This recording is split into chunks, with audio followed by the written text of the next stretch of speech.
Hello, hello. What happened? Nope, I'm all good. Okay.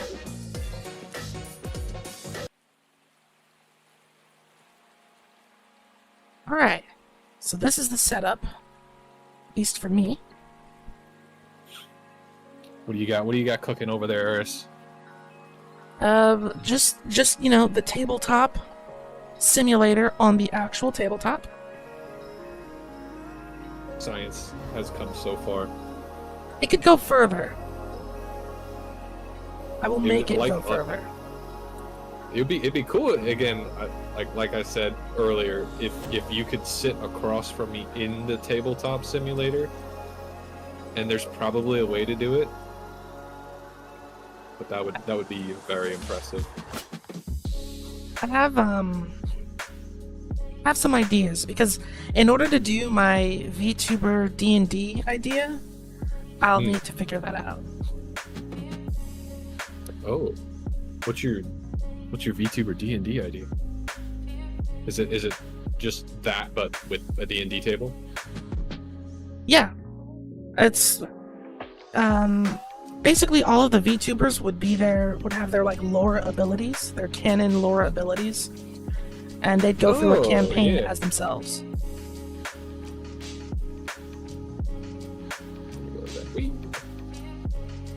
But yeah, I'm joined today by Yordle the animator, who's also live over on Twitch. Hello, it's a pleasure. So the past two collabs we've done. Funny room. Oh yeah, the room. I can give you a heart attack really quick. oh, there's a bed. Oh goodness, she's dressed. Okay, that's good. She has clothes on today. And my weapons and my vending machine. That's so cool. I need the fucking the old like 1950s soda machines are so cool. Right? They're really heavy though. Oh, trust me, when I move in with my sister and I have to drag one up the fucking stairs, I'm gonna be insane, but it's gonna look so cool. You said you've never played Call of Duty, right? Nope, I have not. Oh my god, you're missing out on Call of Duty Zombies. Oh man, that is a treat. Zombies is a treat to play. So Chip is in chat and noticed that he's absent from the bed. Well, yeah, it's because you're at your computer, Chip. You're not hanging out in my room. Yeah, it's because you're watching right now. And as far as Call of Duty Zombies goes... am I muted again? I'm such a baboon. You're muted. Yeah, can you hear me now? Well, I can hear you, but... Okay. Thank you, chat, for letting me know within the first 5 minutes of stream. I appreciate it. Good catch, good catch. Good catch. I appreciate it. There we go. Hello. We have the lovely Eris with us, and we're gonna teach her some Magic the Gathering today. And I want to get into what each of the colors do well, what they stand for, and I also want to get just a smidge into some lore, just because there's some cool characters, and I feel like in the same way learning about like Warhammer or whatever is exciting because you hear about like, oh, this person did a badass thing. It's like, well, tell me more. And that's kind of what prompted this particular stream. Is I was over on Yordle's stream teaching Warhammer 40k, and I don't know Magic, so now I'm the student. Yes, and I appreciate you coming in and teaching me everything you know about Warhammer. Well, not everything you know, just enough to get my toes wet into the Warhammer, the Lorehammer. The Lorehammer, that's right. There's a lot. There's so much, and there's so I'm gonna start with just kind of a general thing with Magic the Gathering. Uh-huh. There's there's a it's kind of like a multiverse, just kind of as a start, and each world, if you will, is called a plane. Okay. And so there are these powerful beings, if you will, where they make it past being just, you know, legendary, and they've ignited their what's called a planeswalker spark, and they can actually have the ability to move between these other realms, these planes, and so they can hop from world to world. And some evildoers have tapped into that power, and they try to conquer not only their own plane but other planes as well. And so that makes for, you know, big battles and you know, like fighting Thanos level threats, you know, that kind of stuff. And So the worlds that So the conflict comes from these people who can go between planes and want to run things in other places. Sometimes, but a lot of it is more localized. They usually only save the multiplanar stuff for like big built up events. Like there's a world called Mirrodin that was completely overrun by this technology called glistening oil. And basically what it does is it rids you of your imperfection of flesh and turns you into a machine. And because machines are perfect, of course. And it's not a nice process. It sucks for the person, but you also get mind controlled kind of at the same time. Sounds like the Necrons. Yeah, and so there's a she goddess, if you will, named Elish Norn, and if you here, I will show you a picture of Her Majesty. She's known as the Mother of Machines, and she wanted to create a perfect world where everyone's machines, and she wasn't going to limit it to just her world. So, you know, that was one of the larger events where they used technology to breach the multiverse and spread their almost like when there was a Venom verse where like all the Venoms were coming around and everyone gets hit with a Venom suit. But you get hit with the glistening oil and you become a machine. And so they were able to stave off Elish Norn and her armies with the help of every multiversal plane. And what's cool about the planes is they're so different, or at least they try to be different. Some of them are kind of silly. Like one of the coolest ones for me is called Amonkhet, and it's like Egyptian themed. And so they've got like obelisks and mummies and all those kinds of things. And it's so cool, just aesthetically. And then they have like places that are made out of like gold machine, like it's Ether Revolt and Kaladesh, and they've just mastered technology to the point where like a little kid could scrap together a tiny little golem that they call a servo, and he'll walk around and help with chores and stuff. It's very cool. That actually sounds a lot like it's a little less grimdark, but it sounds like very similar to the serve bots from Warhammer. Yeah. Well, and servo is what you can imagine. It's just very much just a little servant guy, and then you can use like, machines to fly around and all that kind of stuff. And then there's like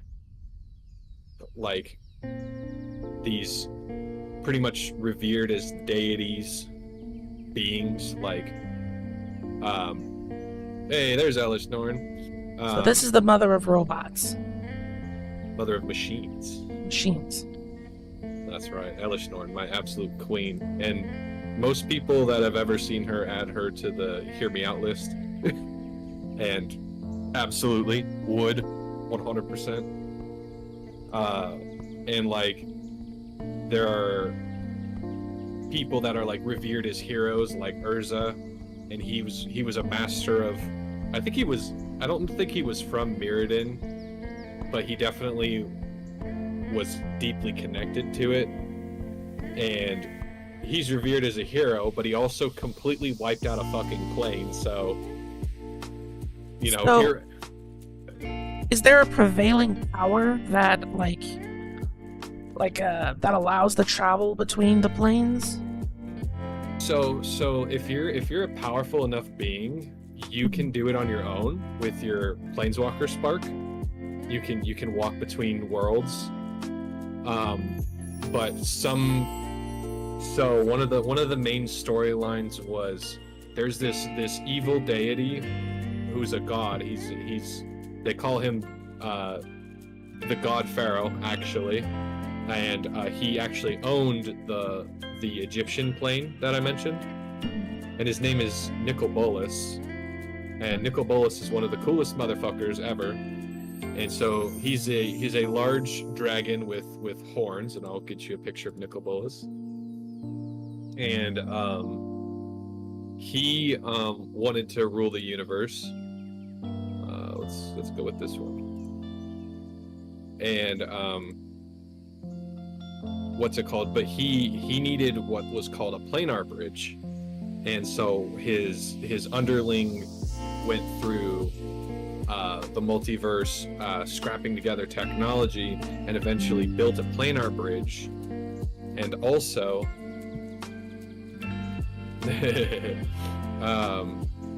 he was able to construct, he made two devices. He made the planar bridge so that they could go between worlds, and he made another device that I can't remember the name of off the top of my head, but it basically forces people who are sensitive to becoming a planeswalker, it immediately ignites their spark against their will. Or like, even if they're unprepared for it, like it's like, oh, you might become a planeswalker later on, you just are one. And so the reason he did that was he drew all of these people that are planeswalker sensitive to the plane of Amonkhet, and then with that machine he activated all their sparks, and then he just started murdering them and absorbing their power. So he was gonna be like a colossal universal level threat, like Thanos, or I don't know, maybe one of the gods of chaos themselves, something along those lines. So he was quite the difficult foe to deal with, but for the most part, like, the planes are usually in their own little world, because they are their own little world. And like one of them that's a good example is Innistrad, which is, I don't want to say it's like the nightmare realm, but it's definitely like the horror themed one. And so they've got like, there's vampires, werewolves, there's like a monarchy of vampires, which is really cool. They have like angels that are manifested in physical form. They're not just like theoretical angels. And one of them gets like corrupted by a demon, and they can't defeat the demon. His name is Griselbrand, and so she traps him in like another fucking realm, and it's called Hell Vault. And Hell Vault. Yeah, Hell Vault. It's like purgatory in a way. And you see your little emblem over here, the girl. So that's Liliana Vess, and she is connected to Griselbrand because when she was young, she I think it was because of her brother was going to die, and she was trying to keep him or heal him. And so she made a pact with 4 demons for power. And so there's Yeah, that's how they get you. They made her a pact to give her extremely longevity, a lot of fucking power, and a way to heal her brother, I believe. And I'm gonna get a couple of things wrong, but so her soul is forever tied to these 4 demons, and those 4 demons work for Nicol Bolas. And eventually, at some point, she tries to save her brother, right? And I think he was like ever sleeping or something like that. But she gave him the remedy, and it killed him.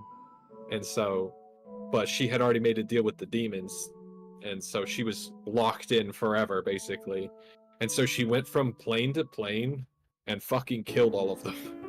She went and murdered all of the demons she made a deal with, and that's so fucking cool. That's what we call a reasonable crash out. Yeah, absolute queen. She's like, oh, you know what? I didn't get what I wanted. I'm gonna fuck you up. And they manipulated her with this object. I think you can actually see it on your screen. She has a little golden crown. Yeah. That's called the chain veil, and that's used to control a planeswalker. And so she destroyed the chain veil and was able to unleash her real power, which is she's a very strong necromancer. She's very strong. She can fucking unleash like hordes of zombies. And so when everyone was on Amonkhet and they were fighting Nicol Bolas, he thought he was just gonna use her to control all the zombies and mummies that live on the plane and just completely overwhelm everybody. And that's when I think she broke the chain veil and was like, fuck you and the horse you rode in on, and completely turned the tide of the battle single-handedly. So she's very cool. She's one of the iconic characters of all time. I don't know if there's a small sub-romantic plot with her and a blue mage known as Jace, but they've kind of pushed that to the side, and now he's dating this Gorgon chick, which she's a little angel, so I love her. Angelic Gorgon. Yeah, she's so cute. Here, I'll show you a picture of them.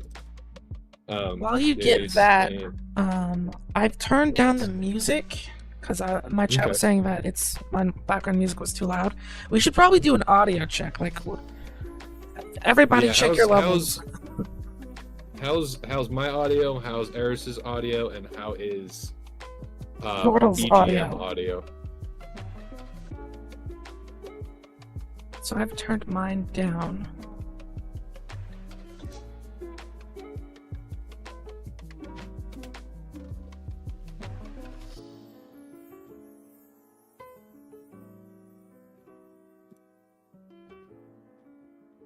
Here's some cute art of them from Magic cards in the Magic story. I love them. They're so cute. Okay. So what we have here.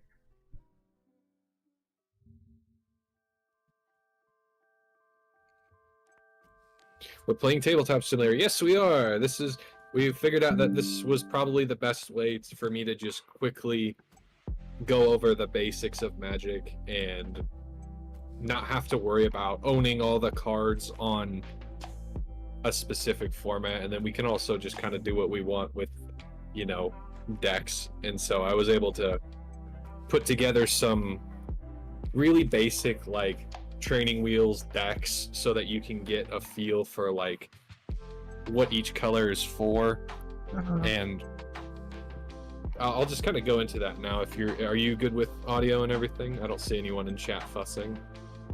Nobody has responded, but I'm just gonna assume that turning down the audio was enough. You're coming in clear. Eris is good, just a bit lower than you. Okay, I will turn you up just a dab more, and then I think I'll be happy. Yeah, there's Jason and Vraska being just so cute together.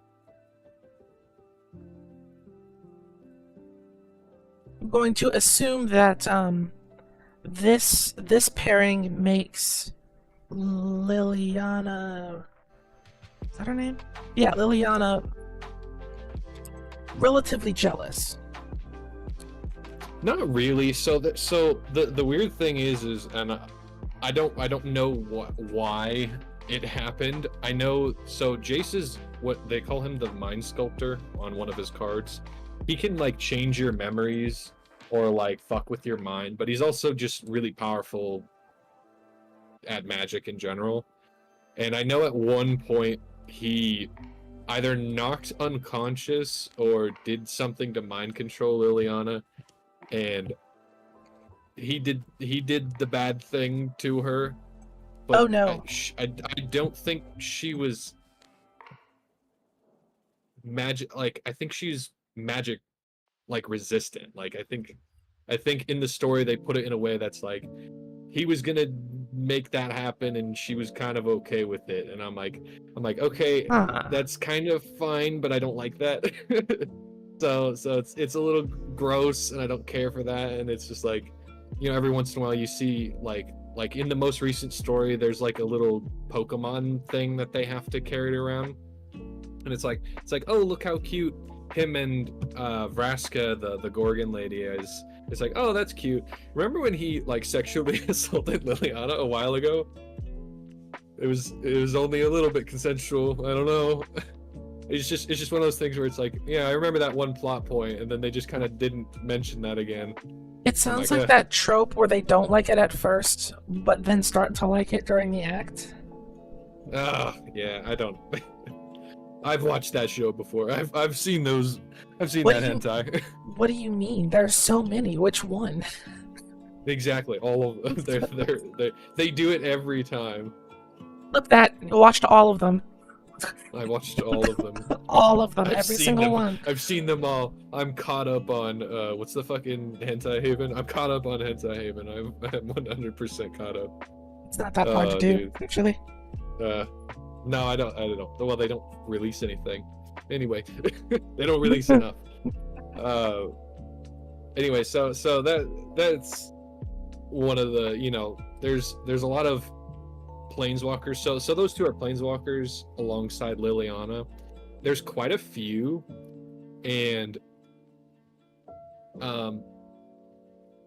they kind of ruined planeswalkers in that Amonkhet storyline. And then they realize, like, oh, we really overdid it. So they've really cut back on who gets to planeswalk, because it's supposed to be such a unique power. And they're just like, you get a planeswalker spark, you get a planeswalker spark, you get one. And it's like, all right, it kind of became stupid and silly. And then they really cut back. So now it's supposed to be extremely rare. But like, I think I mentioned that they have like the set of Innistrad, which is your horror. Why is Yordle drawing? Put that away.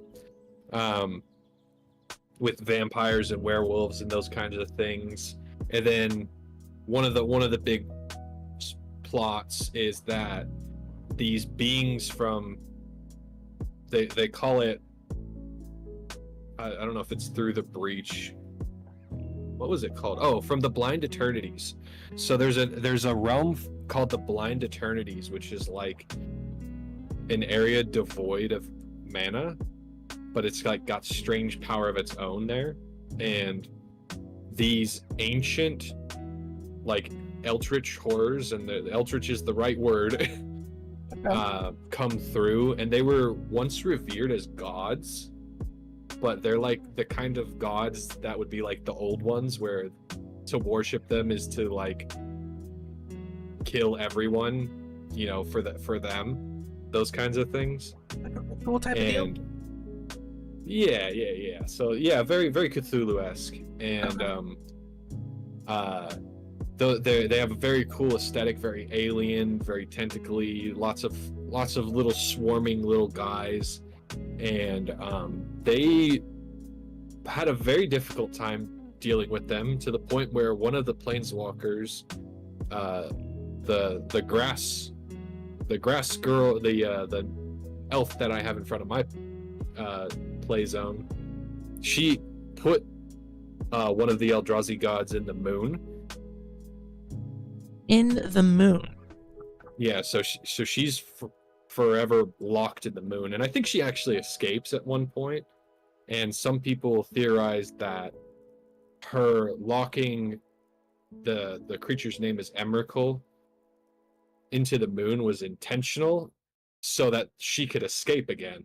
And I think she does. So, we actually don't know what Nissa's plans are with that. So when it comes to the way that these stories are told, are there books or is it all through cards flavor text? There's 3 or 4 main things that tell the story. So there's definitely is books. I know there are books that give you like a lot of background information. I don't know if they do full-on novels anymore. I guarantee you some people make novels for the stories. But as far as like the canon stories, they definitely have had full-on novels. A lot of times they'll give you little snippets of story in what do they call it when like someone like writes a big post on like a newsletter? Yeah, like a newsletter thing online. I was gonna say fan fiction. Yes, exactly. It's their own canon fan fiction that they post. That gives you it rolls you into the beginning of the most recent set's story. Mm-hmm. And then they actually have a few cinematics that they do on YouTube.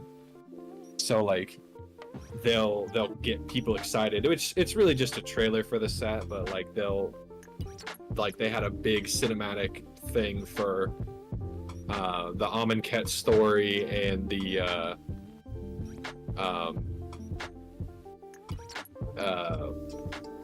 whatever the other one was that I was mentioning a minute ago, the Eldrazi story. So they'll have those cinematic stories, the newsletters, the books, and I think they also just will. Oh, you said flavor text. You are right. Flavor text is the last major one. They will have some cards that say like story spotlight at the bottom. And that'll be like, this is a main character you care about dying. here's them breaking through this vault. And then you have to piece together how that happened or why with other cards with flavor text.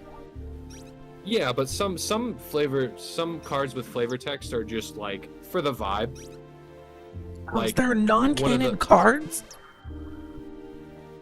I would almost say yes to that, just because they do have to have so many creatures and things going on. But like in the same way, so like there's one of the recent sets was a 1980s horror haunted house. Uh-huh. And so they have like all these different horrors and creepy things, and like a doll workshop where people are shoved into tiny dolls. They might not be relevant to the main character's story, but they still exist on the plane. So it's not that they're non-canon, it's just that they're not important to what's the stories being told in the newsletter or in the books. Right. Okay. So it just gives you more atmosphere. But if you were to say have a main character in one of those cards, it would be like a little side adventure type of deal, or does that not happen? Oh, they definitely have side adventures. Yeah, for sure. Oh, okay. Yeah, absolutely.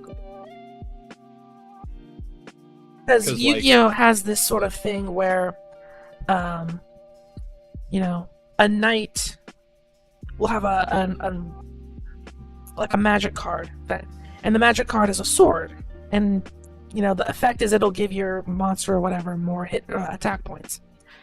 But later you'll see that knight from the first card and the sword from the magic card together, and you could assume that is his sword. So through that, they sort of tell stories, even though Yu-Gi-Oh is primarily about the characters and not about the cards. Right. So I would say yes, exactly. That's something that can happen. Like they'll they'll have a story about this guy.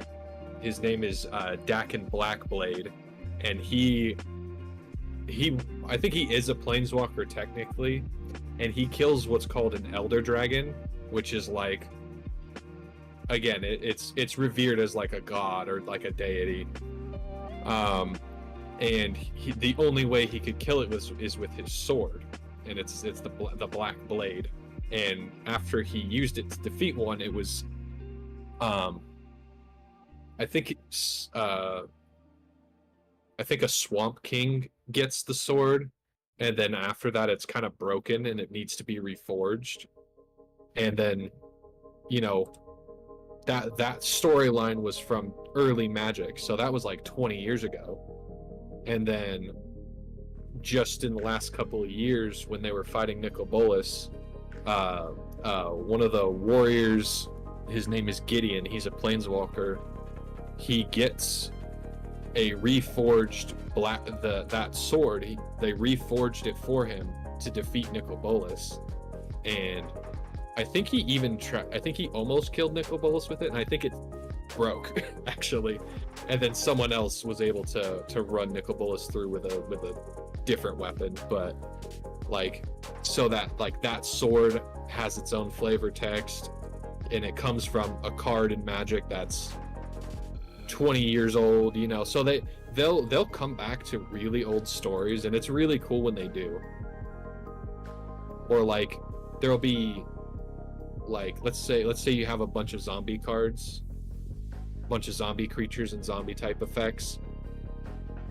You might see once or twice mentioned in the flavor text someone who is legendary, or like a creature with a name, and you'll never see a card for them, and then like 10 years later they'll finally make a card for them and do more with that stuff. And I think that's fun, because it just adds so much more depth, and it's like, oh no, we didn't forget about her, we were just saving her. It's always fun when they do that, especially with like, if you take, like, I have to use Yu-Gi-Oh as the example, but like Dark Magician is in a picture of a card with some other characters trapped in a labyrinth, and it shows him all scared. You can just assume that that's a predicament that they just get out of somehow, even if they never explain, you know, how they got there or how they escaped. It's just, you know, goofy things that they'll do sometimes to give cards more life, more variety, more longevity. Yeah. And there was, I saw a long time ago, before me and my friend started watching Yu-Gi-Oh all the way through, and I think I'm near the final battle of the arc that I'm currently in, but the story that I saw was about a little dragon, I think, in Yu-Gi-Oh cards. And then like this dragon, like, you know, he has his normal card, and then they're like, okay, and then the dragon dies, and then so it's like, it shows like his tooth or like a claw or something, I don't remember, and then it's like, and then he was reborn as a puppet, and then from that puppet he was reborn as a mech, and then he joined a team, and then he was, you know, he was in this card, and they're all together as a team, and then he becomes like the full-on really better version of himself later on. And it's just cool to see him go from, you know, just a little drake to like this formidable dragon later on in his card lore's life. Yeah, there's a lot of that, and I assume that Magic would have something similar. Yeah, and so you're, when we start getting into the cards, which we will in just a moment, there's so many things that the cards do. Like, I don't know if Yu-Gi-Oh has this kind of thing. I feel like it wouldn't, just because of the way Yu-Gi-Oh is formatted. But like, so you see on your deck that you have there that it says Magic the Gathering on the back. Yeah. Some cards are two-sided. So like, like with Liliana, she has a card that starts out as a human, and it comes in and you make a zombie or something like that. And then when you complete her effect, or her quest, if you will, she will transform into her backside, which is her full planeswalker form. And so the cards themselves will flip over into more powerful versions of themselves or have a completely different effect. That sounds cool, but also, how do you sleeve a card that's got two sides? So you just need a sleeve that's Fully thick enough transparent? that you can't see through, that you can't see through, and then you just kind of unsleeve it and flip it. A lot of times what people will do is they'll pull the card halfway out and flip it over, but that's really for like tournaments. And then also, like, let's say you have a very expensive one of those cards, Right. and you're like, I don't want to be de-sleeving it. What you can do is they have these little representative cards, and you can write down on the little placeholder card the front side or whatever, and then in your side deck, if you will, you have the actual card. To pull that That way out you don't- instead. You can pull that out and then maybe have that in a clear sleeve. That way you don't have to de-sleeve it and get it all smudgy and gross, you know. Huh. Interesting. So yeah, so there's cards that like fuse together. Like there's in the angel deck that I made, if you choose to play that one, there are two angels that through the Eldrazi, you know, the Eldritch Horrors, they become an amalgam together. Actually, they get fused through the evil powers of the Eldrazi, and so you take both of those cards out of their sleeves, if you will, and they form one massive creature. Uh-huh. So, you know, that, like, I guess that would be close to just doing like a Fusion summon. polymerization, right?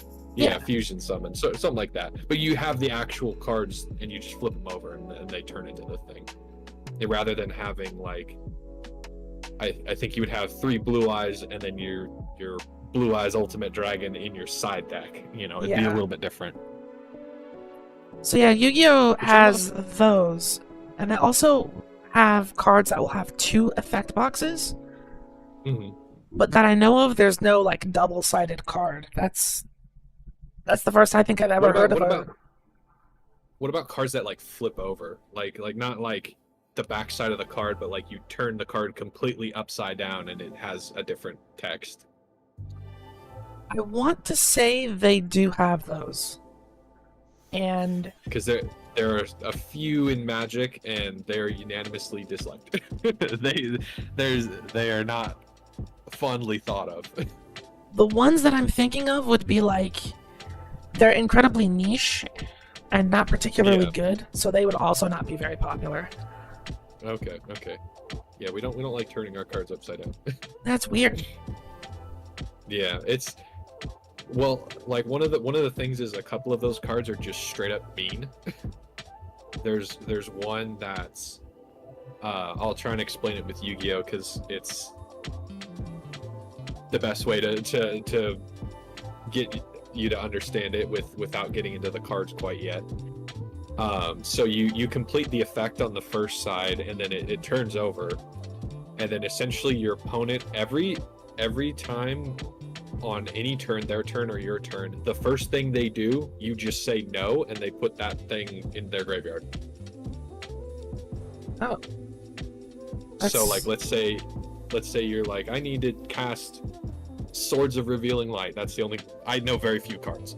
Yeah. So or they're like Monster Reborn, and you say, okay, it's countered because that was your first spell on your turn. So they immediately don't get to do that thing, and then like it goes for the same on your turn. So like let's say you're like, okay, I'm gonna do my full-on attack, and they're like, okay, I'm gonna do oh god, what's the, you don't deal, you take the damage that you would have dealt card in Yu-Gi-Oh.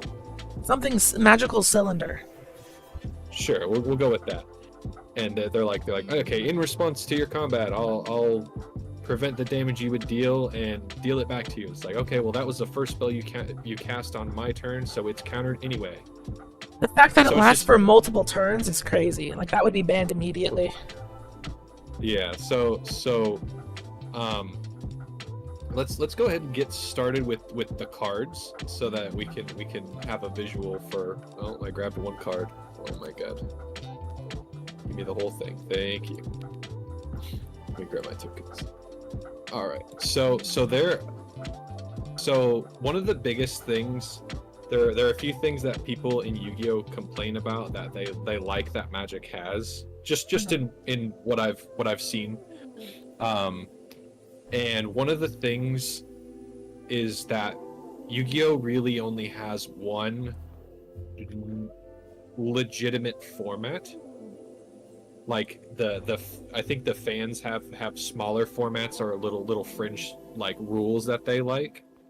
Like my friend says, I'm playing the GOAT format, which is basically like a specific era of Yu-Gi-Oh, and you're limited to that card pool, and so he plays cards with those rules, but it's not necessarily like Official. a whole format on its own, because you're still playing Yu-Gi-Oh the way Yu-Gi-Oh is played. So Magic has several formats, and the main ones are Modern, Standard, Commander, and Legacy. And I'll explain in short detail what those mean. Okay. So in general, if you're going to play Magic at your card table with your friends, I would recommend starting with, I really just call it tabletop Magic, but Modern is as close as you're gonna get. And the way it works is you have 4 copies of each card. So like, let's say, here, let me draw some cards so I can. Okay, so let's say I have this creature, right? Master of the Pearl Trident. So I have Master of the Pearl Trident, and I can have 4 copies of that card in my deck, and that goes the same for every single card in Magic, except for these, which are called basic lands. Okay. And there are cards that say on the card a deck can have any number of this card, and there's only like 20 of those, or like 10 of those, and those are like for fun deck building stuff, you know. Mm-hmm. So you would normally start with 4 of a kind for each of your cards that you're picking from. When you say 4 of a kind, is it mandatory to have 4, or is it just like up to 4? No, it's up to 4. So okay, you can have, like, let's say I think you guys have 3 copies, right? It's 4. Or it was 4 when I played. Let me say that, because the rules do change a lot. Okay, I think it was changed to 3, but they also changed the life total to 8,000 just because games go so quick. Yeah. So I think it's 3, but yeah, no. So I could have 1 copy of Master Pearl Trident, 2, 3, or 4, but no more, and I can also have none. And what's it called? So that's. And then you mostly want to keep your deck for that kind of playing around 70 cards, or sorry, around 60 cards. But I'm a little shit, and I want to show you more than just a really well oiled together deck. I just want to show you stuff. So yours is 77 cards, and mine is, I think also it's like 76 cards. So it's not going to be optimized, but it's just for fun. This is what I would call tabletop Magic. Like if you were with your friends, you might be like, oh, I put together this deck of cards, you know, out of the stuff that I had. It's like, oh, well, let me put together one, and we'll just play at the kitchen table. This is what we call kitchen table Magic, where we don't really care about how strong things are, and it's just for fun, because we're not trying to make each other sad by what we're playing. Yeah, we're not here to be competitive. We're here to learn. Okay. So let me just say that 70 plus cards is crazy. Because when I was playing Yu-Gi-Oh, the limit was 50. Yeah, it's 50, 40, and so let's say you go to, there's a new set of Magic coming out, right?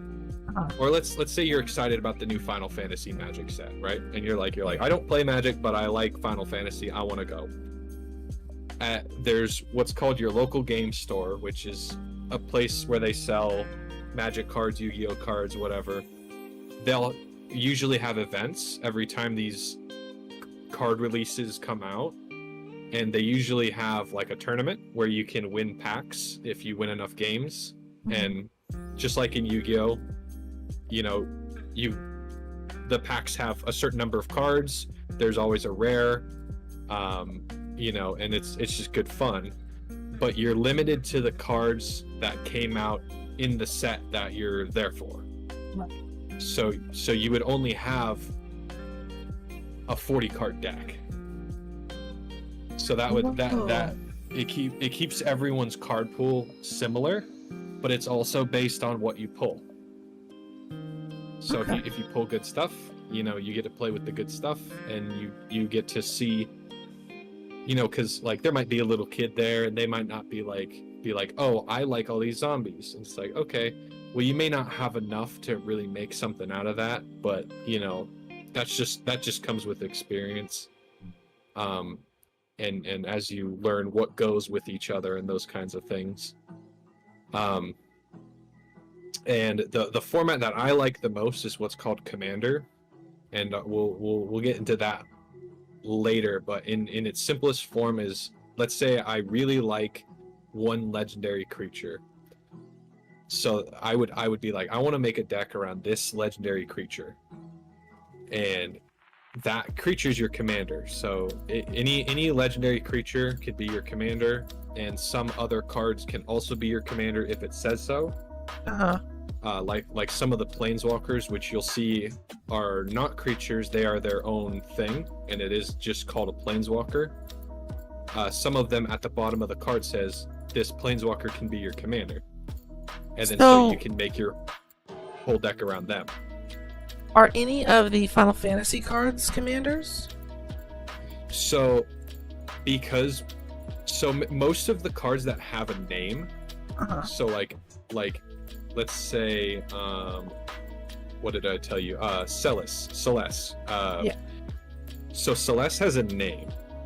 So for the most part, if a card has a name, it will pretty much always be a legendary creature. But sometimes they won't have their name. They'll just have like a title, and they can still be legendary. So Celeste's card is Rune Knight, Celeste Rune Knight. And she's a legendary creature. So since she's a legendary creature, you can use her as your commander. And there's two different arts of her that are coming out. And so you say, I really like her. I like those colors. I want to make a deck around her. And so you put a bunch of cards in the deck that go well with her. And the total card number, including her, has to be 100. Wow, 100. Yeah, 100 cards. And so, but there's also some cards that say partner. And so if the cards say partner, that means you can have 2 as your commander. So you would have those 2 cards as your commanders, and 98 cards in your deck.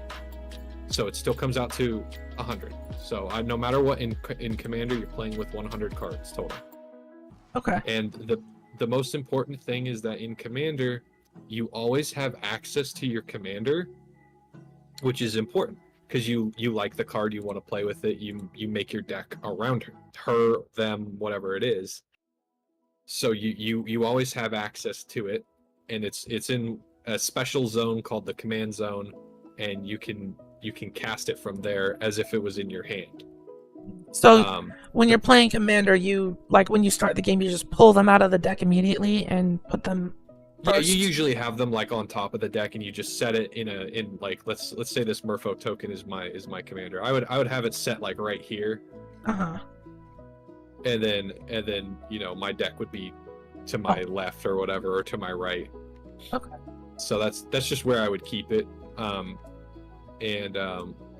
See, I was under the impression that these tokens were our commanders, which is why I asked before we started if they mattered at all.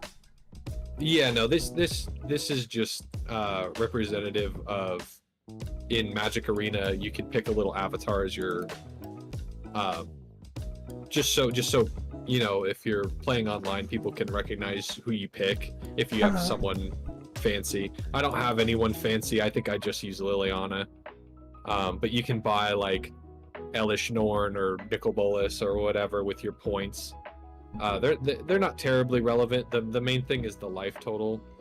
And one of the biggest differences between the format that we're playing in Commander is that you start at 40 life in Commander.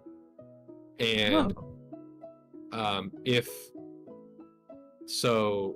get into power and toughness in a second. So let's say this Master of the Pearl Trident is my commander. It's not, and it's not a legendary creature. Okay. But let's say I've dealt you 20. Let's pretend. Let's say I've dealt you 21 damage. Like I go to combat. Is there a way to tap it? How do I tap? Grab it and then use your scroll wheel to turn it, if that's what you mean. Okay. So let's say I attack you. Okay. And I've hit you with 21 damage from my commander. That counts as you losing the game. And since I haven't actually gone into it, you lose the game when you have 0 life points, which is the same as Yu-Gi-Oh! Right. Okay. For the most part. There are other ways to win the game. If your opponent has no cards left in their deck to draw, when they go to draw a card, that would also be a game loss. Because same as Yu-Gi-Oh! They have nothing else to draw, they're done. You have to play, but you don't have anything to play with, so you lose. Exactly. And that deck type is where you force your opponents to have nothing to draw is not. People hate it because they're just it's forcing you to throw away your cards, so you have to draw more until you lose the game, and it draws out the game for a long time. Yeah, well, and we don't like it in Magic. We call it mill, and the only reason it's called mill is because there's a card in Magic called Millstone, which says target player puts the top 2 cards of their library into their graveyard, and you can just, it just became known as mill, but it's basically you put cards from the top of your deck into your graveyard, and it's just kind of a boring way to play because it's just basically saying you don't get to play with those next 2 cards. Yep. Yu-Gi-Oh! Had a similar thing. We called them virus decks, and it's basically the same thing. Meant to take as many of your opponent's cards and put them in the out of play. Not fun. Yeah. Does Crush Card Virus have anything to do with that? Or is it just called Virus because they don't like it? It was called Virus because there was a card called Deck Destruction Virus, where it's your opponent draws 5 cards and throws them in the graveyard. Okay, so they have some things. There's going to be a lot of similarities. Like there's a couple of cards that say each player discards their hand and then draws 7 cards, which I know Yu-Gi-Oh! Definitely has. I've seen Yu-Gi cast it like 7 times before. Yeah. It was like something like each player draws up to 6 cards or something like that. Like there are cards like that, which is not quite as insulting as just saying, yeah, take the top card of your library and put it in the trash. Right. That's because those sorts of cards, you're giving them a new hand. Yeah, those are more so to, like, if you have nothing else in your hand that you can really work with, you want something that you can work with, so you would use something like that. It's not for the purpose of emptying out the cards in their deck so you can win. It's I need something to play. Right, but there are also ways to just do that enough times where you're just milling anyway. So if I have you do that 7 times, your deck is still going to end up in your graveyard. You may have 7 cards in hand, but your deck is gone. So let's get in. So I mentioned the game loss with milling, which is your opponent can't draw any more cards. That ends the game. Commander damage is a commander exclusive thing, which again is if they deal you 21 points of damage with their commander, you lose the game. And you may be wondering, why is that a thing? And the answer is because of the way commander is, you can build your deck to, like, let's say you have a commander that says something to do with life gain. You know, you're going to be gaining a lot of life in the game. Yeah. Well, there are cards that say you gain double life. Whenever you gain life, you gain twice that much. So let's say you have one of those effects in play, and you could have an invincible commander.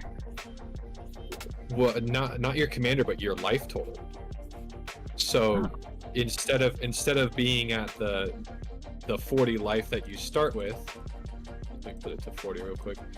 You cast one of these cards that say double target player's life total, and you have a card in play that says whenever you would gain life, you gain twice that much.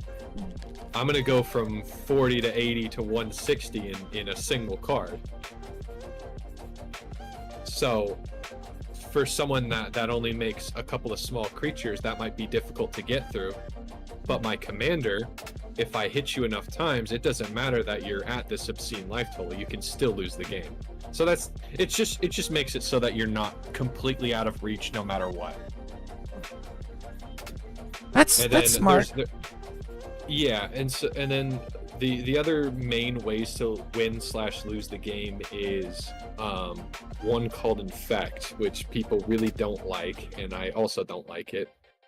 And there are some creatures that say Infect on them, and what Infects does is it gives your opponent a poison counter, and if you have 10 poison counters, you lose the game. Okay, so it's like if you collect enough of these poison tokens, then you just die, and the game is over. Yep. That sounds not fun. Unless you can get rid of them easily. Well, and that's the thing, is they're not easy to get rid of. There are very few cards that remove poison counters at all. And you'd have to know beforehand that that's what you were up against. Yeah, and most people wouldn't be ready for that sort of thing. And the other thing is it basically turns your life total, no matter what format you're in, into 10. And that's just kind of icky. Especially when if they're running that sort of thing, they probably have all the creatures that say Infect on them. And then there's also cards that once you've been infected once, they don't have to touch you for the rest of the game. They can just sit there and keep you away and just move those counters up until you lose without having to touch you again. Yeah.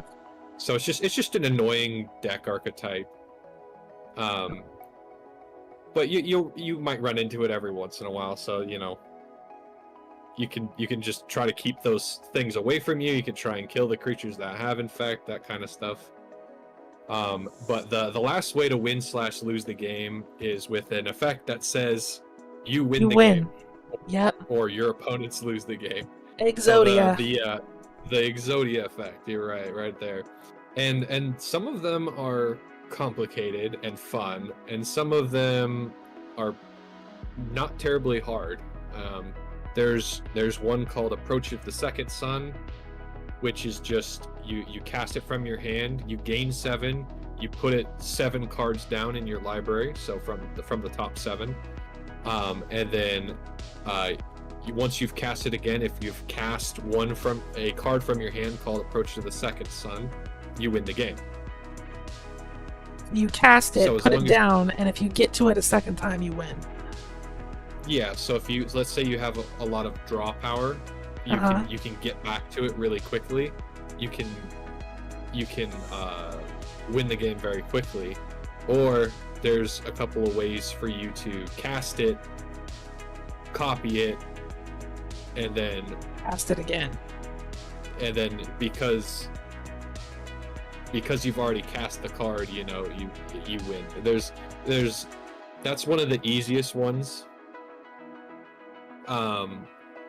One of the harder ones is one that I really like, and I can't use it in Commander really because of the way the card works, but basically you need to own, it's called Hedron Alignment, and I think it's the most Exodia out of them all, which is like you need 1 copy in your graveyard, 1 copy in your hand, 1 copy on the battlefield, and 1 copy in exile, and then you I think you reveal them at your upkeep or something like that, and then you win the game if you have all of them.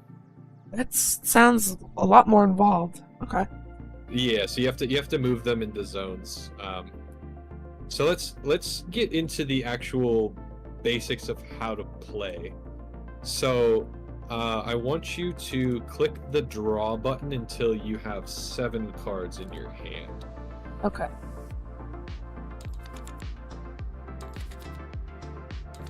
And you can see my hand and I can see your hand, and it's not that I'm not worried about it, but Okay. your hands are small enough. Holy crap! Did you shuffle? Did you I shuffle? was about to say, You- did I just not? I'm certain I shuffled this deck, but Can you put those back and here wait, hit the mulligan button. There's a button on the there's a little it's like a spinny button. Should be all the way to the right. Yeah, that one. Okay, do you doesn't have look that lands? much better. I do have. Is this not How many land? of those forests? You have 2 forests? Yeah. Okay, you should be fine, I think. Okay, let's start with this. So, one of the immediate things between Yu-Gi-Oh and Magic that's different is the cost of things. Magic has a cost. So, if you look at any of your non-land cards, so that elf. Let's just look at that elf for a second. In the top right corner, there are 2 symbols. Or on mine I have 2 symbols. Yours one should and be- a tree. Yeah, so yours is 1 and a tree. So what do you think that means as far as cost? I have to have at least 1 point in the tree element, in the green element, Okay. in order to play And this. what about the 1? That's the magic. That's the 1. So if that were like 2, I would need 2 tree points to play it. Yeah, so Oh, you're talking about the one in the bottom my right? string- Yeah, in the top right Top right. of the Yeah. card. Okay, so You I can do do have any your of them. screen open. So you see the blue guy that I'm holding? Yes. So he has 2 blue symbols in the top right corner. So that means that I need 2 blue mana to cast him, right? Oh, okay. So So the guy that you had up, yeah, hold up Well-Wisher for a second. Let me see. I'm pretty sure she costs. Okay, so let's do that one. That one costs 2 green, right? yes. And then there's also a number 2 next to it. What do you think that 2 is for? So then the number doesn't mean what I thought it meant. The 2. I don't actually know. You can't use it So- for 2 turns, perhaps? So it's still cost. So you must use 2 green mana to cast that, and you can use 2 of any color or type to cast that. So let's say you have one of my islands in the play on your battlefield. Okay.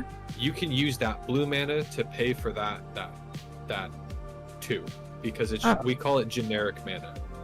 So it's not required to be a specific color. So if you have multiple colors, which I think earlier you were surprised that there were creatures of more than 1 color. I knew of 2 colors, but I didn't know about 3 colors. Yeah, and you can get all the way up to 5 colors. In fact, there's a card called Progenitus, and it costs 2 of each color, and it's one of the more fun cards to cast, just because it's such a ridiculously powerful card. But it's like you need 2 red, 2 blue, 2 black, 2 white, 2 green to cast it, and so it's kind of fun to put into play. But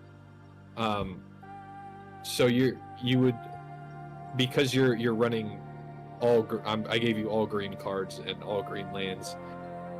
You're gonna have the right colors no matter what, as long as you have the right amounts of mana. So how do you go about getting mana? Excellent question. So let's start. So on each of your turns, you have a beginning phase, a main phase, a combat phase, a second main phase, and an end step. And that's a lot to take in. So I'll go through it slowly. So on your turn, we're playing friendly Magic, so we're just gonna, for the most part, the player that goes first wouldn't draw, unless we have more than 2 players. So let's say I go first. So I'll just draw an extra card, or no, I don't draw an extra card. Let's put this. So the one who goes first doesn't draw. That's interesting, because usually Yeah. every turn you draw in Yu-Gi-Oh. But okay, first player does not draw. Yeah, first player does not draw for like tournaments and those kinds of things.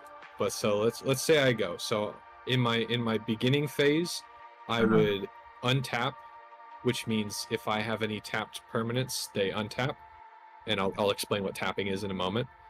Then if I have any triggers on my upkeep, which is just like things that happen before your turn really gets started, which I won't probably.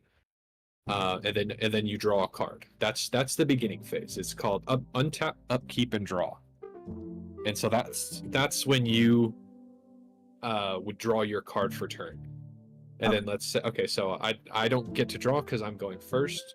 But then I go to my main phase, and since neither of us have anything to do, I would just go straight to my main phase. So once per turn, you may play a land. Right? So yes. you can put a land into play. So let's say I'm just gonna go with this island, right? And I conveniently have something that costs 1 blue in my hand. So I'm gonna tap this. And when I tap it to the right, that means that I'm adding 1 mana of that color to my mana pool. So just imagine, if you will, a little blue energy. I have added a blue energy that I can spend to cast spells. Okay. So you get mana from the land that you play, and then you tap it. Yeah, so you get energy from the land that you play. And so this creature, he costs 1 blue, so I'm gonna play him. Okay. And he is a 1/1, so you see in the bottom right corner? Yes.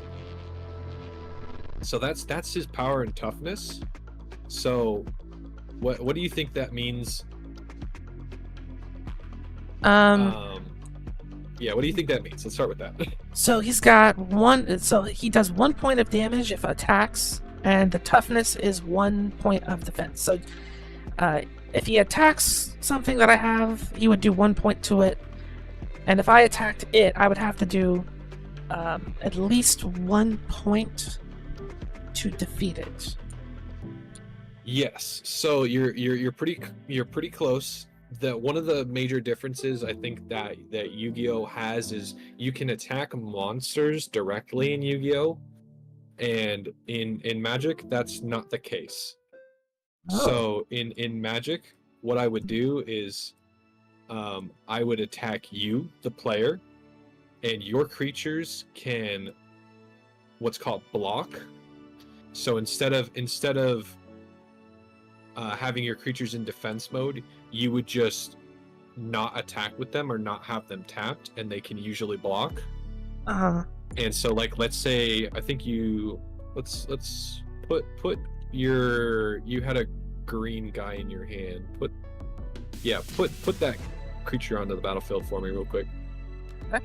So let's say I chose to. Oh, I just realized. This card is a bad example, actually. Because I can't. I was looking at it and I'm like, Herald can't be blocked. Yeah. So this specific creature, unfortunately, can't be blocked. So. But if I could block it, I would just do this, and then when my turn came around, is that how that would work? So you don't have to tap it to block. So when I've declared attackers, let's say this creature doesn't say what it says. Okay. And I go, okay, I'm gonna attack you for 1, and you go, okay, do I want to keep my well-wisher? Because they would trade. So your creature has a power and toughness of 1, and my creature has a power and toughness of 1. So our creatures would what's called trade, which means they would both die if you choose to block. But let's say you value this creature. You're like, dang, if I wait till my next turn and I cast this elf that makes an elf, I'll have 3 elves. And I can just tap this and then gain 3 life. I think that's better than just blocking to kill his 1/1. Actually, what I would do, because I'm But- reading this card. But for all intents and purposes, your creature is a 1/1, my creature is a 1/1. So if my creature takes 1 damage, it will die. Okay. And if your creature takes 1 damage, it'll die. Now there are things that reduce and increase power and toughness, just like in Yu-Gi-Oh! They have like equipment and like, I don't know, kunai with chain or whatever, and those kinds of things that give your creature plus 500 whatever. Same thing with magic. So let's say you have a spell that says target creature gets +2/+0 or +2 -1. You could let's say you have a fairly big creature in play. You could use that spell to increase your creature's power, or you could look at my little creature knowing that it would die if it had less than 1 toughness, and you could cast that and kill it by making its toughness less than 1. So because a creature with a toughness of 0 is dead. Gotcha. So let's continue with my turn. So go ahead and put your elf back in your hand. So let's go to your turn. Wait, really quickly, I want to ask, are you able to attack on the first turn? No. Well, yes and no. So here's the thing. My creature is blue, and for the most part, they won't have this particular thing. But you remember, you see these little notches at the bottom of your board that I mentioned? Yes. So there's one in the top left that says haste. Some creatures have haste on the card. Those ones could be able to do it when they're summoned. And you know what else they can do? So like your well-wisher, right? It has a symbol on it next to the tap gain life. It says gain life equal to the number of elves in play, right? But there's a little symbol next to that, and that symbol is the tap symbol, which means you turn to the right the same way I did with my land to activate its ability. And creatures cannot tap to activate their abilities unless they have haste. Oh, okay. So they can't really do anything on the first turn that they're summoned unless they have haste. Yeah, and so you can give creatures haste. There are spells that give creatures haste. There are things you can put on the creature that give it haste. But for the most part, a creature that you put into play on its turn for the first time is called summoning sick, because it just got summoned, so it's got to get used to reality after being conjured. I like that. And then once you pass your upkeep step on the next turn, it will be able to attack normally. So if you go to your upkeep step, you would untap, but since you have nothing, you don't untap anything. You have no upkeep trigger, so just go ahead and hit draw. And then you may play a land for your turn. So my land doesn't overlap your land. What do you mean by that? So like we each have, is that how it worked in Yu-Gi-Oh? So like my land is on my side of the field and yours is on yours. Yeah, and we can have any number of lands at play. Okay. But I don't get points from your land. No. Okay. So, and this is a part of the deck building process. Let's say you're building a deck, and you're like, okay, I want this deck to be really well put together. You may run a lot less lands, and by run I mean you have less copies of lands in your deck. Because you're relying on the fact that your creatures only cost a little bit of mana to put into play. Or like, oh, I run a lot of spells that say go get a land out of your deck and put it into play, so you might not run as many. Or let's say your whole deck is about putting lands into play, you might run way more lands than someone would normally do, and those are the colors you have to work with. So it's up to you So, to like- know how many lands you need in order to get your goals done. Exactly. Because like one of the biggest things about Magic is management of your stuff that you have. Mm-hmm. So like, let's say you're dealing with an opponent who has a really nasty creature, and you're like, I have a way to kill it, but I only have one black mana producing land in play, and I need 2. You have to wait and hope that you draw another one of your lands, assuming that you've put enough in there to get there. Okay. But Also, there's hydrate. Oh yeah, hydrate. Thank you, chat. Oi, thank you, Rena. We're learning about magic. Yes, I'm learning about magic. Yordle She's already learning knows. about magic. I'm teaching magic. I'm Oh, yeah, I'm with you. that's it. Good. I hope I'm explaining the very little that we've gotten into so far. But this little stuff is the most important stuff. Because if you don't know how to use your resources, you won't know how to play Magic at all. And one of the things that you'll notice maybe at some point as we get through that green deck is there are other ways to produce mana than just a land. Right.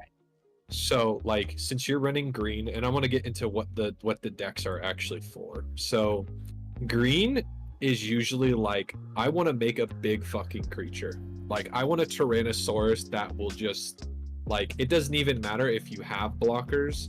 I'm going to what's called trample over them and hit you for 12 anyway. Like you can block with all your creatures. Either my T-Rex is going to eat all of them and still hit you, or you're going to take massive damage. So green is about getting those big, monstrous, natural creatures into play, but it also gets you a lot of extra mana. So one of the things that like a forest would do, you know, that, and I gave you an elf deck. The elves are in tune with the forest, right? And the forest is about, you know, accumulating more mana. So you're for the most part going to be able to have a lot of extra lands quickly, and also some of your creatures will be able to add mana to your mana pool as well. Okay. So I don't think I see any 1-drops in your hand, so I'm just gonna assume that you have nothing else to do on your turn. So I'm gonna go. So wait, I would be my able to turn. summon the Well-Wisher? So what's the Well-Wisher's cost? 1 green. Is it 1 green or 1 and a green? 1 and a green. Okay, so you count them together. Yeah. Oh. So Okay. So you'll see on my turn. So I'll untap, upkeep, draw, and I'll play my land for turn, and I'll tap, and I'll tap this one. So I'm paying 2 blue, right? So Should have tapped remember this to get the mana from it. Well, since you don't have anything to spend it on, I would just keep it untapped. So this Master of the Pearl Trident costs 2 blue, so I've used both of my blue mana. And it says other merfolk you control have +1/+1 and Island Walk. So what do you think that text means for this creature?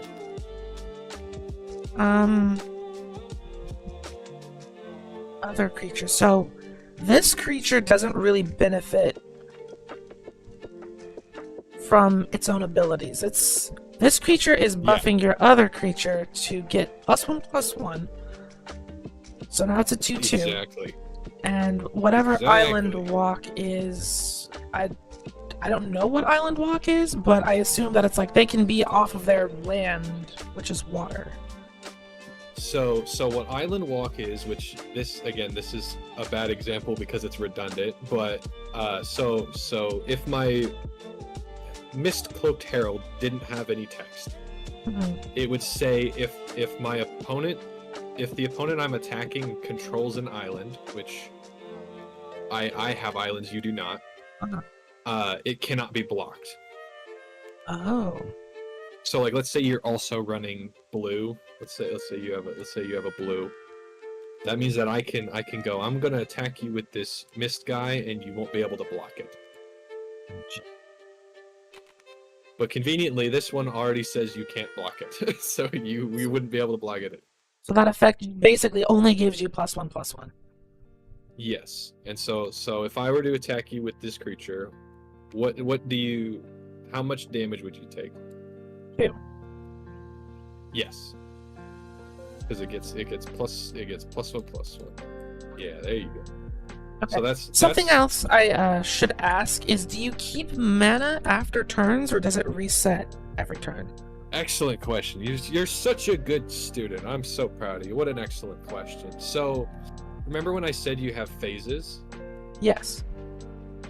So each phase, at the ending of each phase, mana empties from your mana pool. Okay. So if I go to my main phase and I cast this Master of the Pearl Trident, first of all, I've spent all my mana, so it's gone. That was using all of my resources for the turn. But let's say I add those 2 mana to my mana pool, and then I go to combat and I attack you with this 1/1 because my other guy is not in play. And then I go to my second main phase and I go, I'm gonna use that 2 mana that I had earlier and put this into play. I can't do that because that mana was in an earlier main phase. So unless something you have in place says otherwise, mana always disappears between steps and phases. Okay, and the reason I asked that is because at the end of my turn, I was like, oh, I didn't tap my land card. Mm-hmm. Now I know that it doesn't matter because I didn't use that mana anyway, so it's gone. Well, since you didn't tap it, but since you didn't, if you had it untapped, it wouldn't matter because, like, let's say, one of the things that I think Yu-Gi-Oh has, you have like face down trap spells, right? But you also have some spells that you can cast during an opponent's turn. Yes. So there are spells that you can cast during opponent's turns. So like, let's say, okay, let's I'll use me for an example because I have what I have in my hand. So let's say I just attacked you for the 1, right? And I'm anticipating you to play some big dumb green creature, and you go to your turn and you're like, here, put down any creature, it doesn't matter. Big dumb green creature. Well, that's a sorcery, but oops. Yeah, that's fine. It had creatures on it. Yeah, there's a creature. Okay, so let's say you're like, I want to cast this elf. Well, I've kept my 2 blue mana up, which is notoriously horrible to look at if you're fighting a blue player. And the reason for that is this is something that blue is known for, which is this. Oh, counter spell. Counter target spell. And this is the most pure blue card you've ever seen. And I will do a random Yu-Gi-Oh card in a minute, Rena. I will get to that for you. So what does that mean? That means that you've spent all your mana. Let's say you had the 4 that's required to cast that, and you're like, I'm gonna play this creature, and then my counter spell says no, put it into your graveyard. So you would frown, be sad, and then you put it into your graveyard.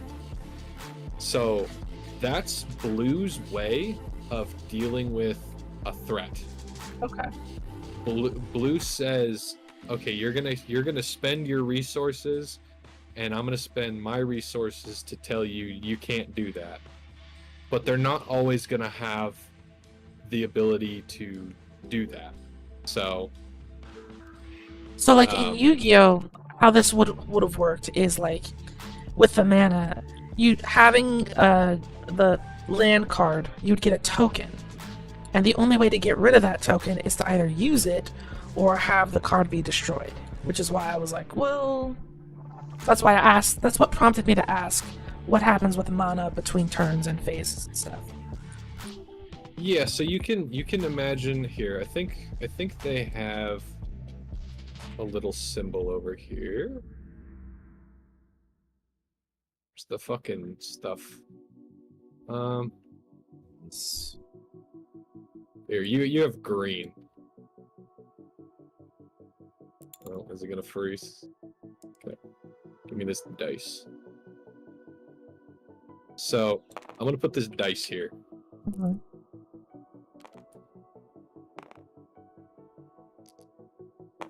Is there a way I can roll it to specific? Okay, So it's so R. Yeah.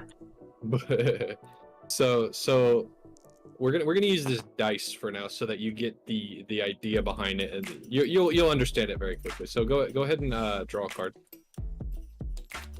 And put a land into play. Okay, so tap both of those. Okay. So what you've just done is you've added 2 green mana to your mana pool, right? Yes. So you have 2 mana. There's really no object that would represent the mana. You just know that you have 2. You have 2 lands. You don't have any effect that says your lands add extra mana. So since you have access to 2 green, I think you can at least cast your Well-Wisher. Do you have anything else in your hand, or just the Well-Wisher? I could cast, I could summon the Crowned Visionary. Does it cost 2? Yes, 2 greens. Yeah, let's do that. Go with that one. There are no other elves that I control, which is fine. That's okay, because he has a cool effect. Whenever you cast an elf spell, you may pay a green if you do draw a card. Okay. Which is really cool, because if you draw another forest, you can play the Well-Wisher, pay an additional green, and draw an extra card.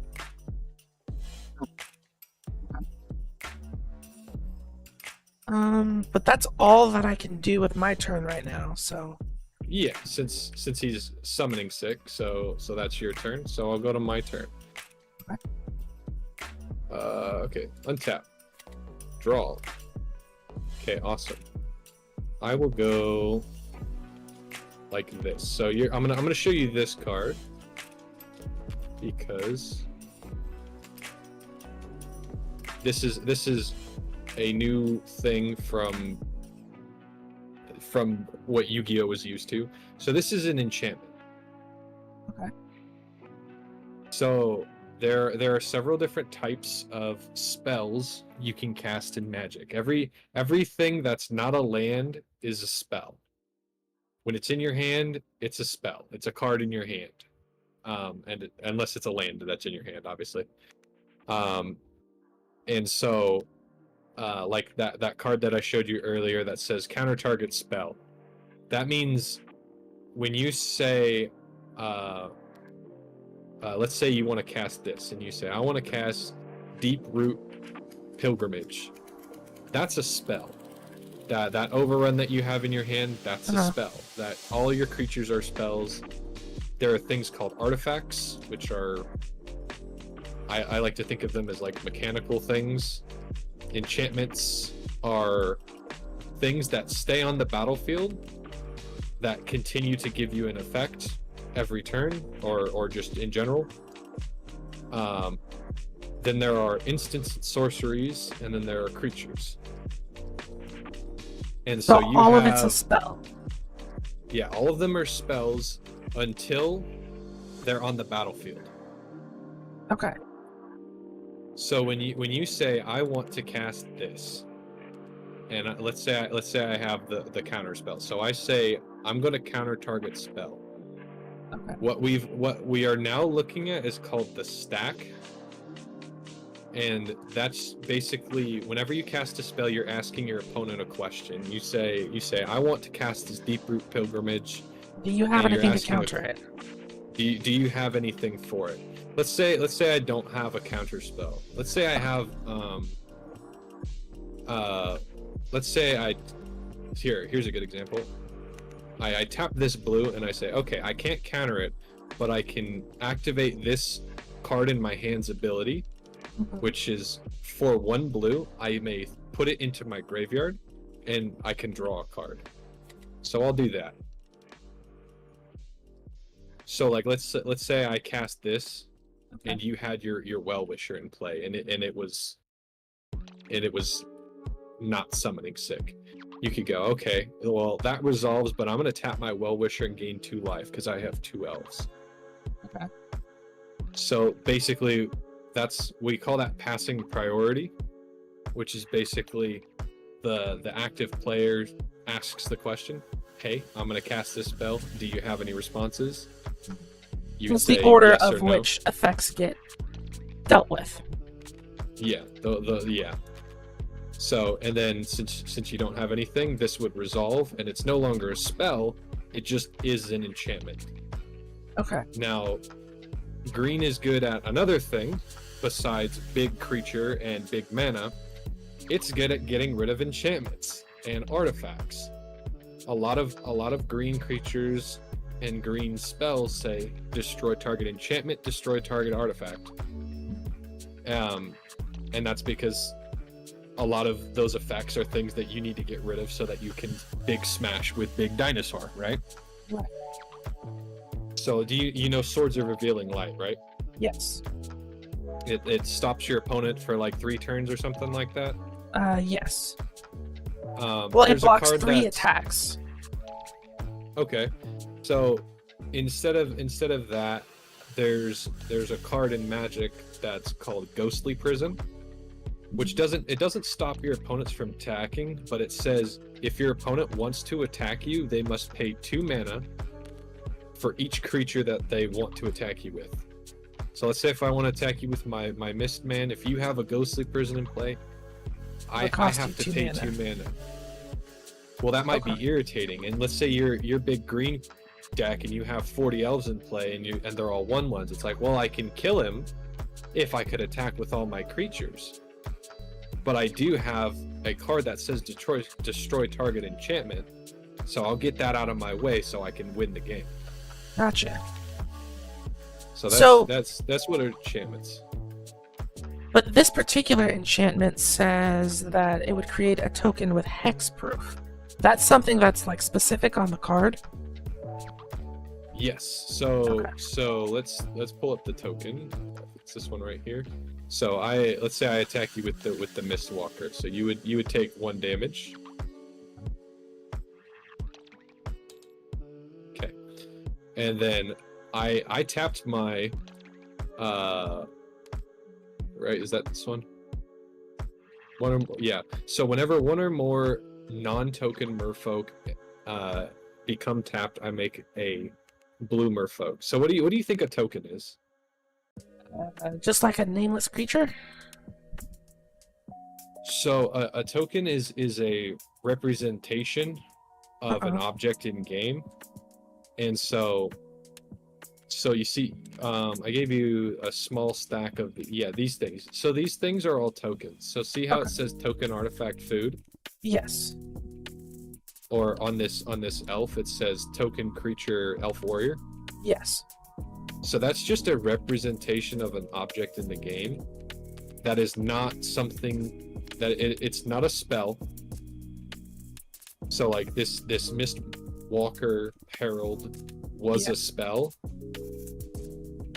but it's just a creature right now. This merfolk token will never be a spell. It's just a creature, but it's just a token. So it doesn't have summoning sickness. No, it still does. Oh, it does. But Okay. so the text of this card says whenever one or more non-token merfolk you control become tapped, make a blue merfolk creature token with hexproof. So if I tap this guy to attack you, would I make another one? No. That's right, because it's a token. But because this one is not a token, it was a creature that I cast. That's when why it that becomes token tapped. got made. Yeah, so that's why I made this token. And no matter how many times I tap this token merfolk, I will never get a merfolk off of this enchantment's ability. Okay. So tokens represent things in the game. So I'm gonna let you do your turn. Go ahead. So I untap. I'll draw one card. And I will play a land. Okay, what does that land say? Cabin enters the battlefield tapped unless you control 3 or more other forests.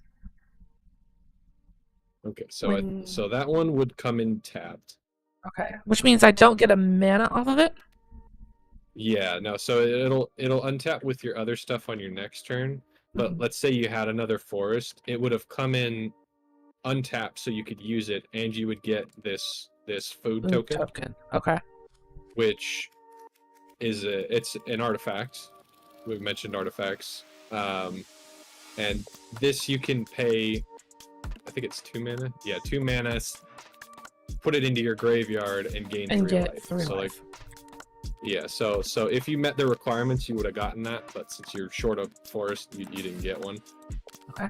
But you still So- have some resources, so I will what tap you do. my forests to okay, summon the Well Wisher. there he is.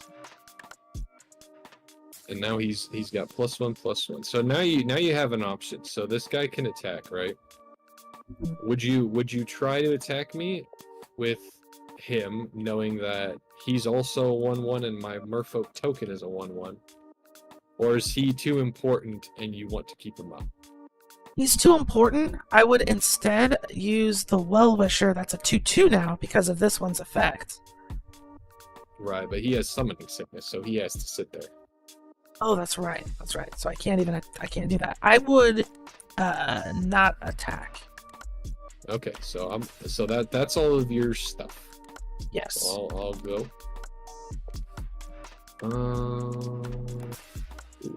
Okay, so green is big smash, right? Yes. Smash artifact, smash creature, smash face.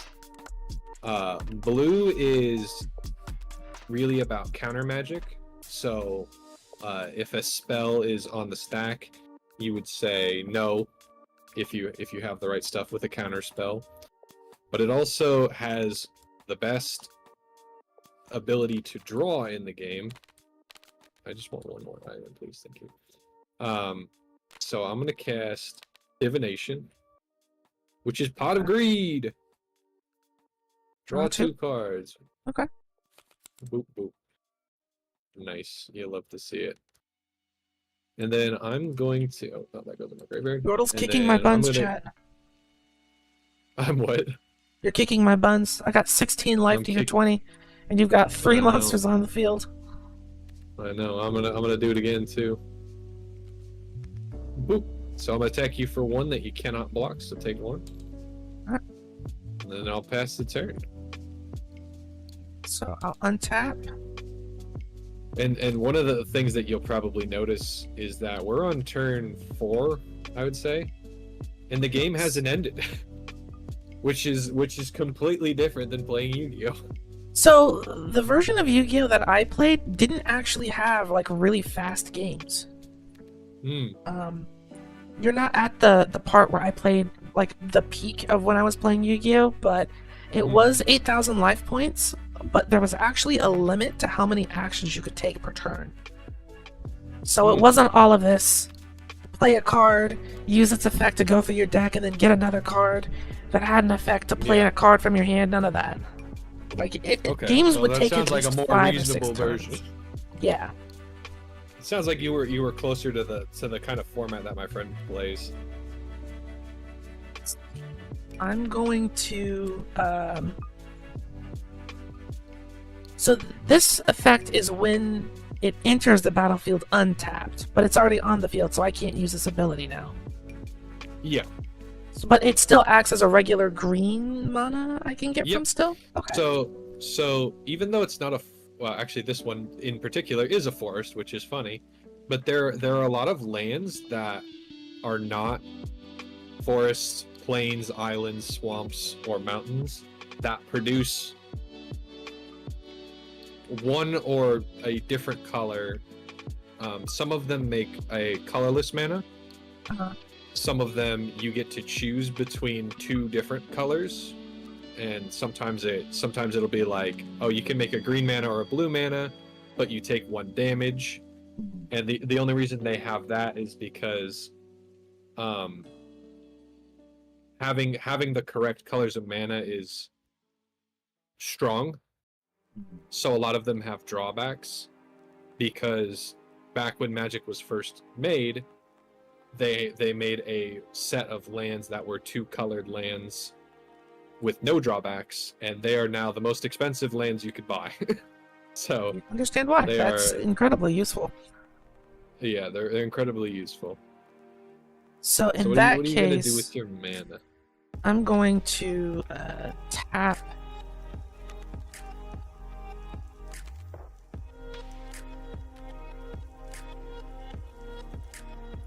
Can I even do that? Oh, I can. Nice. I tap all of my lands and summon the Imperious Perfect creature. Nice. And you paid an extra green mana. What does that mean? Oh, no, it doesn't. I thought that I had 2 greens and then 2, so I would actually only tap. Well, hold on. Leave that mana tap for a second. Okay. So you're casting an elf spell. What is your green crowned visionary say? Visionary? Oh. Other elves you control get +1/+1. Whenever you cast an elf spell, you pay a green, and if you do, draw a card. Oh, so summoning is a spell, huh? Yeah, so you get to draw another card since you had an extra mana to play with. That's kind of crazy. Yeah. And he's now a 3/3 because of your other guy in play, and your Well-Wisher and your Leaf Crown Visionary get a +1/+1 from his effect, So which is very nice. That's a plus. So That's the 3/3. Well-Wisher gets plus. Yeah, yep. You're getting it, dude. Okay. Absolutely. Okay. And then what I'm gonna do, rather than attack, is I'm gonna tap my elf here, and then gain 1 life for each elf on the field, which is 3. So I get +3. Look at her go, chat. Look at her go. She's playing with elves. Dude, this is the classic matchup of blue versus green. Love it. Are you gonna attack? You have a 2/2 elf guy that can attack. I am gonna attack with a 2/2 elf guy. Alright, turn him sideways. I have 2 1/1s, so I would either lose both or lose one. Okay. Okay, so you're attacking with the 1. So let's This is a 2/2. Cause yeah, that's a 2/2. Yeah. So the way damage works, or let's go to the blockers, because we've not been able to block yet. Okay. By my own fault. So I can do what's called chump blocking, which is just taking my really small creature and throwing it under your creature to die, which is what I will do and what I would do. Okay. Or I could block with 2 creatures, and then I have 2 power and 2 toughness against your 2/2, and then those 3 creatures would trade. Would die. Yeah, but I'm just gonna chump block because I'm a chump. So my token we go to the damage step, and my token will die, and your elf will live. So yes. So I didn't take any damage, but you killed one of my creatures. And also your board, your creatures are getting bigger. So this guy's a 3/3 on his own. This guy's a 3/3, I think, right? Yes. Yeah, he's a 3/3. And then this one is a 2/2. So your guys are getting big quickly. Yes. All right, so I'll go to my turn. So wait, You hold on. have no Before, movement. so even though I attacked with a 2/2, you can use a 1/1 and just the 1/1 gets destroyed, but you don't take any extra nothings, no extra penalties from that. Okay, so let's do this. Let's do this. So let's say here, let's tap your Impetuous Perfect. Okay. There's a card in your hand called Overrun. Can you put it on the battlefield? Overrun? Yes. Oops. I don't know why I alt-tabbed. What was that? My response. Okay, so what do you think this card does? All of the creatures I get +3, 3/3, and gain trample. I don't know what the trample effect. Oh wait, that's not haste. What do you? So let's say all of them have seen an upkeep, right? And you had enough mana to spend on the Overrun. Okay. How much damage do you think if I blocked with everything that I have that you would deal to me with these 3 creatures and your Overrun?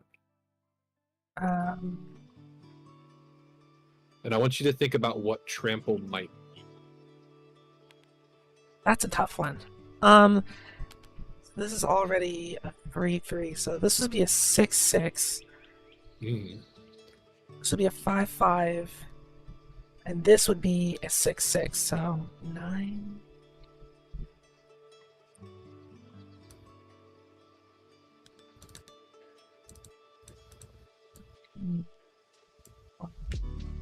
I'd be able to. I think in my head I would be able to do 11 damage to you because of your merfolk that would be on the field at this point. That's in the graveyard.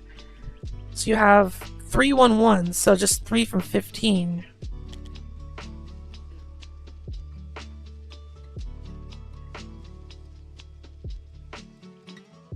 It's not 11. I can do math, chat. 3 from 15 is 12. So you would do 12 points. So, okay, so you've got 2, so 6, 10, 11, 12, plus 6, so 17. So you have 17 damage on board attacking me. And I have 2 1/1s, so I would absorb as much as I can, right? Uh-huh. So trample means probably what you already got going on in your brain, which is however much I block for in the toughness. So if I block with a 1/1, you would take the difference. I would take the difference. So let's say you attack. I block this creature. I would only block 1 damage of this, and the rest would trample over. So all 6 of this would trample over. That's crazy. I need an effect in order to do that? Well, some creatures already have trample. I see. So if you buff up those creatures that already have trample, you're gonna be crashing in for quite a bit. And that's the other thing that green is really good at, which is which is again big smash. It's like, oh, I have a lot of little guys that can block. I don't care. Who cares? You can't block Who cares enough. about your little guys? You can't block enough. I'm dealing you 40. Fuck you and the horse you rode in on. Oh, interesting. So that's one of the things that green is really good at, and that's smashing in for a lot. Okay. And that's why this is like just the quintessential, green thought process. Just unga bunga, smash elves. So you can put this tramp back in your hand. And I think this was untapped. Yeah. And then you tapped your Well-Wisher to gain, and then you attacked me. Okay, and then I lost the token. Okay, so it's my turn, and I already drew. Yes. Interesting. Nice. Because you in Yu-Gi-Oh, you always take the difference. Yeah, there's only some ways that are really specific that we're not going to get into that it wouldn't work in your benefit. And there's always sneaky stuff you could do. Okay. Oh, hold on. Let's go back to that overrun really quick. Can you put that back into play? So it's a sorcery. What do you think? Here, I'll show you this. So what is the difference, do you think, between an instant and a sorcery? So this instant is only going to last for the moment you play it. Okay. This sorcery is going to stay on the field until you do something about it.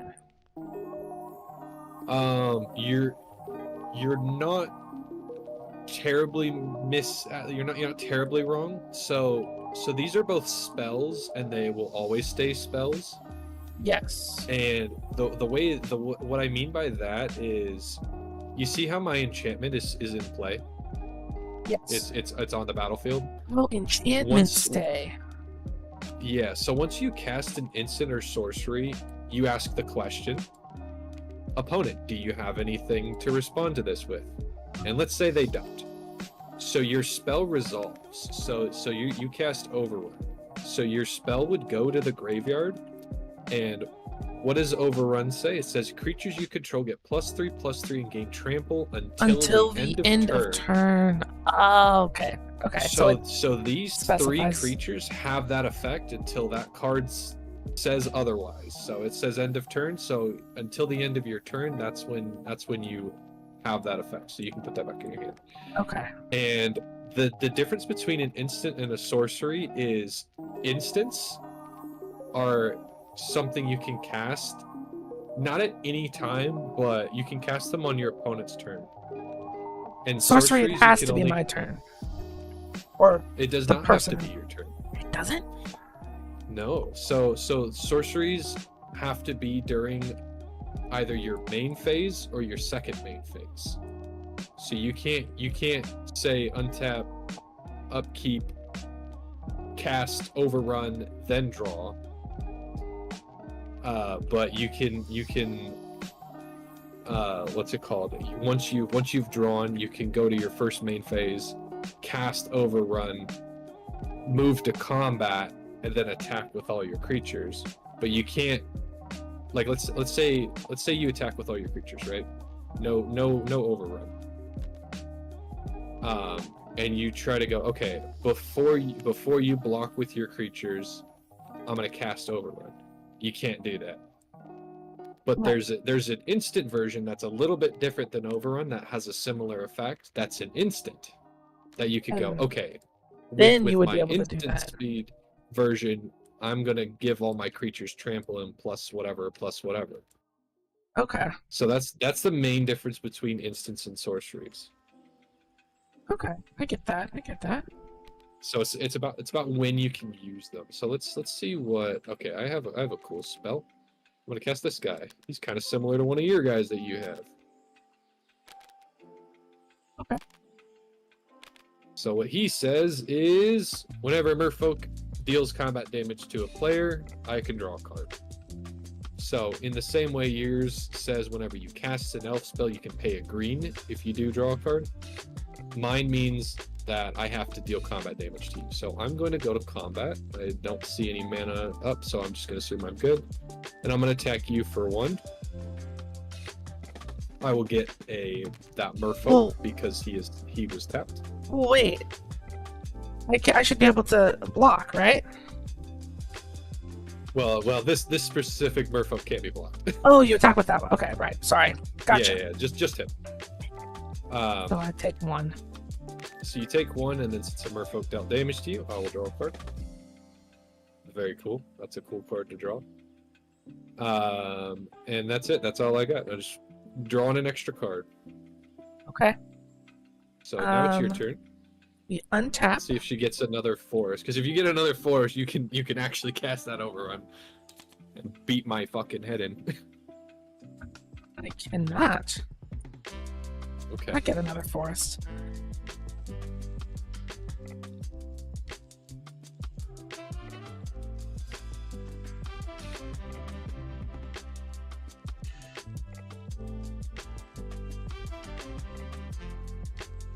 I want to do.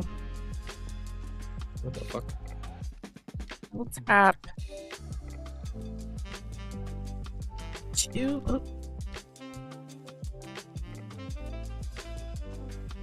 play another Well-Wisher. May I hold on? Yeah, that's fine. I'll let you do it. I'll let you do it your way. Are you gonna pay an extra green and draw a card? No, Okay. because I'm gonna tap the rest of these green mother truckers to summon the Elvish War Master. Okay, so this is an excellent time to learn a lesson. What's that? So read the one that you just cast. Whenever one or more other elves enter the battlefield under your control. Ah, crap. Create a 1/1 green So elf warrior. If I had summoned him first, then I'd have gotten a token. absolutely. So that's an excellent learning opportunity. And since we're in table magic, just go ahead and swap the order of the way you've cast those. Because you haven't done anything else major, like you haven't attacked me or anything. So you get an elf warrior, right? Because you did those in the right order. Yeah. She did those in the right order, chat, right? Everyone? No. Yes. Nobody saw nothing. I did it right. And you know what's crazy? Now your Well-Wisher taps for 6, and you have 2. So this one is summoning sick, this one is summoning sick, and this one's summoning sick. These 3 are summoning sick. And then these 3 can attack. Should you choose.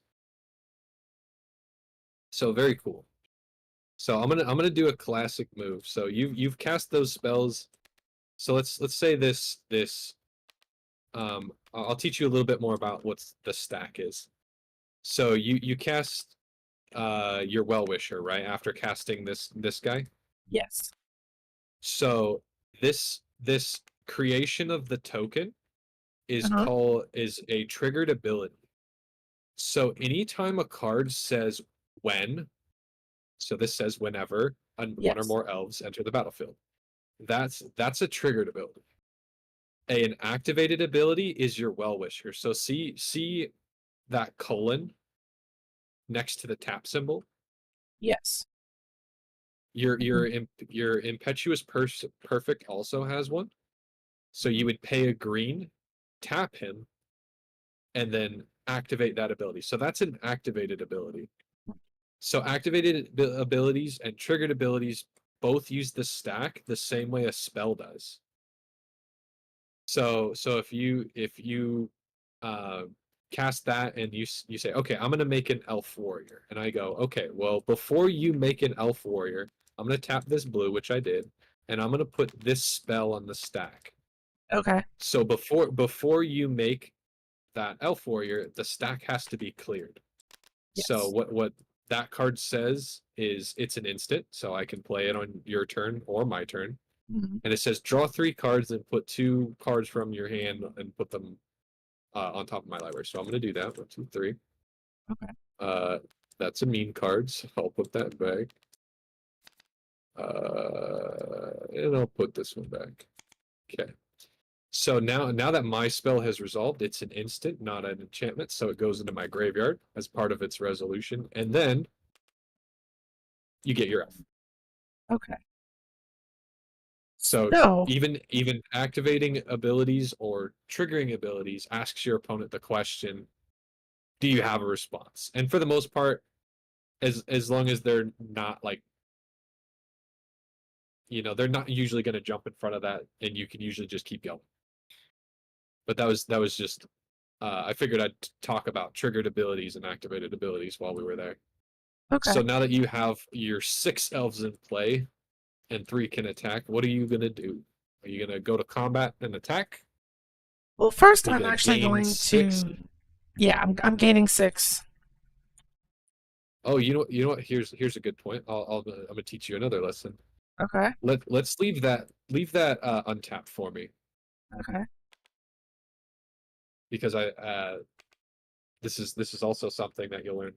So if you plan on attacking with your other creatures, do that Go first. ahead, and then I'll tell you about this well-wisher in a second. Okay. So I have a 2/3, a 1/1, and a 1/1 that can block.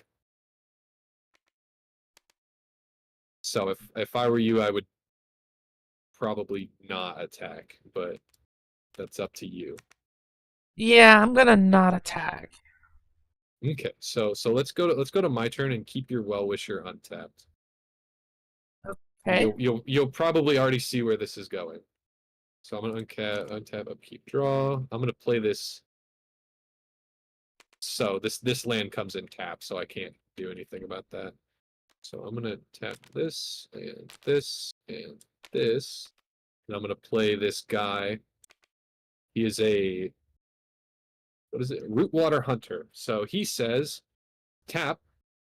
He deals 1 damage to target creature or player, which is really nice with this Merfolk enchantment that I have. Because let's say we're in a position where I can't attack you. Let's say I don't have this unblockable guy, and I just need to stave off your elf damage, Uh-huh. and I don't want to attack. But I have this activated ability. I can still tap this and be dealing you a little bit of damage every now and again. Mm-hmm. You know, without needing to attack you. So there are other ways to deal damage besides just smashing your creatures into someone. So that's a nice little effect. So I will go to combat though, and I will attack you for 1 that you can't block. Okay. So you'll take that 1. I'll draw a card.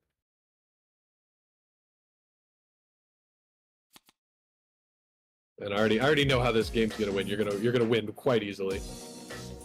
So I'm gonna go to the end of my turn, and what I would do is I would go to my my post-combat main phase.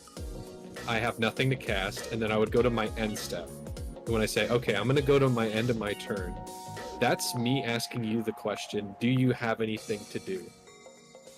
Well, what do you think you should do right now? And can you do it? Can I tap my well-wisher to heal? You sure can. Yeah. Huh. So on So you your can end activate- phase, I can tap this. Yeah. And so basically, so let's do this because this is so fun. Okay. So let's say I've attacked you with a good number of merfolk, right? And you're like, okay, I need all these other merfolk, or I need all these other elves. Let's say you don't have this. I need to block with something. So let's say you put this well-wisher in front of one of my guys. Let's say it's the biggest guy, and you know he's gonna die. You can block, and then so we've done blockers, and then you say, okay, before damage, I'm gonna activate its ability. So you can do that. You can do that then too. What? So you can so whenever we ask the question, so like when I cast my Rootwater Hunter earlier, I asked the question, do you have any responses? You could have done it then, but I wouldn't recommend doing it then. I would recommend keeping your creatures up for blockers, because let's say you activated this on your turn, and I come out with some crazy merfolk spell that's like, all merfolk get +10/+10. It doesn't exist, but let's say it does. That want to use creature it is for down. That creature's down, and you can't block with it because it's tapped. Tapped creatures cannot block. So you want to keep it up for a blocker just in case of emergency, and then at the end of my turn, tap it and gain your life. Oh. Since I didn't attack you with anything crazy, so you can go ahead and gain your 6 life now. So that's good resource management. I would have Alright, never so known that you could do that. Yeah, and so and let's say one or more elves out. So okay, let's say you had a mana up. Uh-huh. Let's untap this forest, right? And we'll untap this well-wisher again. So we're at the end of my turn, right? I say, Uh-huh. hey, I'm gonna go to my end step. Do you have any abilities? Tap this forest and tap your impetuous. Perfect. And then I would have gotten another token. And then I want you to read your. Oh fucking hell! Okay, that changed my camera. And then read your Elvish War Master. What does he say? Whenever one or more other elves enter the battle under your control, create a 1/1 green elf warrior creature token. This ability triggers only once each turn. So getting a token creates a token? In this case. Yes. In this case, because it's once a turn, you'll make one from Impetuous Perfect, get another one, and then imagine tapping your Well-Wisher for that. That would tap for 1, 2, 3, 4, 5, 6, 7, 8. That goes from 6 to 8 in 1 extra mana. So, but you didn't have the mana, so you don't get this. Yeah. But that's using your activated abilities at your opponent's end step, or when they pass priority. So you tap that, you gain your 6, and now you can go to your turn. And because it's the start of my turn, I untap everything anyway and draw my card. Okay, I get why you like this game. Look at her go, Chad. Look at her go, Chad. I'm so happy. It's so fun. We'll throw out another forest card. Oh man. Oh dude, I'm so dead. Do it. Cast that big boy. I'm telling you right now, if you do, I think I die instantly. This is bait. This is bait because you haven't actually used that instant counterspell card you have. I know it. I'm gonna throw out the overrun. You're gonna throw out your counterspell. Ooh, girl. You're smart. I forgot. I didn't know I had enough mana actually for that. Yes, I do. I do have enough mana for that, and I can do it. But you can do other things too. You have a lot that you can do actually. Can I delete this? So I'm gonna tap 3 of these bad boys. Okay. Play another Imperious Perfect. And I draw a card because I played an extra mana. Elf spell. Yeah, an extra mana. And you'll get this Elf Warrior, which can't attack right now. Right, and I'll get another Elf Warrior because of the War Master.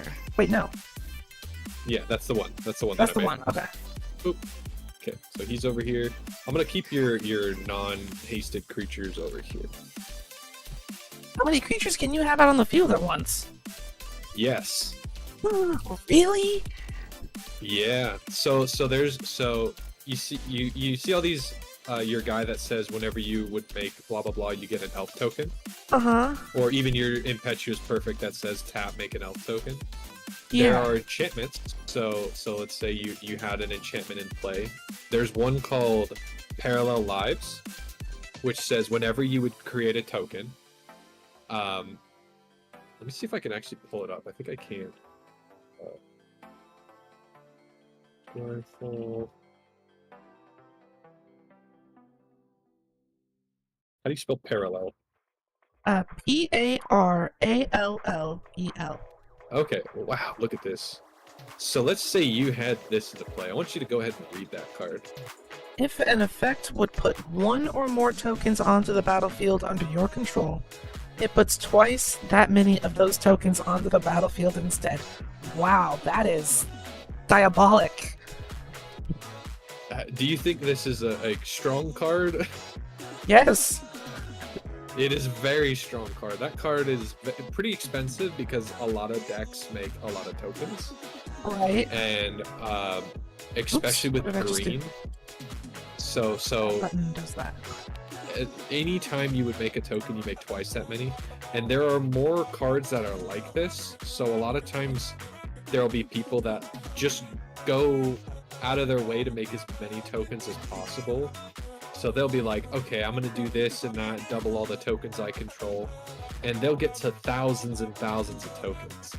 This game is a physical real-time strategy game at that point.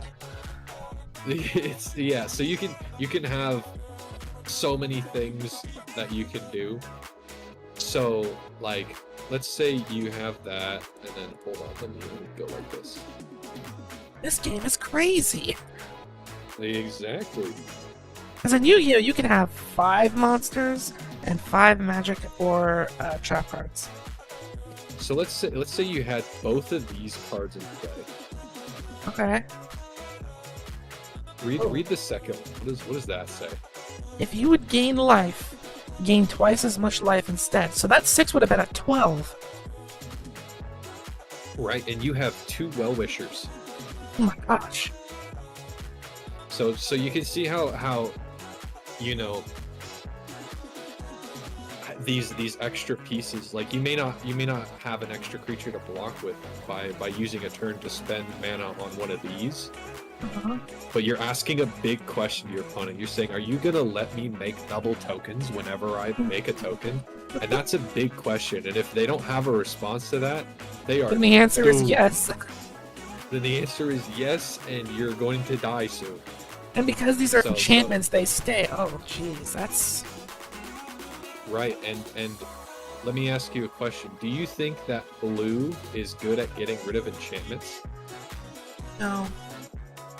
No, it's not. Green is good at getting rid of enchantments, and white is good at getting rid of enchantments. I don't know what a Because white hex like, is, but it looks like blue is good for that. Yeah, so hexproof. So there are 2 effects that are so let me delete these because you don't have them, and I don't want you to have them. That would be very bad for me. It's already looking bad for me.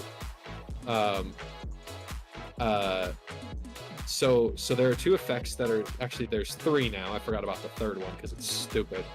But there are 3 effects that are kind of similar. One is hexproof, which is this one. And what hexproof says is this creature can't be the target of spells or abilities your opponents control. So green is not good at removing creatures. That's its drawback. I'm noticing that. So green can, it's just a little bit goofy. So some green spells say this creature fights another creature. So it would deal damage equal to its power to the other creature, and the other creature would deal power equal to it to your creature. And fighting is really the way green removes creatures. And then if your creature's just bigger, then you're like, okay, my creature's bigger, it fights your creature dies. But let's so that would be the only really way to target one of my creatures. But let's say you have this creature, and let's go with my unblockable creature because you don't like my unblockable creature. Let's say you have these 2 creatures fight. My creature will die, right? Because your creature's bigger. But your creature has the damage that was dealt to it on it. Applied to it. So it stays... So instead of being 6/6, it'd be 5/5. It goes down 1. The power doesn't go down, but the toughness does. Oh, only the toughness. Okay. Yeah, so if you, let's say you go to combat afterwards and you're like, okay, I'm gonna attack with all my creatures. You have to think about the fact that your creature was already dealt a certain amount of damage earlier. Because again, a creature with 0 toughness is Dead. That's right. So like, or let's say we did that. Let's see, it's only getting buffed once right now, right? So it's a 2/2, right? Yes, it is only a 2. Oh no, No, you it's have a 2 Petuous Perfects out. My goodness. My It's a 3/3. goodness. Okay, so it's a 3/3. So let's say you had these 2 creatures fight, right? I need to. I don't know how to do this. Okay, so let's do it like this. Let's say you attack with these 2 creatures, or you attack with that creature, and I blocked with these 2. So I'm blocking for 2 damage, right? And we go past blockers. My 2 creatures would die, but I could tap and activate this creature's ability and deal your creature the last point of damage that would kill it. Oh, okay. So that's one of the combat tricks that you can do. And then that creature would be tapped. Well, that's good. Good to know. Because I'm gonna attack with this creature. Go ahead. My root water hunter cannot block anyway. Or no, it can block, but I can't activate it because I cast it. Oh, I cast it last turn, remember? So it's summoning sick. Oh, okay.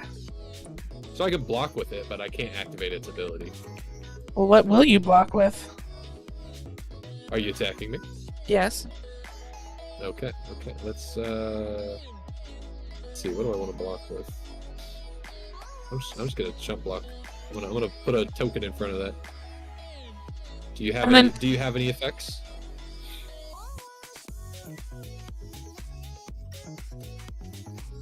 Or do you want to wait till later? I don't think I have any effects. Oh, I don't have nothing. You've blocked my attack. Okay, so my token will die? Yes. Just put it in the graveyard, doesn't matter. Okay. Anything else? Or is that your turn? I'm gonna attack with... Oh, I can't because that's summoning sick. Yeah, and you've already attacked. But you can attack with multiple creatures. Yeah.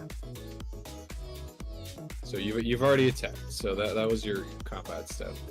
Oh, so you can only attack once? Yeah. Or I have to choose all of them to attack in one swoop.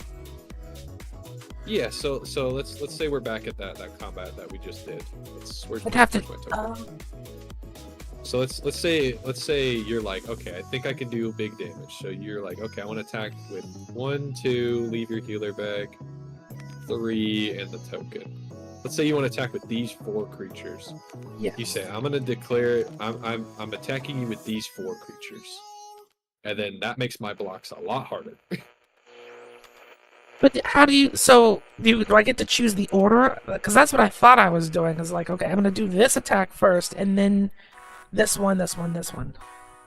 So that's an excellent question. So when you go to combat, the first thing you say is, I would like to go to combat. And then, because some cards, like creatures, will say, when you at the beginning of combat, make 5 elf tokens, right? Like, that might be insane. That card doesn't exist. But let's say it does. You might say, I want to move to combat. And let's say I don't want that thing to happen. So I say, okay, before you move to combat, I might, I don't know, merfolk blow up one of your elves. And then you have one less creature to attack with. And then let's say I don't have anything, which I wouldn't. So you say, okay, I'm going to declare attackers. You say, I'm going to attack you, and you can take a minute to decide. And let's say you want to attack with these 4. You say, okay. Now, once you've decided, it's like taking your hand off the chess piece. You're like, okay, I'm attacking you with these 4 creatures. So that's your declare attackers step. Okay. So you've declared those 4 as your attackers, and then what do once you've declared those attackers, you ask the question again. Do you have any responses? And I would say no. And then you say, okay, then we can move to blockers, and then it's up to me to go, okay, I'm going to block here, here, here. Okay. Let's say I would just block like that. Okay. I did not know that.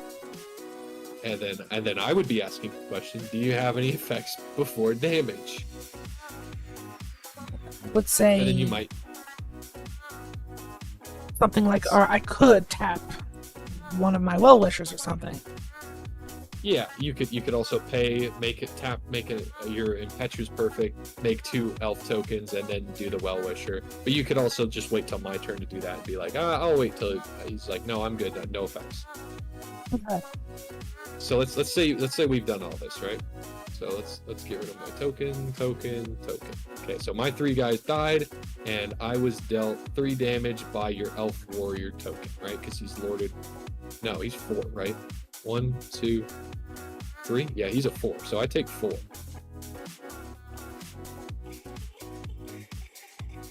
So let's say all that happened, right? Mm-hmm. And then so I've lost 3 dudes and 4 life just on that one attack. So that's pretty good. Okay. But because I didn't do that.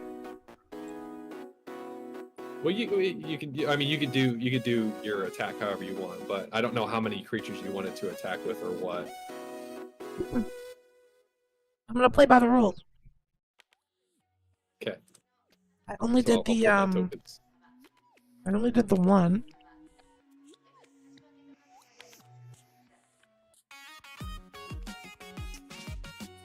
Oh. Only one of your tokens got destroyed, and you get to live another turn. I had one in my garbage can. Okay, so one of my tokens is dead, and the rest are still in play. Okay. Okay, so it's my turn. Yes. Okay. Okay. Ooh, nice. Okay, I'm gonna play this land. Let him figure it out, chat. I have to overwhelm him quick before he thinks his way out of this hole.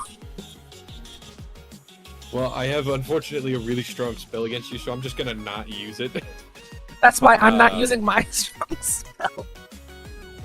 Until I can find a weaker spell to bait you out. That's exactly the way you gotta play against blue. And you also, in this scenario, you know I have a counter spell.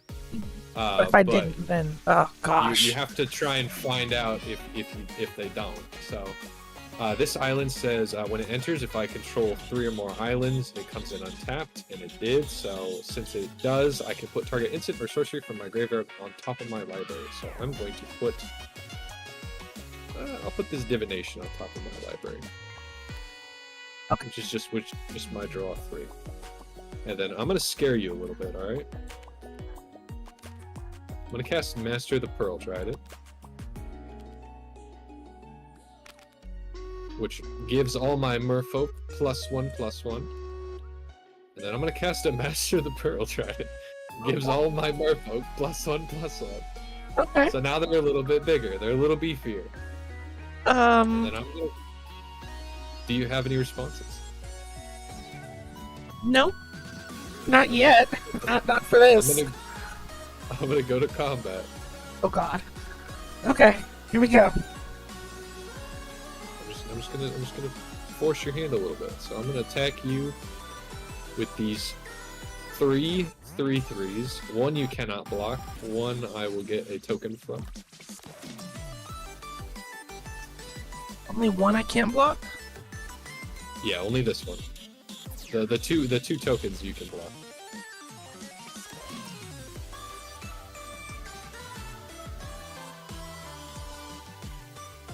Okay, I'm gonna block. So these are what, 2/2 tokens? That's our 2/2. I'm gonna, yeah. Let's do it. These are 3/3s. Oh, those are 3/3s. That's okay. Because these are. Your guys should be 4/3s. Yeah, these are 4/4s. Okay, so my tokens will die. I can't block what's that. Can't block them. And I will tap my Rootwater Hunter to shoot this one for an extra damage. So he'll die. Okay. And then I will draw a card since I dealt you 3. So take 3. Take 3 damage? Yeah. Because I have the unblockable guy. Okay. And then I think that's it. Alright, so I'm going to go to my end step. Would you like to do anything? Would. I'd like to tap these 2 and get 1, 2, 3, 4, 5, 6, 7, 14 points of HP. Hold on. Would you like to do anything? No. I want you to pay a green and tap your Impetuous Perfect before that ability resolves. Oh. Yeah. Okay, so you'll get 1, 2. There you go. Okay, now how much do you gain? Get 18. Nice. Nice. Look at that.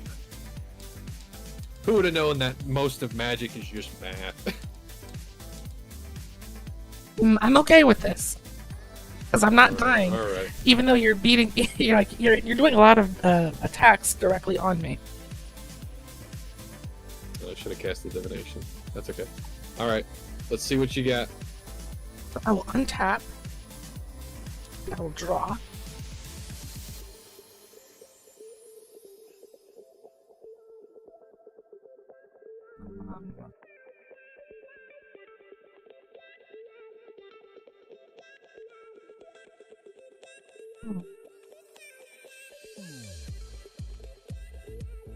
It will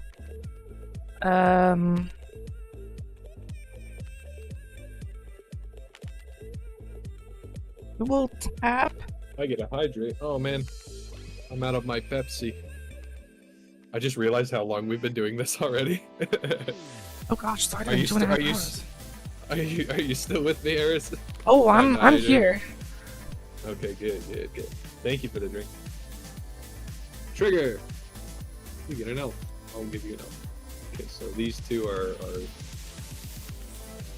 And I spent an extra so I get to draw. Thank you for the drink, chat. Did you hydrate? Do you have water? Have coffee. So, Okay, well... you can see what I just got, so it's not a big deal. But I just drew a forest. Is it too late to play that? No, because you're still in your first... Your pre-combat main phase is what we call it. So you can play that land. Nice. Sweet. So then, does that also mean that I could tap it and do this? You most certainly can, and you know what that means? You Get another elf, token. because you cast an elf spell. So if you can imagine turn one, so when you have one land into play, a turn one Elvish Mystic is sublime. We love it. Everyone lives for the turn one Elvish Mystic, because when you go to your second turn, and let's say you have another forest to play, you already have 3 mana, as opposed to your opponent who would only normally have 2. So that's because this Elvish Mystic, he taps for a green. But again, he has to see an upkeep before he can do that. Right. So he's very cool. He's a classic. He's one of the iconic cards that I had to add. He wasn't originally in the deck, and I'm like, she has to play with an Elvish Mystic. It has to happen. So you have Hella Elves. What's it gonna be? It's combat phase turn time.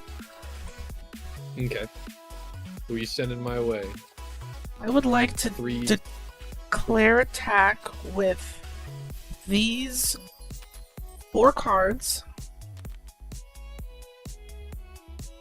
Nice. Nice.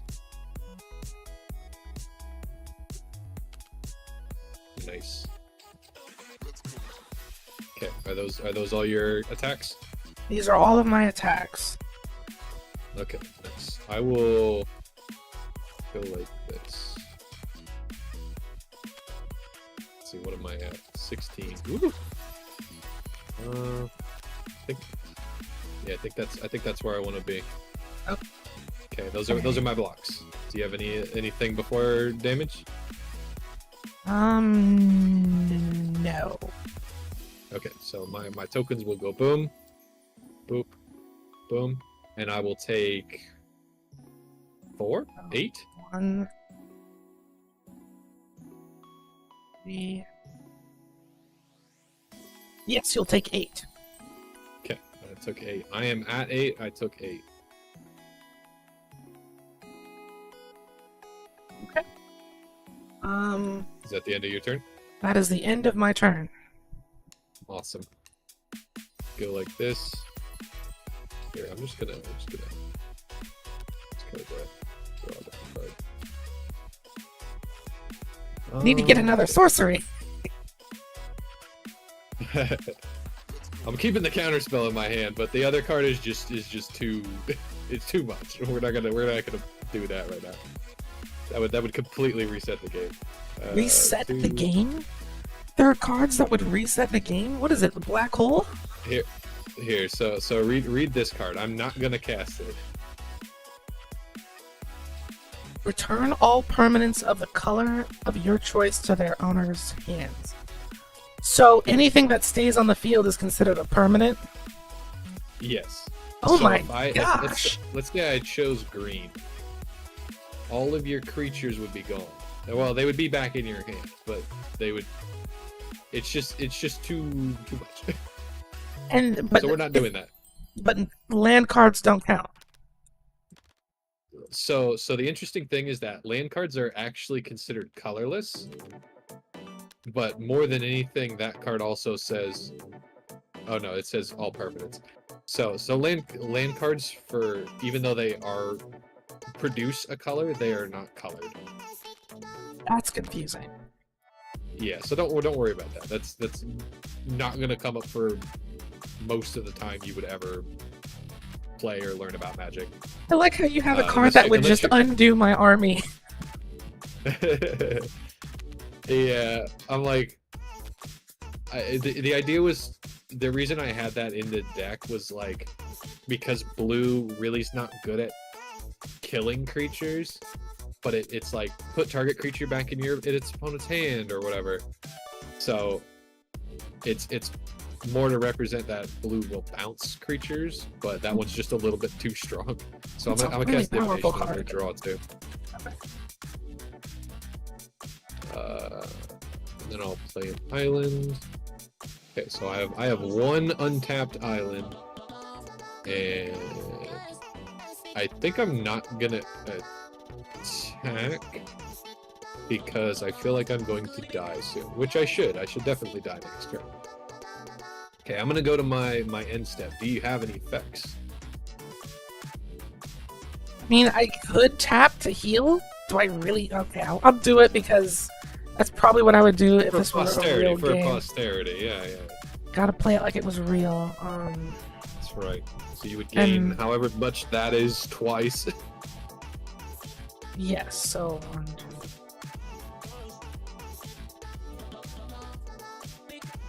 26.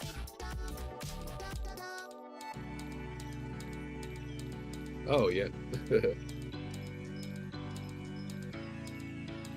I don't think I mentioned it yet because we haven't run into the problem. But when we say I'm going to my end step, what you're supposed to do is, if you have more than 7 cards in your hand, you discard down to 7. Oh. Okay. I have not had more than 7 cards in my hand, and I don't think you have either. No. So that hasn't come up, but that is also a thing. So 7 is the max number you can have in your hand. Yes. Okay. Unless you have a card that says otherwise. So there are cards that are like, you have no maximum hand size, which... Oh, but if you had played that card, I would have way too many cards in my hand, and I'd have to get rid of them. Oh, that is an evil card. it's a mean one. But elves also come out very quickly, and there are some elves that don't require summoning sickness. Like, they can get past summoning sickness to add mana, so you can put a lot of elves in play really quickly. So when it comes to tokens, do tokens go into your hand, or would they just go back into the token? Excellent question. So tokens. So even see how your elf token is in your graveyard? Yes. If once it hits the graveyard, it does not exist. So it would, if you had a token, you would just set it aside. But if tokens are bounced to your hand, are put into exile, or put into the graveyard, they cease to exist. Okay, so I wouldn't have that many cards because the tokens just they're not real. Yeah, they don't exist. They're not real. Okay. They're not spells. It's not real. Alright, untap, keep draw, Eris. Untap. Draw. Now I only have 1 blue mana up, so you should be you should feel safe enough to cast Overrun.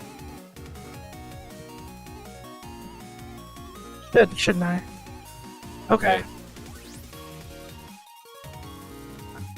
How many is it?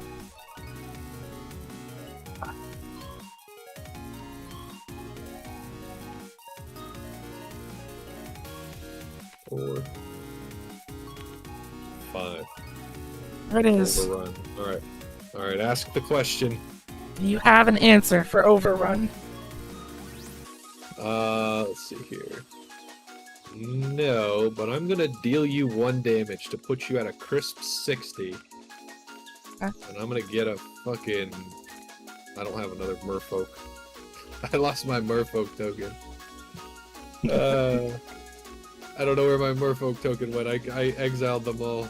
Here, I'll use this elemental. He's a merfolk. Okay. This is why tokens are they just represent. So we just pretend that this one's the right one for right now. Anything can be a token, so long as you just remember that it's what it is. Yeah, some people will use things that I don't like. Like there's little glass beads they have at Michael's for pottering plants, and they're like, it's tokens, and I'm like, just go and buy the actual token, please. Mancala pieces? The little glass beads they put for like flowers and crap. Oh. And I'm like, just go buy an actual elf token. Like if you're like, let's say you made this deck, right? This elf deck. And you don't have a single elf token, I'm gonna swat you right on the nose for not having a single fucking elf token. I'm such a nitpick when it comes to tokens that I went out to the website where you buy all the magic cards, and I bought every single token. I bought one of every single token that exists. That's why you spend so much. This was a while ago, so I'm not caught up again, but I have literally hundreds of tokens. Like if it existed at that time, I owned that token all the way to the past. Okay, so your Overrun resolves. Where does it go when it resolves? To the graveyard. That's right. Because it's not an enchant. So all your creatures get plus 3. +3/+2. And Overrun. But I just want you to know that I'm sure elf tokens cost a lot more than marbles and pottery beads. Yeah, they do. They do, but like an elf token probably costs like 5 cents. Do they charge 5 cents for them? You could honestly probably go around at a magic store and be like, hey, do you have any tokens that you don't care about? And they could probably just give them to you for free. But like the magic store that I go to, they have like a loose box of tokens, and it's like you get like 3 for $1, so it's like 30 cents. But some tokens are worth more, so it depends on what you're going for. Like, and if you order from the right website, they're cheap. If anything can be a token, then I would probably just take something from like D&D or some other thing that I really like. Yeah, you can do that. It's just kind of one of those things where, like, let's say you bought a box that was like, this is an elf deck ready to go. They usually automatically come with them. Yeah, but I want to use cool tokens because I'm cool. Then you better use the right token. Cool people use the right token. All right, cool attack me and kill me. Yeah, I declare literal elven war with everything. You probably can't. There's no amount of blocking that I could do, and I don't have anything in my hand for it. So you're gonna attack me. I want you to do the math because it's fun to do the final math. Oh God. Oh, there's a lot. Attack with all, even the well-wishers. Hell yeah. Dude, I'm even gonna hit you with the pacifist queen over here. The Elvish Mystic, hell yeah. She's like, I wish you well in hell. So everything gets plus Okay, +1, +1, +1. So that's +3. +3, that's 6, 7. 7. So 8, 8 is 7, 7.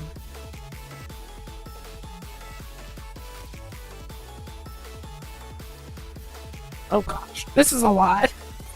Okay. It's good. You don't have to do all the math. When this the calculator up. we have a rule in Magic. It's called damage is for the blockers to do, or the calculations is for blockers to do. And since I can easily tell that I would 100% die by a lot. So let's see. You got 5 1-1s, 6 1-1s, 7 1-1s, 8 1-1s. That one's different. That one's different. That one's different. This is a 2-2, and this is a 3-3. So these all are getting +6/+6. This one is getting +3/+3. No. This one's also getting +6/+6. This one's also getting +6/+6. All of these are getting +5. So 1, 2, 3, 4, 5, 6, 7, 8. 9, 10, 11, 12, 13. 14, 15, 16, 17, 18. 18 plus 15 is 33.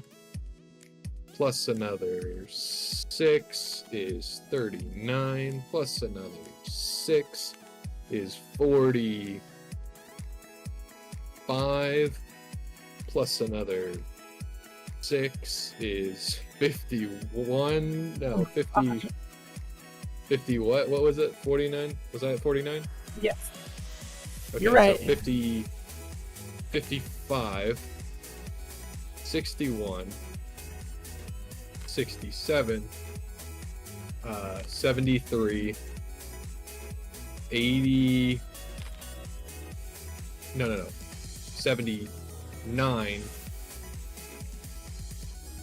85, 91, 97 damage.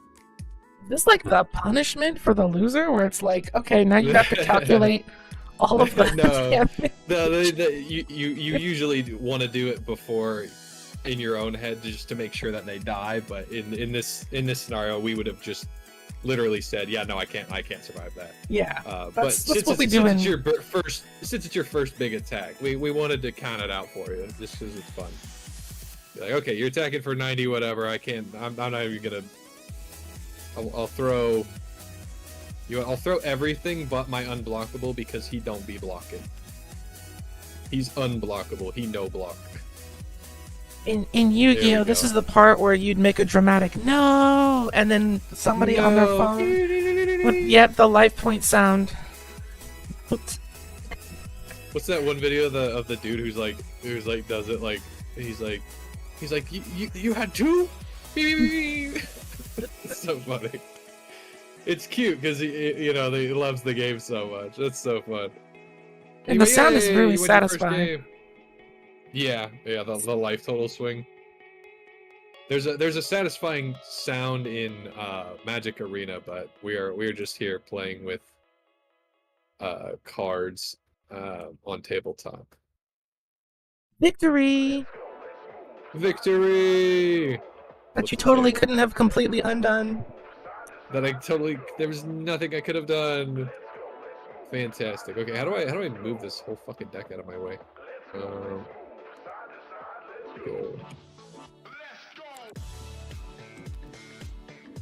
There's got to be like an easier way to fucking reset everything. You can make a box if you like drag, like you're on your desktop, and that selects everything, and from there you can.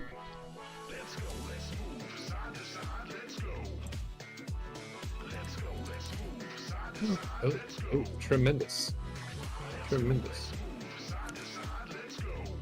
Get Can I just throw these away? There we go. I threw all my cards off the table. We'll rage quit. Okay, are you... Clip it. I'm done. I'm sick of this bullshit. I don't want to teach you nothing. How much brain power do you have left? Are you willing to stick with me for another lesson, or are you toast? I'm good. You're good? Excellent. Okay, then that means we get to go a little bit into some of the other colors just for fun, just because they're so juxtaposed to each other. And I'm not gonna have you play a whole nother game like that, but I will show you some of the fun things you can do. So let me pull up my mono black. Oh, middle click is flip. Middle click. Flip. So grab something and then middle click and flip it.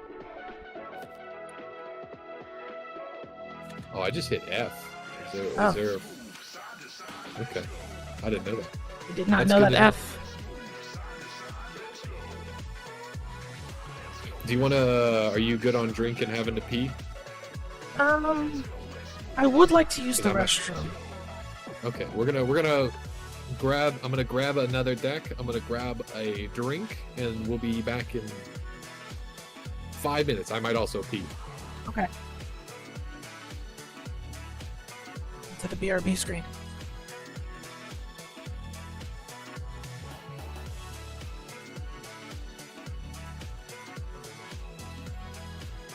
Neither do I, so I put on this dance video on loop.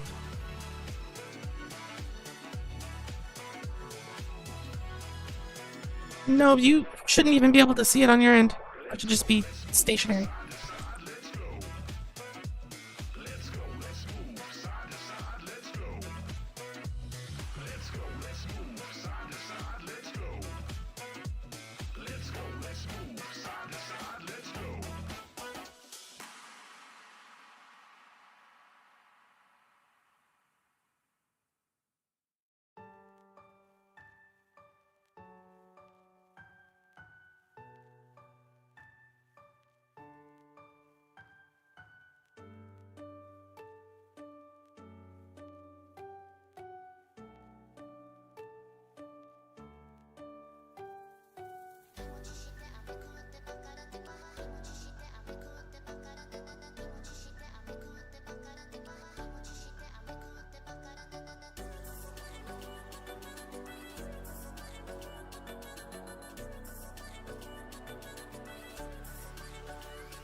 I am... What? What happened? What did I do? An ad just popped up. Oh. Don't scare me like that. Is that you? Is that you? Are you playing the ad? No? What? Where the fuck is the ad coming from? I'm so confused. I don't have ads. I don't either. What? The music was playing the whole time. I'm so confused. Was it my music? I don't know, maybe. Does your music play through your thing? No. I was muted. It's crazy. I don't know. It happened right when you came back. Oh. A little sussy. Chad, she's trying to get her ads in on my stream, dude. She's trying to add fucking what is it called? Ad poaching. She's ad poaching me. The ads are on the walls. Exactly. If you watch my regular content, then you know for a fact that I am a brand risk. True. All right. So I just pulled up the black deck and the white deck. So one is, I'm just gonna explain. Okay. And we're not gonna do a whole game between the two, just because I feel like that would take another. I mean, honestly, it would probably go pretty quick, because you get the fundamentals a little bit. So black is what let's. I want you to give me your best assumption as to what black is good at and what black is not good at. Resurrection. Like, Okay, that's from the grave. Exactly. That's what they're good at. They're good at keeping creatures Undeath. out of the graveyard. So what do you think they lack in? What do you think black is not good at with the things that you know that exist in Magic? Like, I don't want to say magic because that's what the game is called, but they probably don't have any sort of answer. Like, the monsters that they revive are probably beyond fragile and super weak. So anything that hits multiple targets is probably gonna just like decimate them. That's an interesting angle to go with. I would say, as far as creatures go, black's creatures have good effects. I wouldn't say they're very large, and if they are large, they usually have a negative effect. So like a lot of times in early Magic, they would give you a very large demon. So like a big fucking flying 6/6 or whatever. So it goes. What flying means is that it can't be blocked by creatures that don't have flying or reach. And so you would get a big, large creature, and then it might say at the beginning of your upkeep you lose 2 life. So they usually came with drawbacks, but a lot more of the modern black cards are just strong. So where black is strong is creatures dying and coming back. So they have a lot of effects that say when this creature dies, or sacrifice a creature to do this. It's also really good at removing creatures. So let's say your opponent has a Well-Wisher in play, and you're like, I don't want her gaining 16 life a turn off of her Well-Wisher. So I might have, let's see.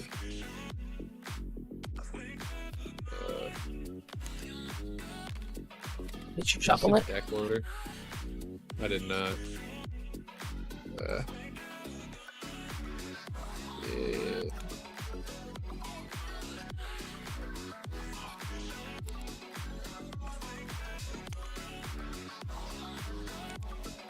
Okay, let me shuffle it real quick.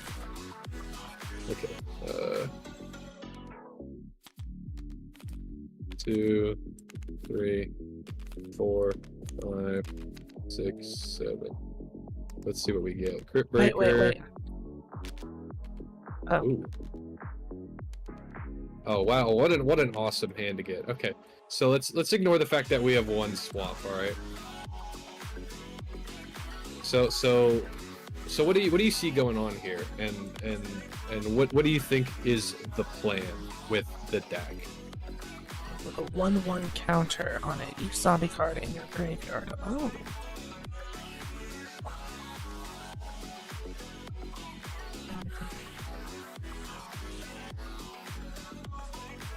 Additional.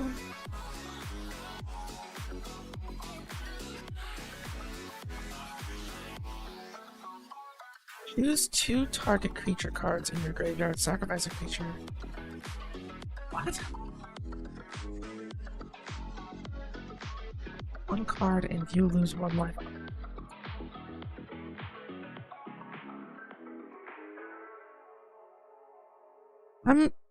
I'm not gonna lie to you.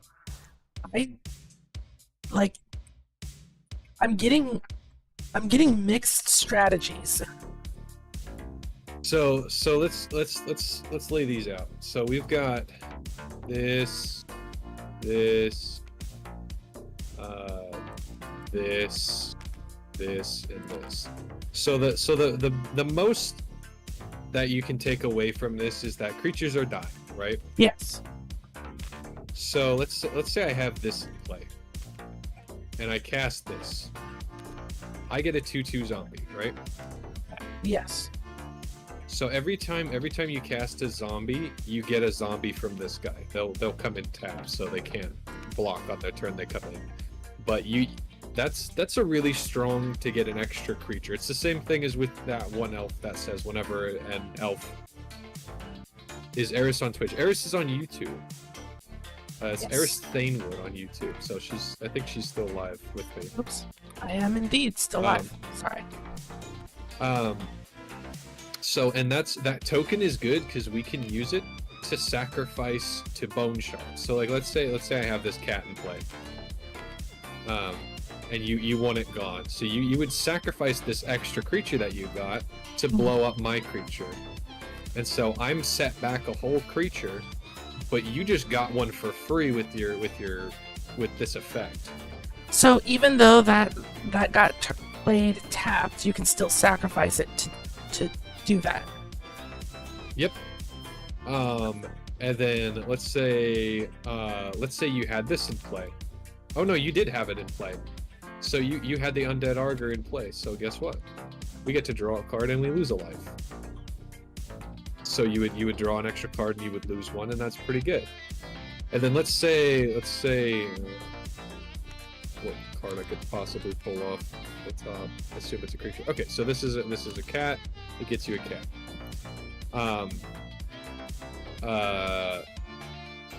And we used our bone splinters on this token, right? Actually, we used our bone splinters on the actual creature because that's better. So they only have the cat. So this would go into our graveyard. We drew our card already, and then let's say we were able to do this. So we cast this creature. It says that each player must sacrifice. Oh, I guess we would do that in the other way. Oh, okay. So we would have killed this, and then each player sacrifices a non-token creature. So I would get a tapped zombie from the Diregraph Colossus. I would sacrifice this creature. That creature would go away, and then I would draw another card and lose a life. Now, And then let's say, are you choosing to draw a card and lose a life, or no, so it's forced? So, oh yeah, so whenever this creature, so you don't have a choice. yeah, so like let's say you're at 2 life, and I kill both of I kill this Diregraph Colossus and this Undead Arger. You would, if they die at the same time. So like let's say I have a spell that says destroy 2 target creatures. That's GG. They would die at the same time, and you would lose 2 and draw 2. So that's something that can happen. So that's the thing about black spells is like it draws really well. It has really good ways to move creatures in and out of the graveyard. But a lot of times things have a high cost, and the cost is not usually mana. It's usually like you have to lose, like with this Village Rites. It says sacrifice a creature, draw 2. So let's say we sack this guy. We would sack that.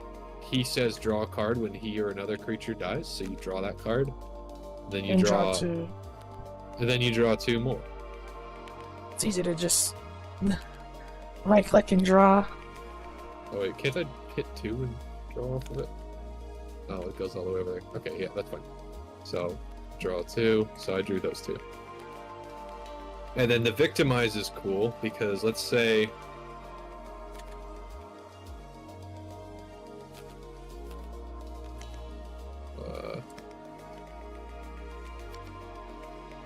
so let's say I have this Crypt Breaker in play, and I need some more bodies. I would cast Victimize. I would choose these 2 creatures in my graveyard, which keep getting muddled. That creature would die, and I get 2 creatures back. So it's like a Monster Reborn times 2, but you have to tribute a monster. Huh. This, to get 2 back. you can kind of see the appeal of it, but it's a little bit like you have to definitely know like the strategy and the order of which to like activate effects and stuff. Yeah. Like this is the sort of deck that would confuse me to play, but I think I could probably like after a few times I'd probably figure out how they work to like fight against. Yeah. And then like with this cat deck, which I think it's just the this is just a life gain cat deck, which is just your cats get stronger the more you gain life, your cats give you more life, and those kinds of things. So let's I don't know, So the fact that it's white isn't necessarily a hard counter to this black deck. No, so let's talk about what white is good at. White is good at making a lot of little guys. There's a deck archetype known as white Minion. minis, Oh, which is just a bunch of little 1/1s, and they either get buffed or you make so many of them that you overwhelm your opponent in numbers.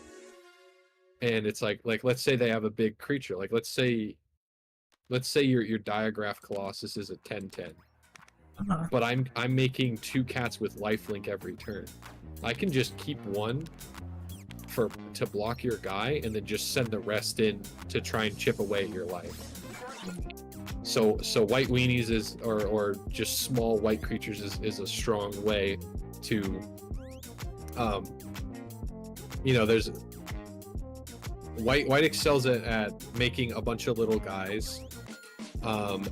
Its spells are not that strong for some things. Like white is notoriously bad at drawing cards.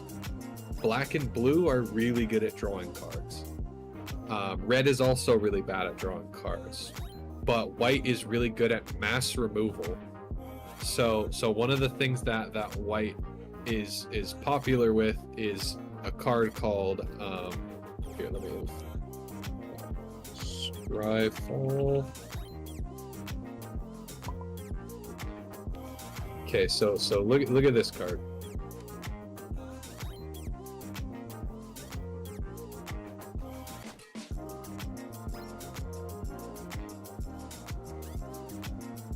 whoa! What? So that card is like the quintessential white card, which is destroy everything. Destroy all creatures. They can't be regenerated. What does that part mean? So the regenerated is so this is a card from early Magic, and there was an effect called regenerate, which is basically if the card would be destroyed by damage or an effect that would destroy it, you may tap it and remove all damage from it, and if it would be destroyed, it's not. This card says no, you don't get to do that. The card is going to die. Oh, so that was an effect. Like regenerate was a state of being. Okay. Yeah. So if let's say this Undead Augur said sacrifice a creature, regenerate this creature. You which would be a black way to do a regenerate effect. It would let's say you only have the Diagraph Colossus, so you would sack it to that, and then it would tap and regenerate. Okay, so that does not mean destroy all cards and like remove them from play, and they can't be played for the rest of the game type of deal. Yeah, so there's it's interesting that you worded it like that, because there are cards that do that. So there's a similar card, and we'll talk about one of the other zones that we haven't really gotten into yet. Scryfall. Descend upon. And I love the names of these cards because like it's just so like it gives me like Warhammer vibes again. Like Yeah, I'm read the name of that card. descend upon the sinful. Like does that not sound like the most like That is pretty hardcore. exterminatus type thing? So read that card for me. What does that say? Exile all creatures. Exile. Okay. Delirium. Create a 4/4 white angel creature token. 4/4 token? Excuse me? Yeah. Yeah, there are bigger creatures than 1/1s and 2/2s and 3/3s. Dang, it starts at a token starting at 4/4 is a new concept for me. That's Yeah, so let me let's start with the exile of creatures and then I'll get into just a fun token that's fun to look at. okay. So exile all creatures, what that means is so you see this little black hole zone that they put over here in your deck space? Yes. So that's exile. And what exile is it's not in the graveyard. So like let's say you're battling a black deck and you're playing a white deck. And you know they're gonna run cards like Victimize or other cards that bring creatures back. And you're like, I don't want to have to deal with this graveyard in and out crap. There are cards that exile creatures instead of destroying them. So like if a creature dies because its toughness drops below 0 from damage or combat or whatever, it'll go to the graveyard. If a creature's destroyed, it'll go to the graveyard. If you discard it, it goes to the graveyard. If I exile it, it goes into it used to be referred to as remove it from the game. Yeah. Because Yu-Gi-Oh! So Has the it out of doesn't- play. Yeah, so you guys have like yeah, I think you guys do just straight up have the equivalent, and it's not like the side deck where you can special summon it later or whatever. It's the you don't get to touch that card until we shuffle and start over. So that's what the exile zone is. And there are different types of exile zones, but they're not Exiles. so there's the one that's like this, which says exile all creatures. So all the creatures just go into oblivion and you can't interact with them until a new game starts, right? Do you understand that kind of zone? That it's Yep. just gone? Out of the game until the game is over. Reset. Yeah. But there are cards that say, here, let me get. So let's put your Diregraph Colossus in play, and I'm gonna pull up a creature. You're about to tell me that there are cards that can transcend that and say you can pull this card from exile. Yes, there are, but they Just are like very, very, very nitpicky. But so this creature, I want you to read that creature. This is the Banisher Priest. When Banisher Priest enters the battlefield, exile target creature an opponent controls until Banisher Priest leaves the battlefield. So how do you think that works? And I've put our cards in a very specific way. So, as long as this card is on the field, a creature that the opponent chooses is exiled, which means it can't be put in the deck, in your hand, or in the graveyard. It's gone. It's out of the game until this Banisher Priest is off of the battlefield. Exactly. So let's say you have this nasty Diregraph Colossus, and I'm like, I need to get rid of it, and I don't want it going to the graveyard. So I cast my Banisher Priest, and we would call this putting it under. I said I'm gonna put your Diregraph under my Banisher Priest. So as long as that's it's here, that's not allowed to be. Exactly. So let's say you have your Bone Shards, and you sacrifice this creature, and you destroy my Banisher Priest. So it dies. Your guy comes back to the battlefield. because it was exiled for as long as I control Banisher Priest. Since I no longer control it, or sorry, until Banisher Priest leaves the battlefield. Since my Banisher Priest is dead, it's no longer exiled, and now you have it again. What's interesting is that it goes back to the battlefield. Yeah, and some effects won't do that, but with the Banisher Priest, there's also a couple of enchantments. So you remember the Merfolk thing that I had? Yes. There are some enchantments in white that say, like one is called Oblivion Ring, and it just says this is an enchantment. Choose a non-land permanent your opponent's control, or from among permanents your opponent's control, and it's exiled for as long as you control the enchantment. So whereas a black deck will be able to easily remove my Banisher Priest because he's just a little creature, and black is going to kill creatures. It can't black get rid of the enchantment. Terrible at removing enchantments. There are only 2 cards in all of black that remove enchantments. so those are things you would consider when deck building. It's like, okay, I need regular removal, that's good, and then sometimes you need another type of removal just in case you run into certain things. But that's also like if you're playing to win and to be competitive and those kinds of things. In Yu-Gi-Oh, most of the times when a card gets returned from out of play, it's either immediately sent to the graveyard or to your hand. It's almost never sent back to the play field. Yeah, so that's one of the things with exile, and there's a lot of different ways to remove creatures. There's killing them, which black does really good.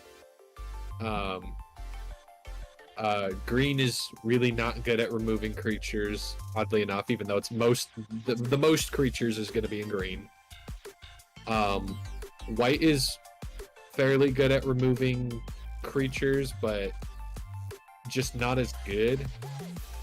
The best thing that white does is mass removal, so just like non-specific kill everything stuff. And white is really good at that.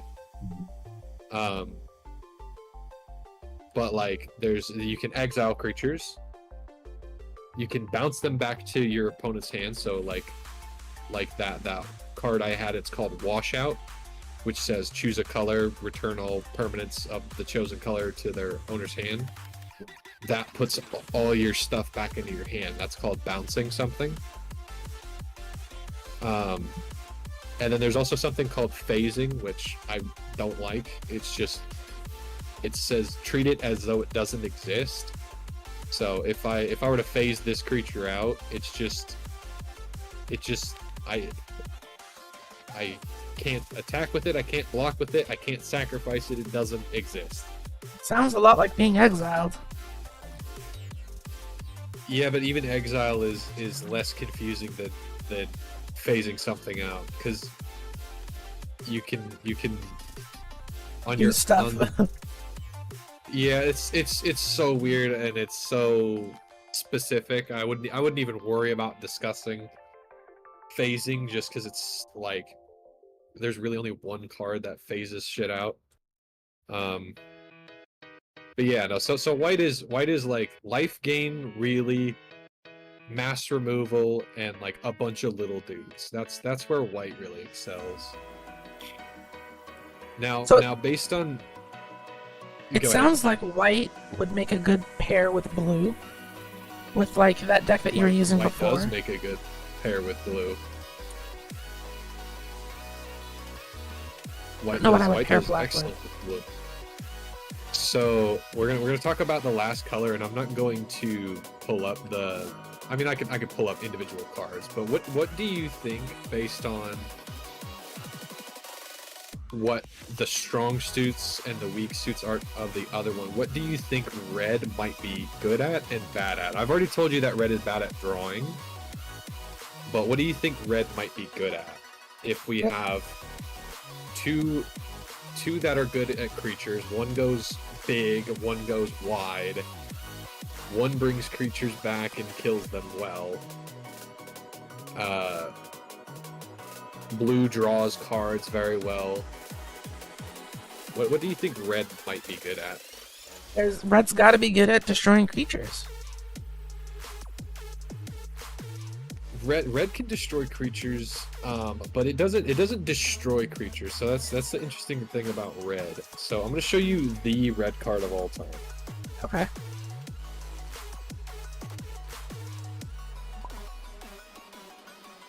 So this is one of the first red cards that was ever made. AoE. So it's mostly about the spells that it casts. It likes dealing damage. You know, red has good creatures in it. I wouldn't say not quite as good as green creatures, just because green creatures are so fucking big.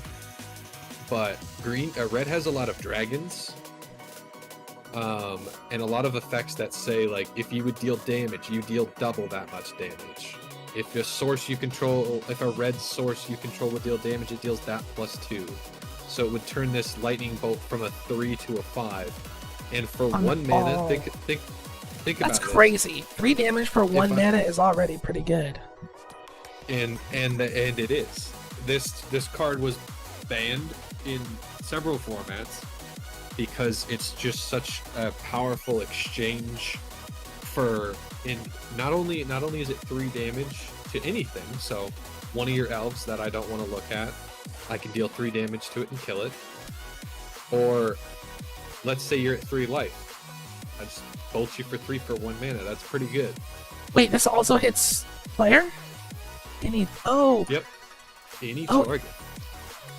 I was reading it wrong. I thought it was 3 damage to all targets. It's 3 damage to any one target. Right. I was gonna say 3 damage to everything on the field for 1 mana is insanity. But they're not that crazy. If I can remember one. Let's do this one. Even they have limits.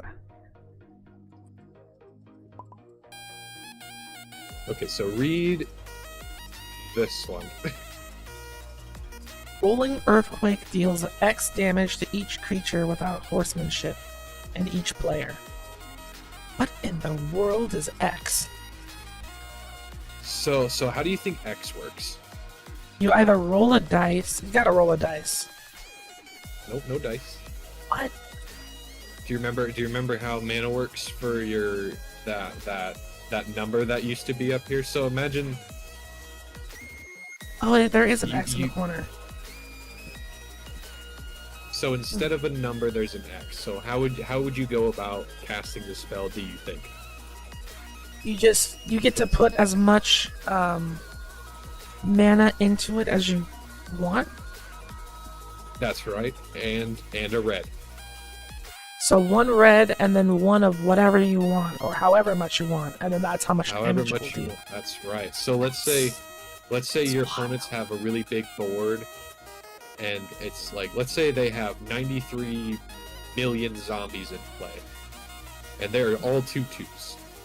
Well, you can just go, okay, I'm gonna pay. I would do Rolling Earthquake for 3, so I would pay 4 mana for Rolling Earthquake because I need a red, right? So red and 3, and the value of X that you pay is how much you're dealing. So the red doesn't add on. So whatever you pay for the X, and it could be mana of any color because it's a colorless one, right? See how it's not a filled in X. It's just a same way solid that this color. is a 2. So it's just any generic mana for X, and then you could destroy all of those zombies, and then you and that player would take 3. Is there a card that would make it to where you wouldn't take any damage? Can you combine it with something that's like shield for? You can reduce damage that would be dealt to you by some things, but that's not really the essence of red. The essence of red is usually I'm gonna deal so much damage to you, you're not gonna be able to recover from it.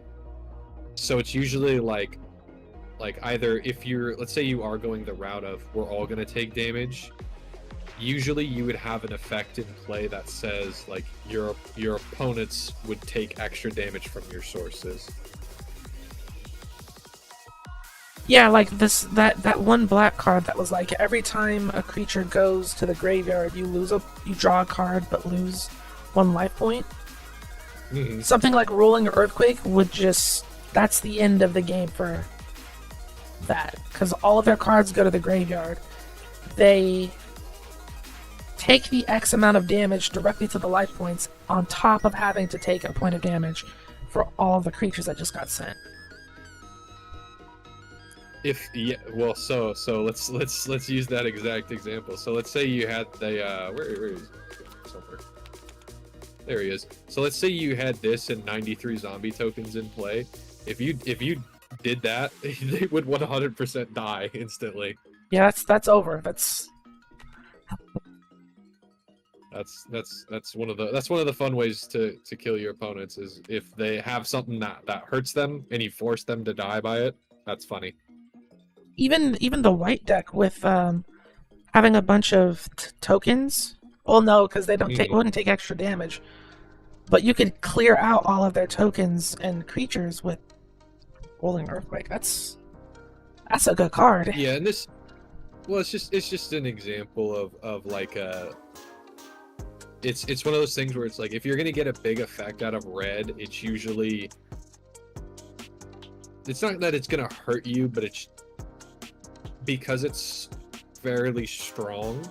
It's usually not as good as if it was in other colors, because like red doesn't have a card that says destroy target creature. So one of the things that red is good at is dealing damage through spells. It's also good at destroying artifacts.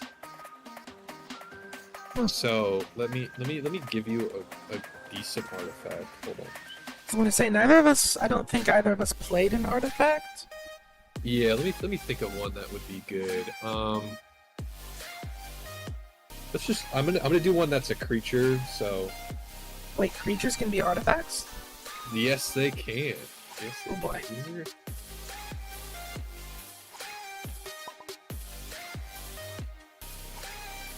Okay, so let's look at this. Because this is gonna look a little different than the other stuff you've looked at.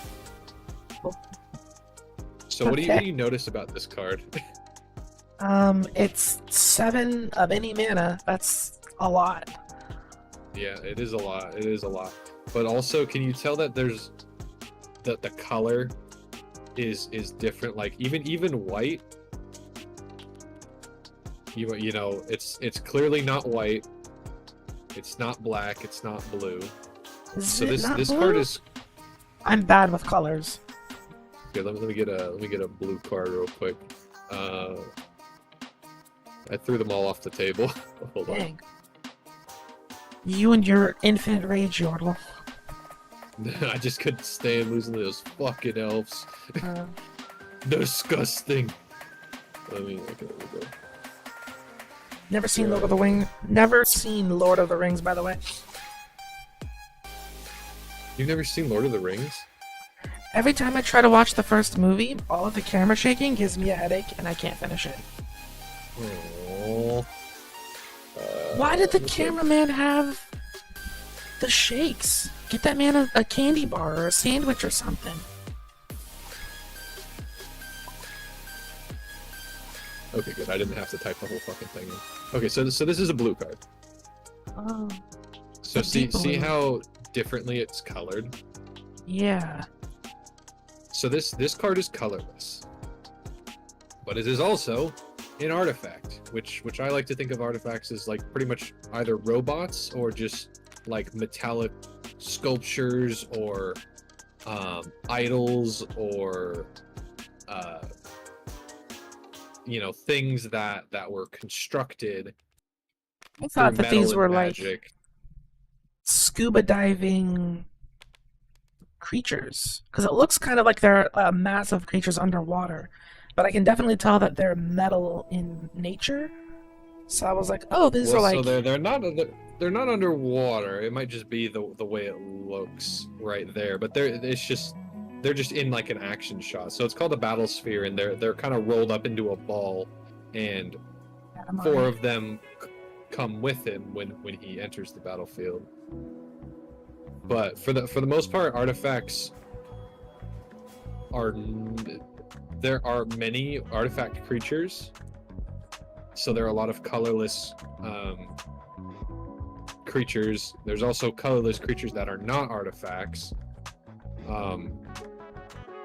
but being that it's an artifact, that means that not only can you use cards like this, the Bone Splinters, to destroy it, which black is good at, but also green is good at removing artifacts, and so is white, and so is red. Sounds like everybody has their own answer for artifacts. Yeah, blue, however, is not good at answering artifacts, and especially with this one in particular, if you're trying to use a blue spell, it's usually put it back into its owner's hand. You don't want this card to go back into their hand, because it says when it enters the battlefield, you make 4 1/1 dudes every time he enters. So if you play it and they're like, dang, I only have a bounce spell, they probably are not going to target it, because you're going to get 4 more dudes next time. You'll have 8 dudes. You're plus it. But then so that's the 1/1s that get summoned are colorless. Yep. Couldn't you play that colorless? So your card that returns all colorless to the opponent's hand, or you pick a color to return that to the opponent's hand, can you not pick colorless as a color? You are correct.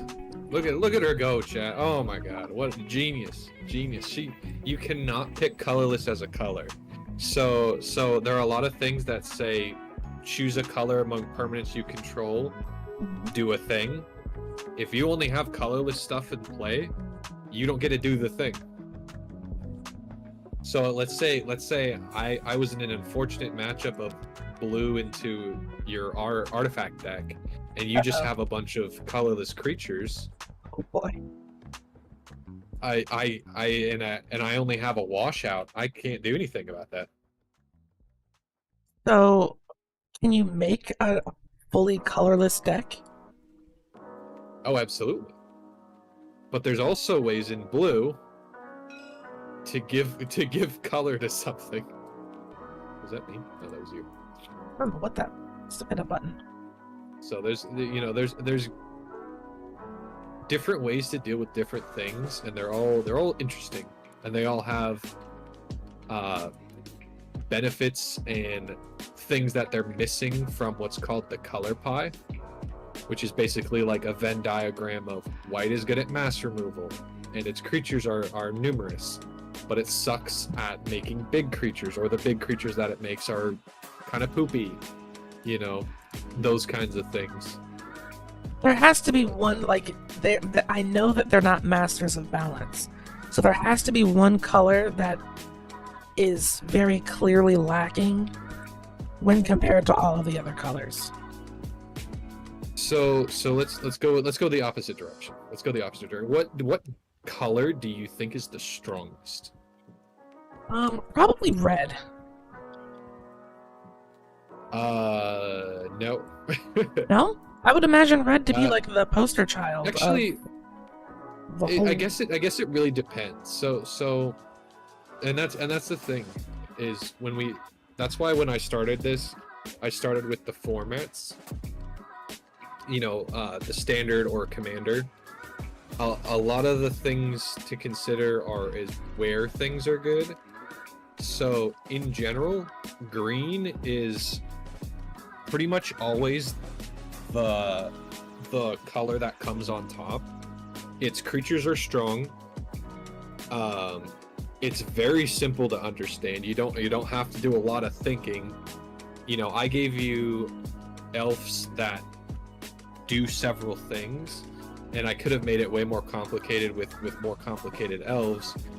But for the most part, it's you grasped it very quickly. You're like, okay, if I put a green mana into this creature, I can make a 1/1. Or when this creature, as long as this creature's in play, all my other guys get +1/+1. It's pretty straightforward.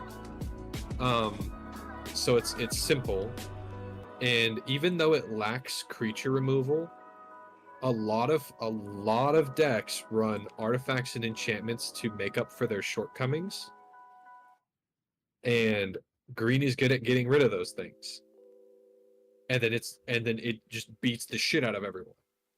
But the most important thing about green is its ability to get you more mana. So like there are a lot of cards that say hold on, let me pull one up. Didn't really feel like I was getting a lot of options to gain mana until I got that one card near the end. But if there are more like that, what are you presenting me? Explosive Vegetation. Search your library for up to 2 basic land cards and put them onto the battlefield tapped. Then shuffle. Huh. Yes. So that one literally would you pay 4 mana, you go get 2 forests out of your deck and put them into play tapped, and then the next turn you untap those 2 additional forests, and let's say you probably have another land to play. You went from 4 mana to 7 mana, which is crazy. Yeah, that's a lot. That's a lot of mana. And when this game is about resources, being able to get that many resources is excellent. So like let's think about this. Let's say we're playing a game of Commander and you have a blue and green deck. Think about these 2 things together. Like look at that card right there. Is that not crazy to think that you could tap a creature and do better than Pot of Greed every time you untap?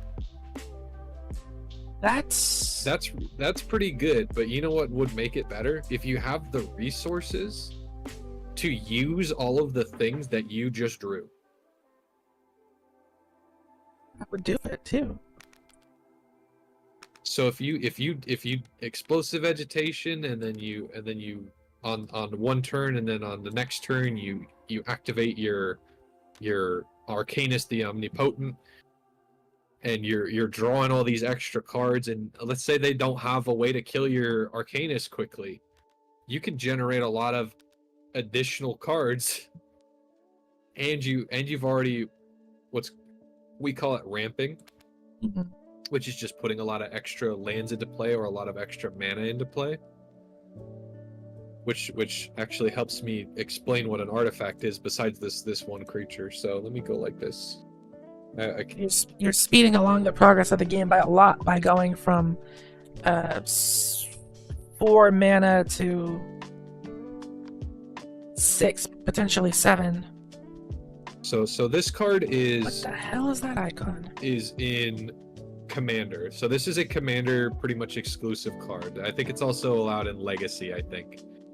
But this is a staple. It's a staple because everyone should and probably does use it. So what do you think that card does? It should be pretty straightforward, but I mean, add 2 colorless. Is that colorless mana, or are those just colorless? Yes. It's colorless mana. Yeah. Okay. So that adds 2 colorless mana, but look at also the cost of the card. Basically free, and it's an artifact, so it stays, and you can use that every turn. Right, and it only costs 1, and it makes 2. That's really good. Think about that green guy that you got on turn, like, what was that, 10? Turn 10? That taps for 1 green. Not a lot of, or really any. There are very few cards that go up in mana for itself. So like that card's, it's not like crazy expensive. Like it's like $1, because every every time they release commander, they're called precons, but it's like Starter it's deck. yeah, it's like a starter deck. So when the Final Fantasy cards come out, the let me show you the that mage lady that you said that you like, the black mage chick. Yordle. Yeah, Yustola. She is gonna be what's called the commander. So there she is. So she's gonna come with 99 other cards in a deck that's ready to go. You'd be ready to play her, and preferably you sleeve your cards. 100 sleeves is crazy. Well, they have sleeves specifically for like commander, so they come in boxes of 100 or more,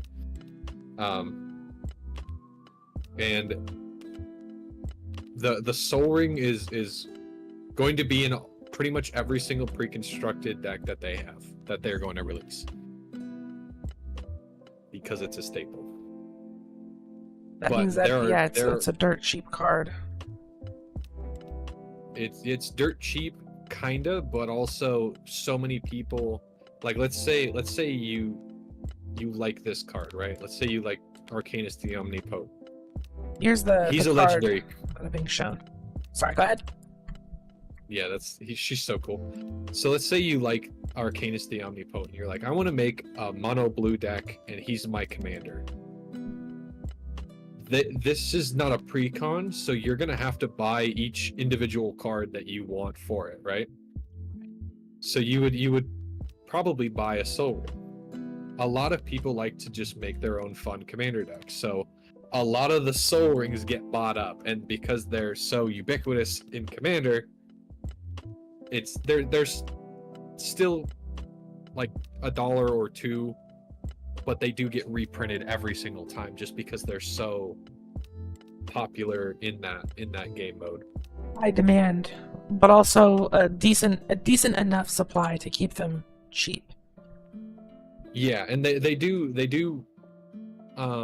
they'll occasionally have promotions where it's like, oh, do this, you get a Soul Ring, or if you buy a certain amount of product, you get a Soul Ring, or they'll have a set that's called Commander Masters, and just the same way you would open regular packs of Magic cards or Yu-Gi-Oh cards, you can pull them every once in a while, but there's no way they would put them in a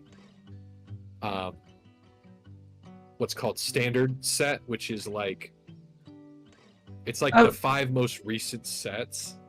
The game mode that doesn't use this card. Yeah. So it's if you're not the type of person who plays the Commander game mode, then you don't have to worry about having to get a Soul Ring, which means that there's more Soul Rings available for everyone else. I mean, you could think about it that way. Like if you're exclusively someone who plays Modern and Standard, you're not gonna ever see a Soul Ring. You may see them in Vintage, but you're really only gonna see them in Commander.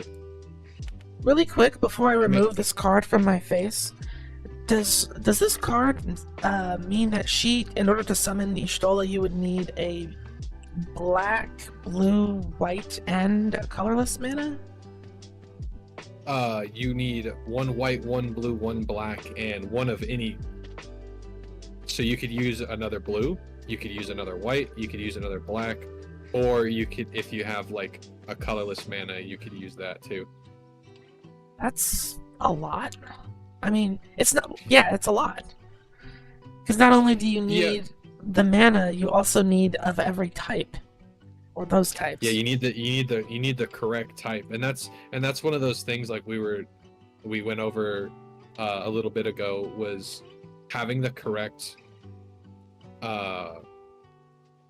mana in lands is important. So like in the precon that she comes with, I guarantee you they've put together really good lands for her, especially since it's a Final Fantasy commander set. Yeah. So to in facilitate general, making it a little easier to get her out. yeah. So like, let me think if I can remember the fucking Triland. It's white, black, blue, Triland. Oh, so there are cards that will give you multiple mana of different colors. Yeah, but you usually have to pick. So it's not like you get all three. You could choose a white, a blue. It's usually two, but there are a few lands that get three. So let me show you this.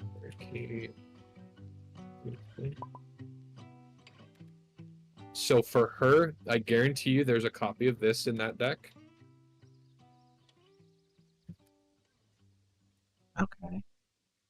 So you play this, and then you get to choose white, blue, or black, but you only get one. Yeah. That turn. And then Plains, Islands, Swamp. Okay. Now where's these? Yeah, that's what I want. Contaminated landscape. While you search for that, I'd like to complain formally. Sure. Yordle is a black mage, and in traditional Final Fantasy sense, black mages deal a lot of damage, but are incredibly squishy and have 0 survivability. So the fact that Yordle has 2 attack, or 2 damage, and 4... what's the term? Toughness. Toughness is counteractive to the traditional black mage, which is what Yordle is. So when it comes to creatures like this, the way I'm gonna go with the way magic works rather than knowing about the character. So the way she works is she says at the beginning of each end step, if a player lost 4 or more life this turn, you draw a card. So you want your opponents take a bunch of damage at one time to lose at least 4 life a turn. But she also says whenever you cast a non-creature spell with mana value 3 or greater, she deals 2 to each opponent and you gain 2. So what she's really asking you to do is to stay away from your opponents and just flick spells, and you want to do at least 2 a turn, so that you cast a 3 mana spell, they take 2, you gain 2. You cast another 3 mana spell or bigger, they take 2, you gain 2, and then at your end step you'll get that extra card that she offers. So what she's really asking you to build is a stay away from me. I'm gonna flick crap at you and get all this extra advantage from over here.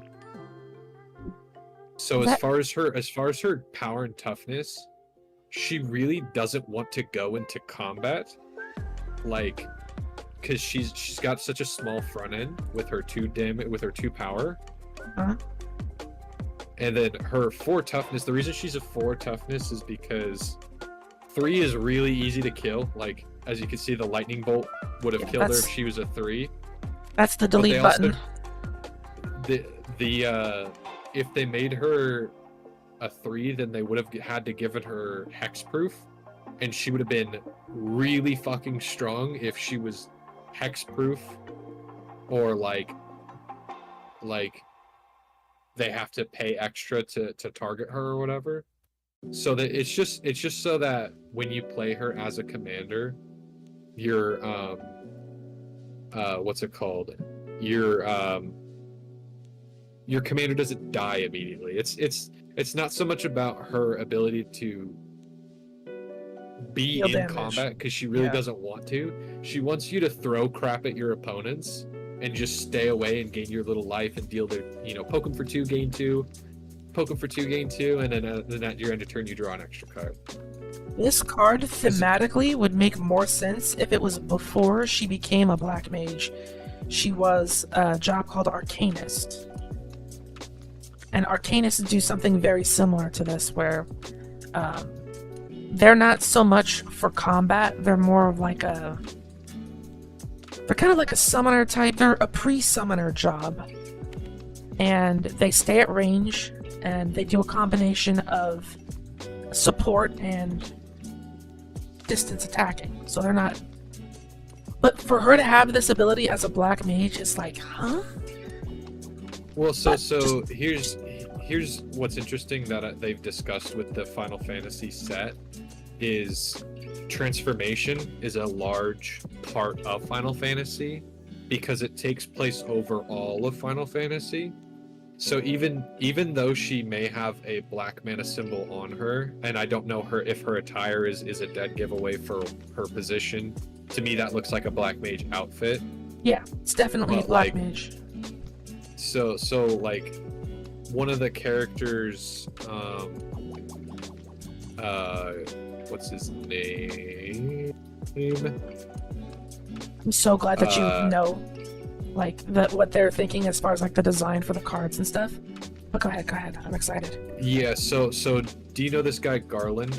Yes. So I'm gonna send you this. So this is a card that transforms.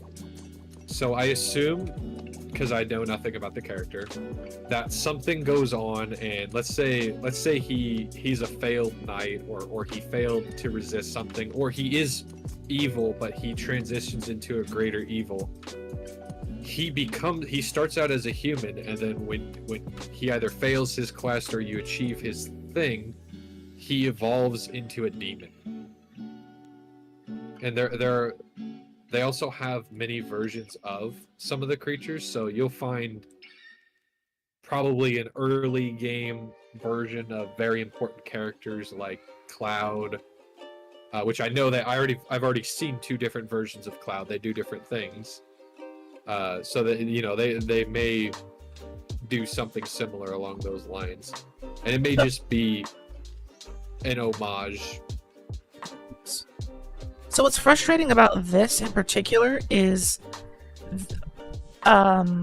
so Garland, I mean, it's not really it's a spoiler for like the entire series, but Garland is like the ruler of the Empire, which is a mainstay in the Final Fantasy series. Okay.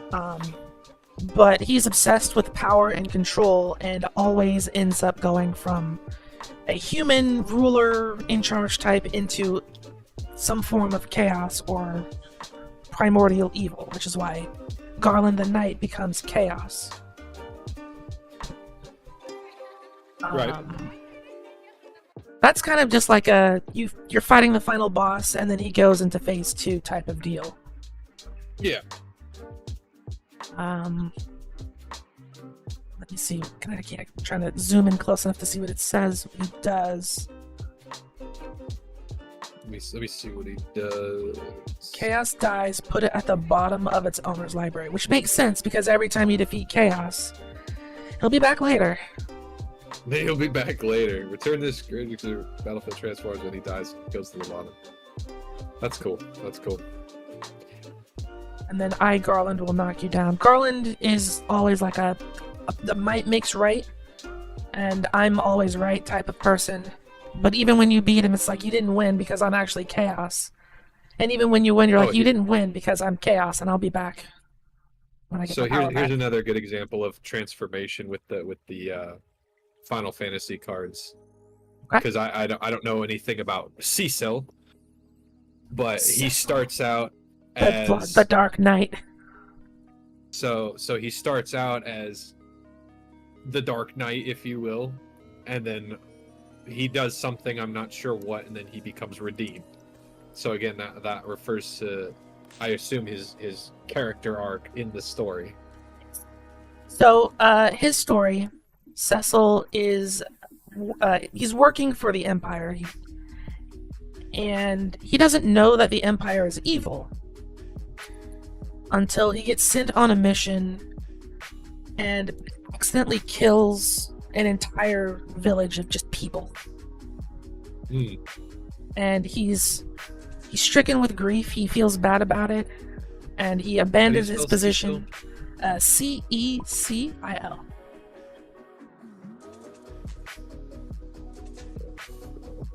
It's Cecil Dark Knight. Yes. He is a Dark Knight.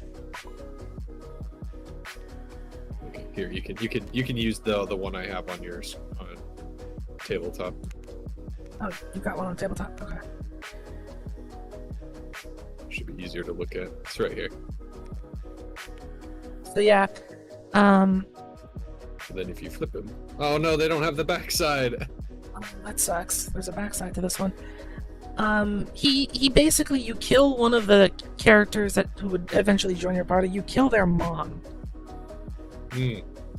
and he is like, "Oh no, we are the villains. I am the villain." Oh no, I'm the bad. Are we? We have skulls on our hats. Are we the baddies? And it's interesting too because he loses a ton of like attacking power when he goes from Dark Knight to Paladin. Yeah. But that is his arc. He goes like, I'm a loyalist to the Empire to, oh no, oops, genocide is kind of bad too. I'm fighting for the forces of good now.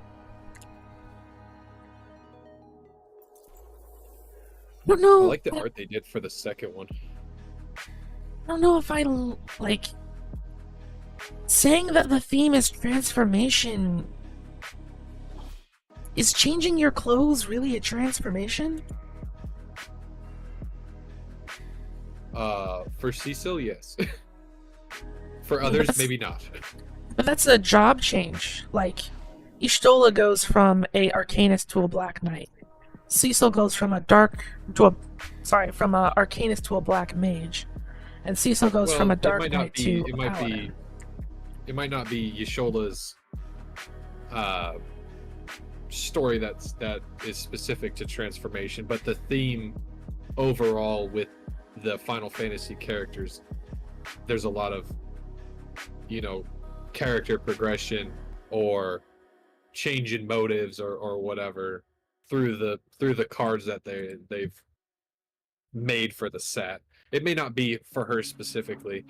Well, I mean, it is because what causes her to transform is she basically goes blind and gets sent through a super life force thing. She honestly, after she goes blind, she talks like she can still see.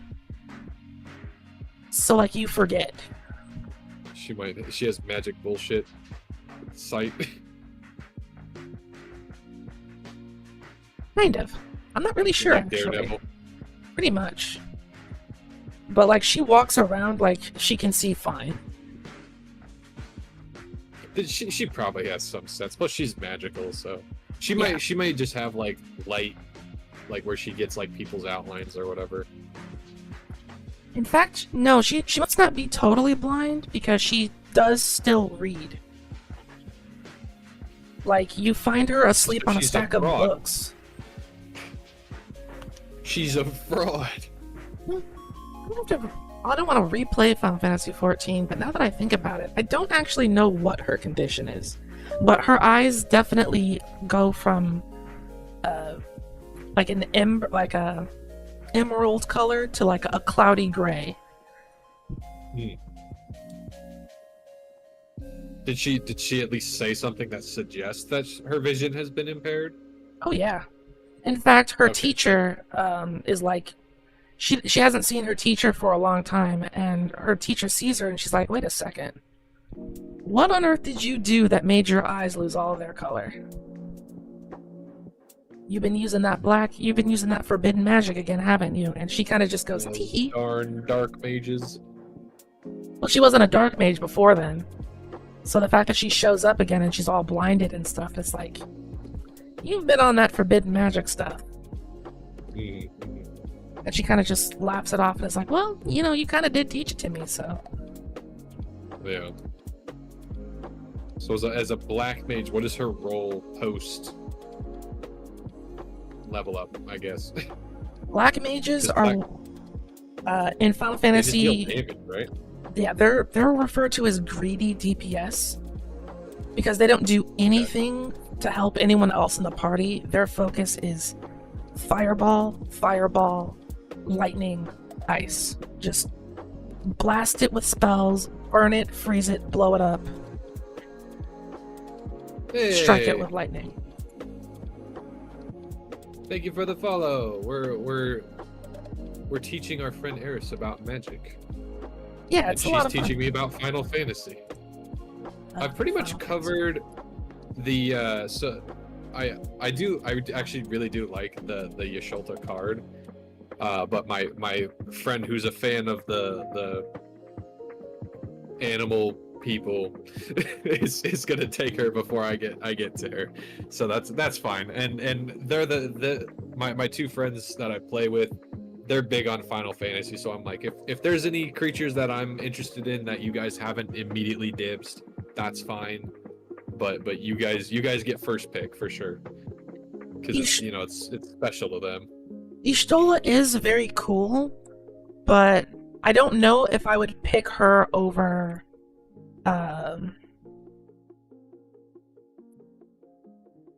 Would you isn't like me to tell Yuna? you what the other pre-con girls do? Yes. Like, So, who so, are so they, that first one, off? What are all of the female Final Fantasy character cards?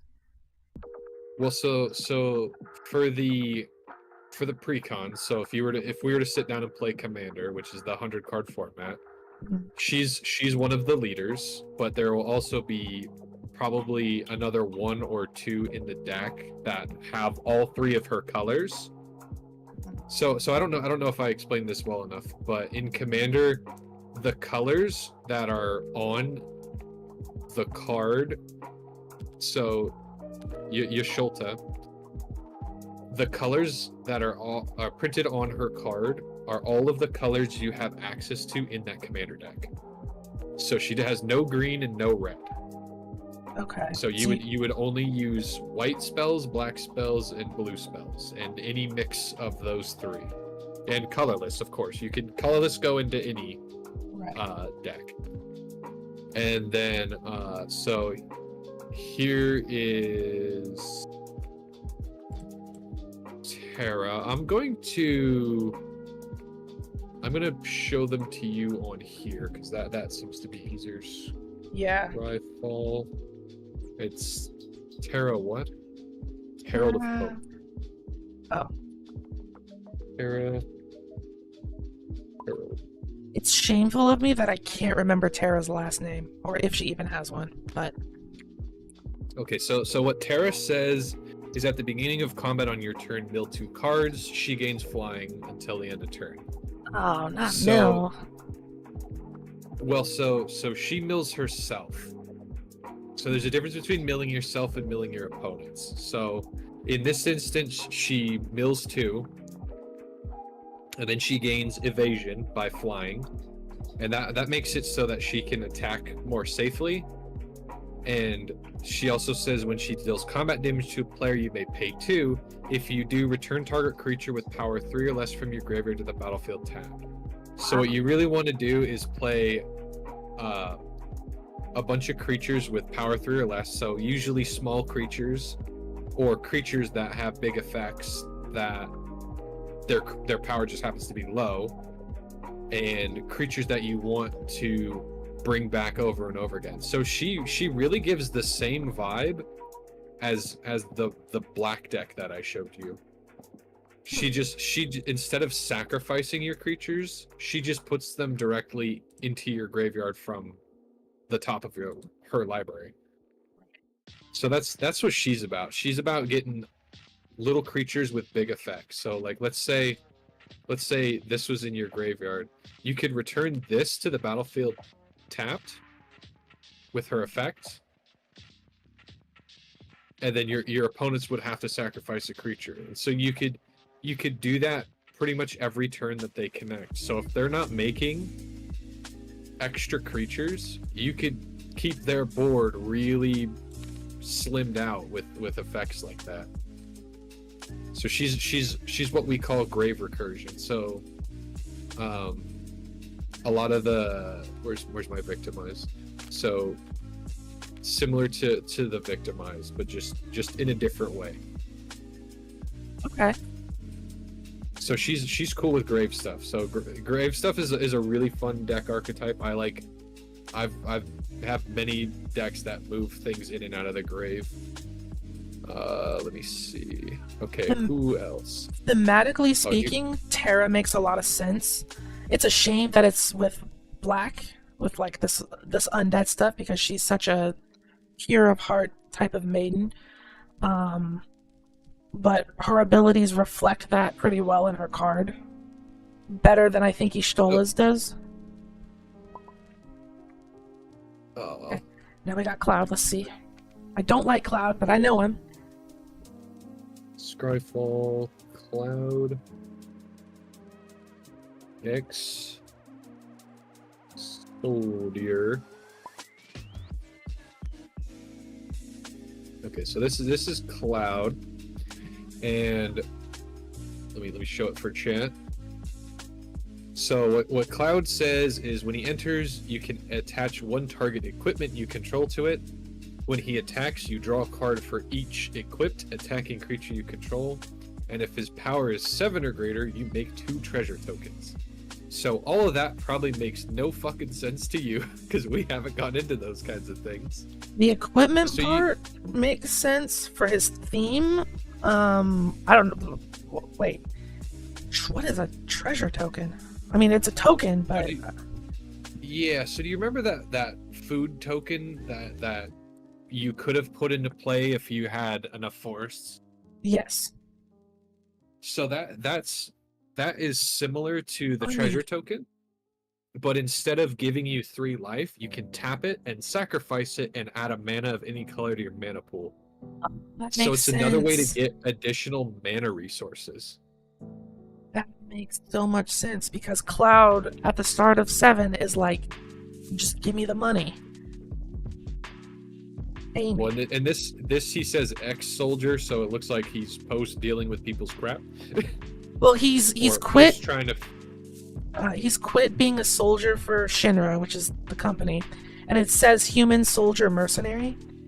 So after he Yeah. leaves his military, he becomes a mercenary to work for anyone who can pay him. Sounds like a good gig. And as far as equipment go, that's just ubiquitous with like in Magic. If you have characters that use a lot of swords or a specific sword like his Buster Sword, which I'm sure in this deck they're gonna have his Buster Sword as an equipment, and I'm sure it's gonna be absolutely stupid. It's gonna be so stupid. It's gonna be stupid. Yeah. But so like It's gonna be in the you ground on a understand cliff. how yeah, well you understand how equipment worked because of Yu-Gi-Oh! Like it's like Kunai with chain or Harpy's chainmail, whatever the fuck she uses in the show. Let's see. Iron Lock Soul Talon. Mail. Okay, so this is one of the equipment that everyone knows and loves. Oh, it's It's a called literal Lockstone warhammer. Warhammer.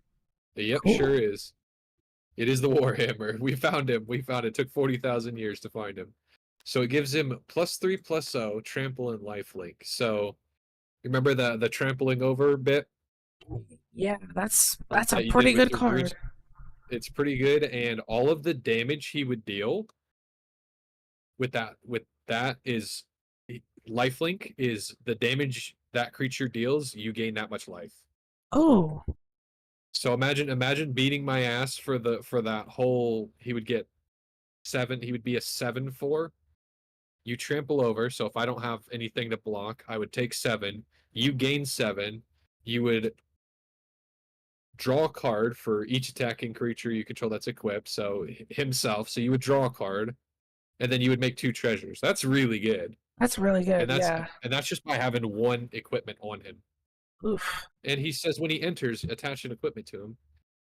And also he has haste, which means You he can attack does not immediately. summoning sick. That's right. So let's say you turn 3, you go Lockstone Warhammer. Next turn, you play the Soul Ring, and then you you play him the turn after that. He comes in, equips, tack for 7 with trample and lifelink. That's a really good turn. I don't think And again, Y'shtola nor Terra could do anything about that. well, That's and think about this.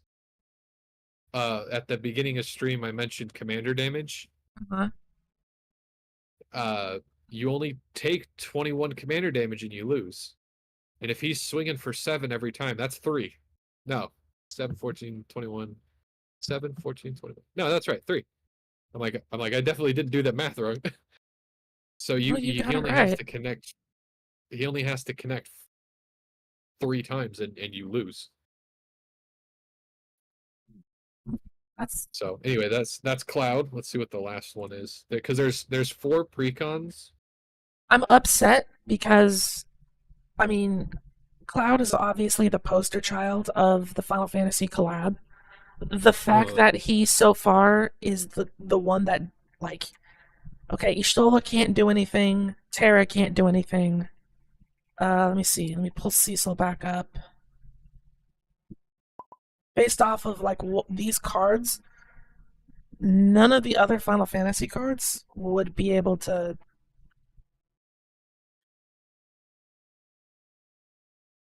do anything. be able to go toe to toe with him. You mean? Yeah. So and that's one thing you got to consider is again the type of decks that they are. Mm-hmm. So Yasholda and what's her name? Terra. Terra. They both have black, so they have creature removal. So they'll have spells that destroy creatures. Um, Terra will have red and white, so equipment will be easy to destroy. Yashoda will have white blue, so again she can destroy equipment or bounce Cloud out of her way. Okay. So even though they may not be able to go toe to toe with him on the battlefield, I guess I'm he still may have thinking to wait. combat. So he may have to wait for an opportune moment because of the possibility that they might just kill it the second he comes in. But once they're tapped out and you can just be like, okay, locks it on Warhammer, and then they think that they're gonna block, and then you just pull out a card that says that this creature has double strike, and what double strike is basically it deals double combat damage. Ooh. So that would, you could easily one-shot someone with Cloud. So it's, you have to consider what's available to what. And then I don't know what Titus does. At the beginning of combat on your turn, you may remove a counter from target creature you control. Oh, move a counter from target creature you control onto a second creature. And then whenever one or more creatures you control counters Oh my on gosh. them deals combat damage to a player, you may draw a card and proliferate. Do it only once each turn. Okay. I can imagine Titus being problematic. Is he a problem child? Well, he's the only character in Final Fantasy X who knows he starts out with the ability called Cheer, which is an ability that you will pretty much want to be using throughout the entire game, with like no exceptions. Cheer is. Says it right there on the card. Yeah, that is the move. That's funny. So, I don't know. So creatures with counter deal damage to a player, draw a card, and proliferate. Proliferate is when you like split, right? So let's go with this because you haven't dealt with +1/+1 counters. So you remember your overwhelming stampede, whatever it was, overrun. Yeah. So that one gives +3/+3 until end of turn. So a +1/+1 counter it just stays until the counter is removed, or like if the creature leaves the battlefield, the counter stays on it. So a counter is a permanent way to keep track of stuff in game. So you could just shift it. So specifically, he'll probably have +1/+1 counters, and maybe like there's some other type of counters like flying, which means that he permanently has flying for as long as that counter remains on him, right? and so his ability would say at the beginning of what? At the beginning of combat, move a counter or something like that. Yes. So let's say he moves a counter onto Yordle. Actually, let's use her because she flies. He can move it onto her. She can attack, and then when she connects, he gets his trigger of draw a card and proliferate, right? Mhm. So what proliferate does is you choose any number of permanents or players with a counter. So we have one with a counter, and then you put another counter of that kind on that permanent or player. So she would have 2 +1/+1 counters on her. And it just keeps going up. Yeah. And he can take that at the start of every battle and say, okay, I want that on somebody else now. At the beginning of combat, you may move a counter from target creature onto a second creature you control. Yep. That seems... I can imagine a couple of different ways that would be crazy. Yeah, but it's also only on combat on your turn. So Yeah. you could. There are cards that say like, when one or more counters are removed from this creature, it has an effect, or you can find benefit for most things anyway. But again, just having permanent increase in damage is really good. Okay, Titus, I can see Titus standing a chance. And his card fits super thematically. That is... Like, Titus is the support boy. Is that a winner? That's a good Final Fantasy card right there. Good boy.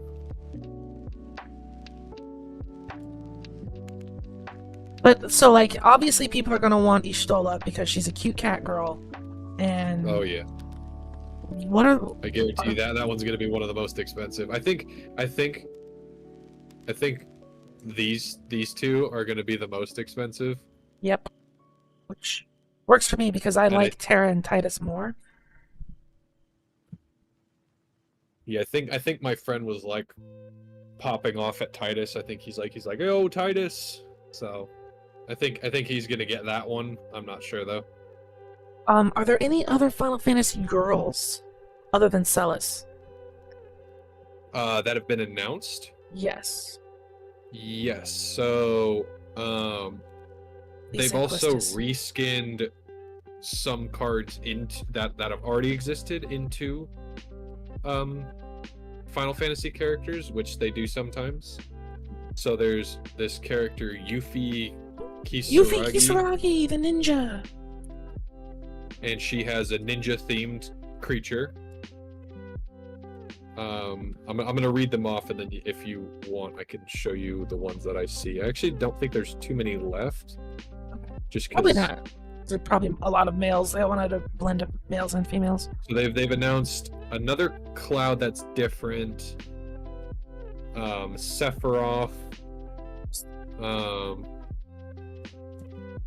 I don't know what a Stlitzikin Moogle merchant is. Stiltskin. That's a thing. Toonberry, which Thornberry. fucking cactus. one-shot someone apparently. Yes.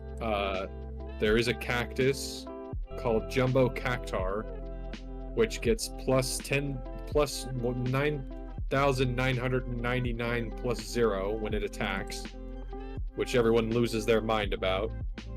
So yeah, a Tonberry is this little, cute-looking little goblin with a knife in his hand, and his whole thing is it'll slowly every turn move towards you, and the second that he gets to you, he's going to stab you with that knife, and you are dead. That's kind of the vibe I got from when people saw that he was a card, and they're like, oh my god, they did him so good. He one-shot you. So it's like it takes a lot for him to get to you, but if you let him get to you, it's over. That's funny. The Cactuar, they do 1 damage 100 times, 1,000 times, 10,000 times, or like 1,000,000. So it's like death by 1,000 cuts. Is it random, or is it like just every time if you stay too long? It's every time, but the severity of it depends on the type of cactuar. So a normal cactuar will do 100 needles, and it'll shoot 100 needles at you, and you'll take 100 damage, or you'll take 1 damage 100 times. Jumbo cactuar is, I'm gonna say 10,000. That's what the card says. It says 10,000 needles. And then king cactuar is 100,000. So this is the jumbo cactuar. Who's that on the? Is that? I can't tell if that's Terra on that card. Someone's having a bad day. Some cactuars live long lives and grow huge. This jumbo cactuar is one of them. Someone is getting cooked.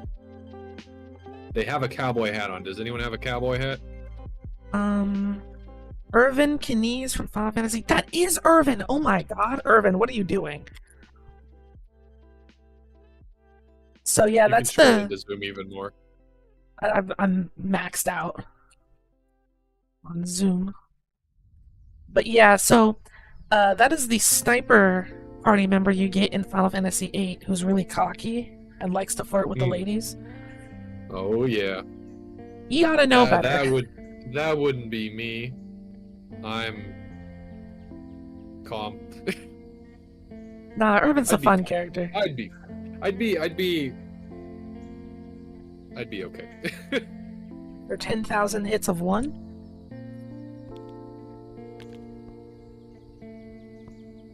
Delete. Love it. That one, there's a lot of silly things you can do with that.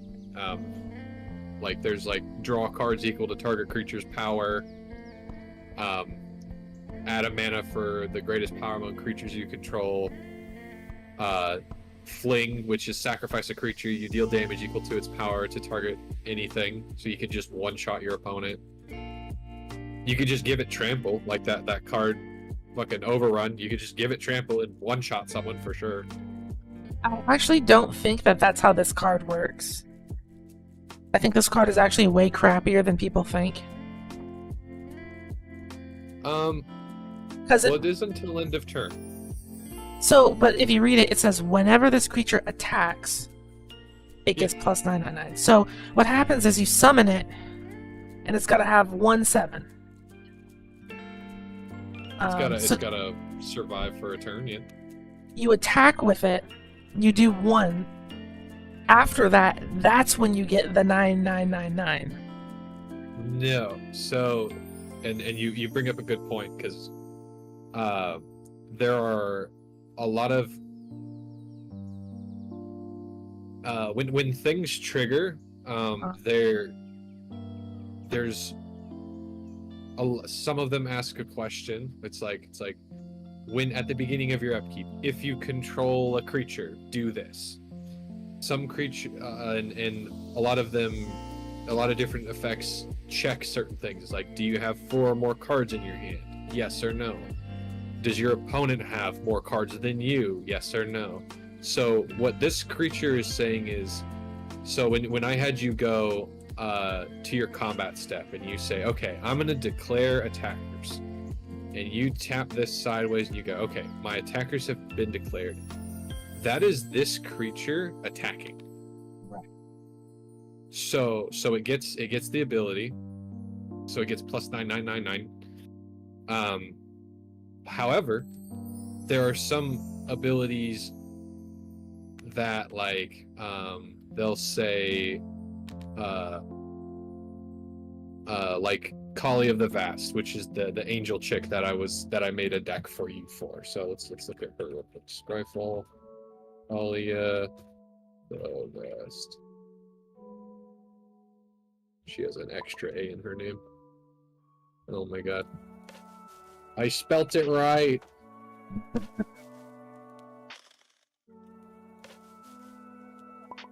You know what I want. Thank you. So this is Kalia of the Vast. So read what she says. Line. Whenever Kalia of the Vast attacks an opponent, you may put an angel, demon, or dragon creature card from your hand onto the battlefield. tapped and attacking that opponent. So What? let's say this plant is a demon, right? It is a demon, but it's Yes. not a demon. So it's a son of a bitch, but it's not a demon.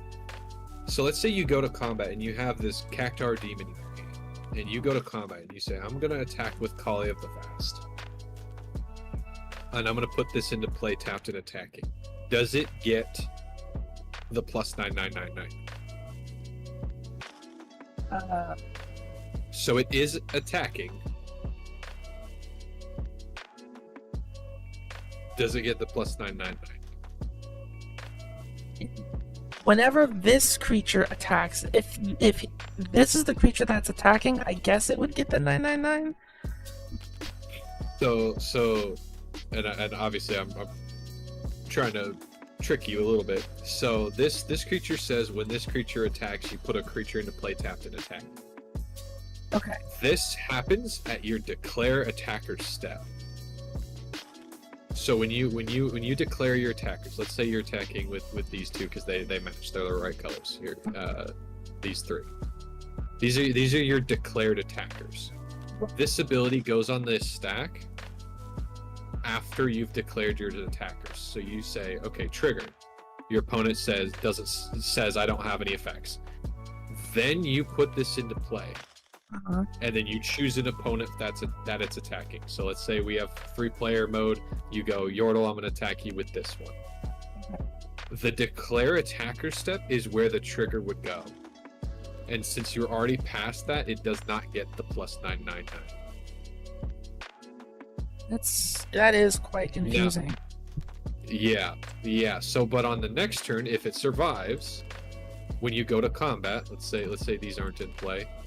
Let's say this is in your hand and it's a demon. You go to your declare attacker step. You say, okay, I'm going to attack with this creature and put this into play. Tapped and attacking. It would because it's declared as an attacker, get the +999. So there's a difference between a creature that's attacking and a creature that has been declared as an attacker. That's incredibly confusing. The reason why I was thinking that it wouldn't get the +999 is one, that's incredibly overpowered, but also because of the comma after whenever this creature attacks. So that makes me think you attack with the creature, and that's the one. After that, its stats jump up to 99999 until the end of the turn, which may or may not be useful depending on what else you can do between now and the end of the turn. Definitely as dumb as people think it is, but it's also one of those things where Magic has such a card pool of things that are stupid. So there are cards that simply say when this creature deals combat damage to a player, that player loses the game. But those cards usually have massive drawbacks. So like one of them is a card called Phage the Untouchable, and it says if this creature enters play and you didn't cast it, you lose the game. So like let's say everyone is forced to put a creature from their graveyard into play and Phage is in their graveyard. They can immediately lose the game for just having it because it goes into play and they didn't cast it. Huh. But if they cast it and they cast it from their hand like they're supposed to, and it connects to someone, that player will lose the game. Huh. So this to me is just the green equivalent of that. And there's a million dumb things you could do with it, but what it really is saying is you're either going to draw a bunch of cards, deal a bunch of damage, gain a bunch of life. You know, whatever you do that's based on power, that thing is going to do the most of it. So if they don't have trample or any of those kinds of things, you can still just put a 1/1 in front of it. You can just put a little guy in front of it. You could be like, my 1/1 cat could be the end of. You could be like, I'm gonna keep attacking with my jumbo cactor, and I'm like, okay, well I make a 1/1 token every turn. I'm just gonna keep blocking because I know you don't have trample. And just have a token to act as the pincushion. That's right. That's right. To absorb all those 1,000 needles. 10,000 needles. Fair enough. Yeah. So those are the difference between an attack trigger and something that just is attacking. It's hard, and you probably would run into it for a while in just like tabletop Magic. I probably You know, wouldn't be just very fun to play like the actual like in-person card game with because I'm new and don't know how it works. So I'd be like, well, what about the wording here? The comma seems to imply that this would happen after. And then that would like slow down the game a bunch because I just don't know. Oh, but that's the thing about the Magic the Gathering disease is that Magic the Gathering players want more people to be excited about Magic the Gathering. So, like let me do a. I don't want to keep you terribly long, but like me and my friend went to Arizona's Comic-Con, right? And he was just there with his sister, and he's older than me. He's like 30 something, right? And he's never played Magic the Gathering, but he's had some cards in his life, you know. And I'm like, well, let's just sit down on the floor while we're waiting for the vendor hall to open. And so we sat down on the floor. I gave him one of my decks, and I pulled out a different one, and because I'm that guy that brings a bunch of decks to the fucking to the thing. Do you have them on your utility belt? Or are they in your cargo shorts? That's right. I in my fucking cargo, in my Gura bag. That's where I keep them. No, I bring a drawstring bag, and I've learned that I need to bring the biggest fucking bag ever. So I have that now, for art mostly, for buying when I buy art. And so we sit down on the floor, and I'm trying, and I gave him just a very basic, simple, turn your creature sideways and smash deck. And as soon as we started playing Magic, all these fucking Magic people come out of the fucking woodworks because they're like, oh, he doesn't know how to play. Oh, Magic is so fun. And they wanted him to learn how to play, but the problem is everything that he did, they were like, oh, you could do this and do that, and then, well, my deck does this. Overwhelmed them. They overwhelmed him so quickly with their backseating, and I'm like, guys, this could have turned into a moment where we could have had another Magic the Gathering crack addict, but you got too excited, and you told him too many things to do at all at once, and now he's lost interest. So you know, the pack of wolves drove him away.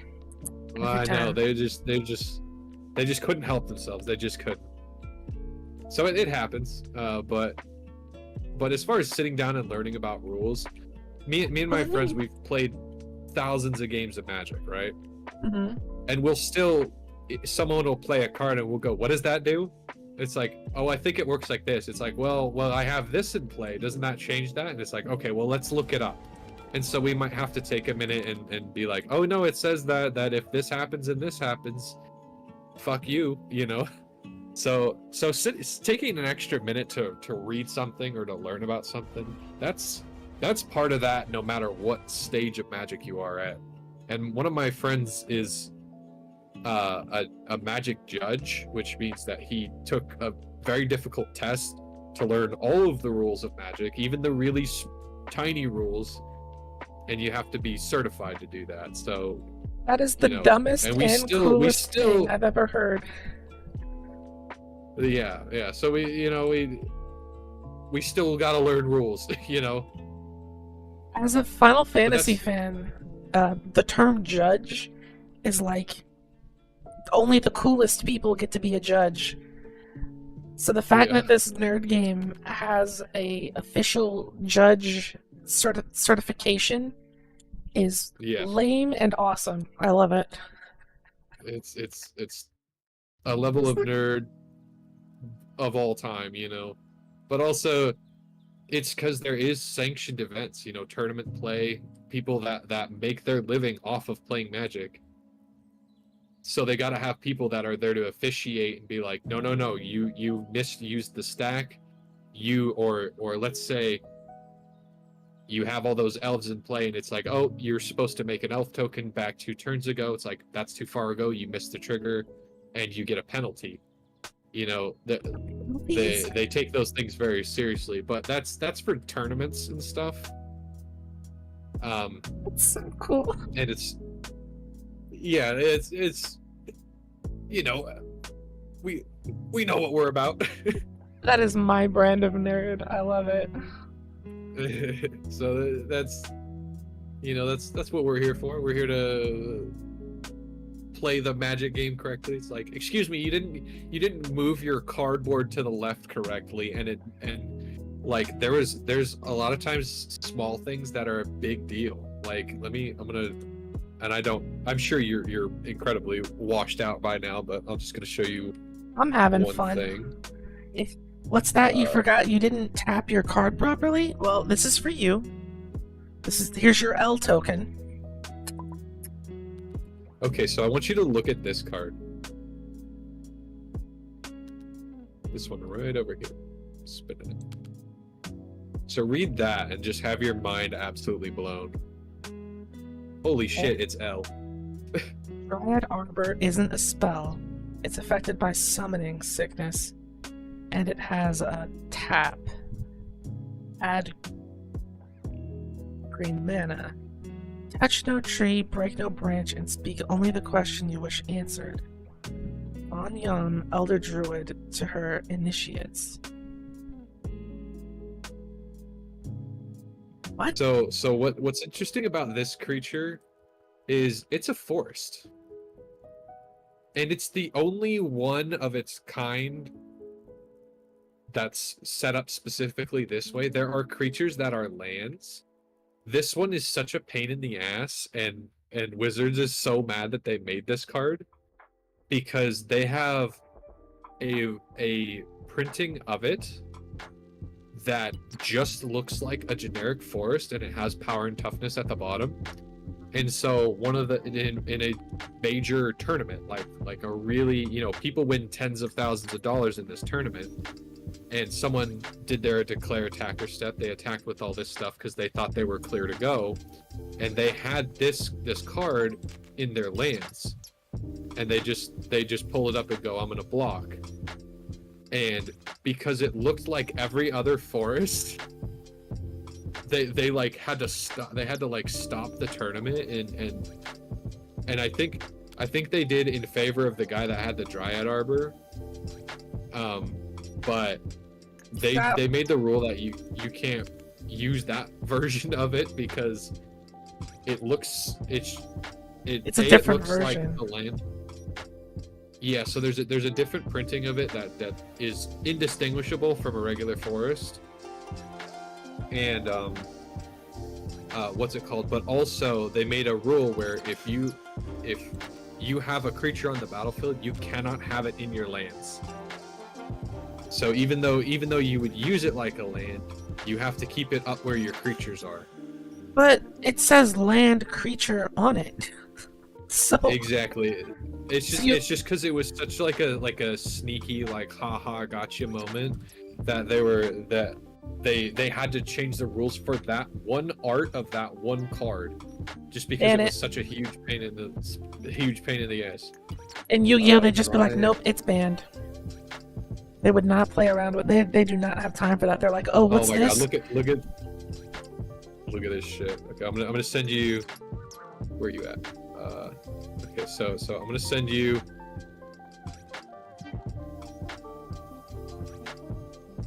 Forest MTG. I'm gonna ask you to tell me the difference between these two pictures. All right? Oh gosh. You ready? No. Yeah, send it to me. What in the? Could you on the moment's notice immediately tell the difference between the two? Yes. No, and a professional couldn't either. Well, one of these cards, the Dryad Arbor that I'm looking at, has a 1/1 in the bottom right corner. The other one does not. Well, that's the thing. The other one is just a forest, which makes my point all the more. That's So stupid. see this art that we have where it says Dryad armor isn't a spell, Forest Druid. This Yes. is the way the card normally comes, but that one is like a special art version of it. So if I go like this in my lands, Huh? how are you ever gonna distinguish that this is a fucking creature that they would block with out of nowhere? Oh, so they And took especially that's cheating.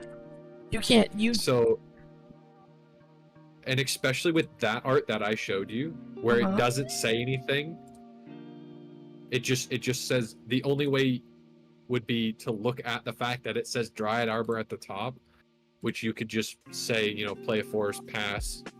You did play a forest and you did pass. You know, you don't have to say Dryad Arbor pass. You know, if they're not looking at the board, you know, it's just like sneaky kind of cheating. You know. Yeah, that would So be that, considered a cheat, and that person would take the L in Yu-Gi-Oh. Because even though the cards look the same, like you're playing a card as a different type. Even if it's by accident, like you lose that. That's disqualification. You're out. Yeah. So yeah, no, so there is sanctioned events. They have tournaments. They get a lot of money. Sometimes you have to go overseas to play these events. Sponsored? Like I think sponsored, absolutely. They have fucking Red Bull, and I don't know what kind of Red Bull card players are drinking, but they're drinking the Red Bull. And what's it called? You know, like I think the last tournament that I watched, there was like a guy from like Switzerland and a guy from Albania. You know, so they come there, they win 40 grand, and then they go home, and then they get ready for the next tournament. Now, so that's how they make their living. There is Magic the Gathering brand Red Bull. There probably is. There's probably a one with like Chandra on it or whatever. No, probably. I'm looking at it. Let me see. Wait, You got it in your I hate it when they won't let me save a JPEG. Send this to you. Send it. Send it. Full send. You know what's funny? That. Yeah, Red Bull Untapped 2020 Finals. Yep, that 100%. Yeah. When we get to the point like late in, like, because some games go for a while, especially in multiplayer formats, not just like 1v1s. There comes a time where you're just like, okay, I need this game to fucking end. I'm just gonna turn all my creatures sideways and just full send it. That's what we say. We say full send it. I'm going all in. Attack for all. And you just whatever happens, I don't care anymore. It's just the game has gone on too long. You give up. Full send. But you don't want to say the word surrender.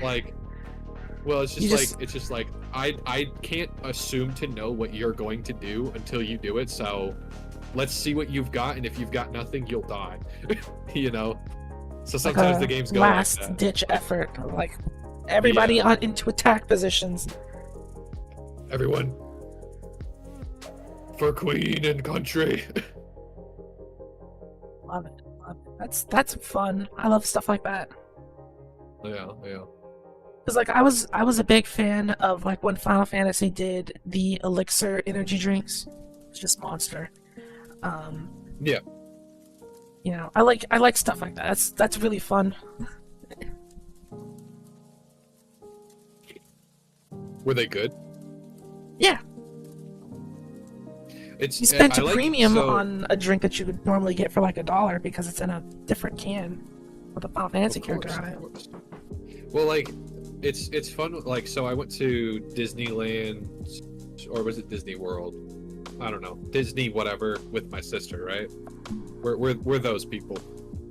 and they have like Star Wars land, right? You go through Star Wars area, and they have these. I'm gonna call them like. It's a grenade, is what it is. It's a grenade. It's like a space grenade. It's called a thermal detonator, but it's a Coca-Cola bottle.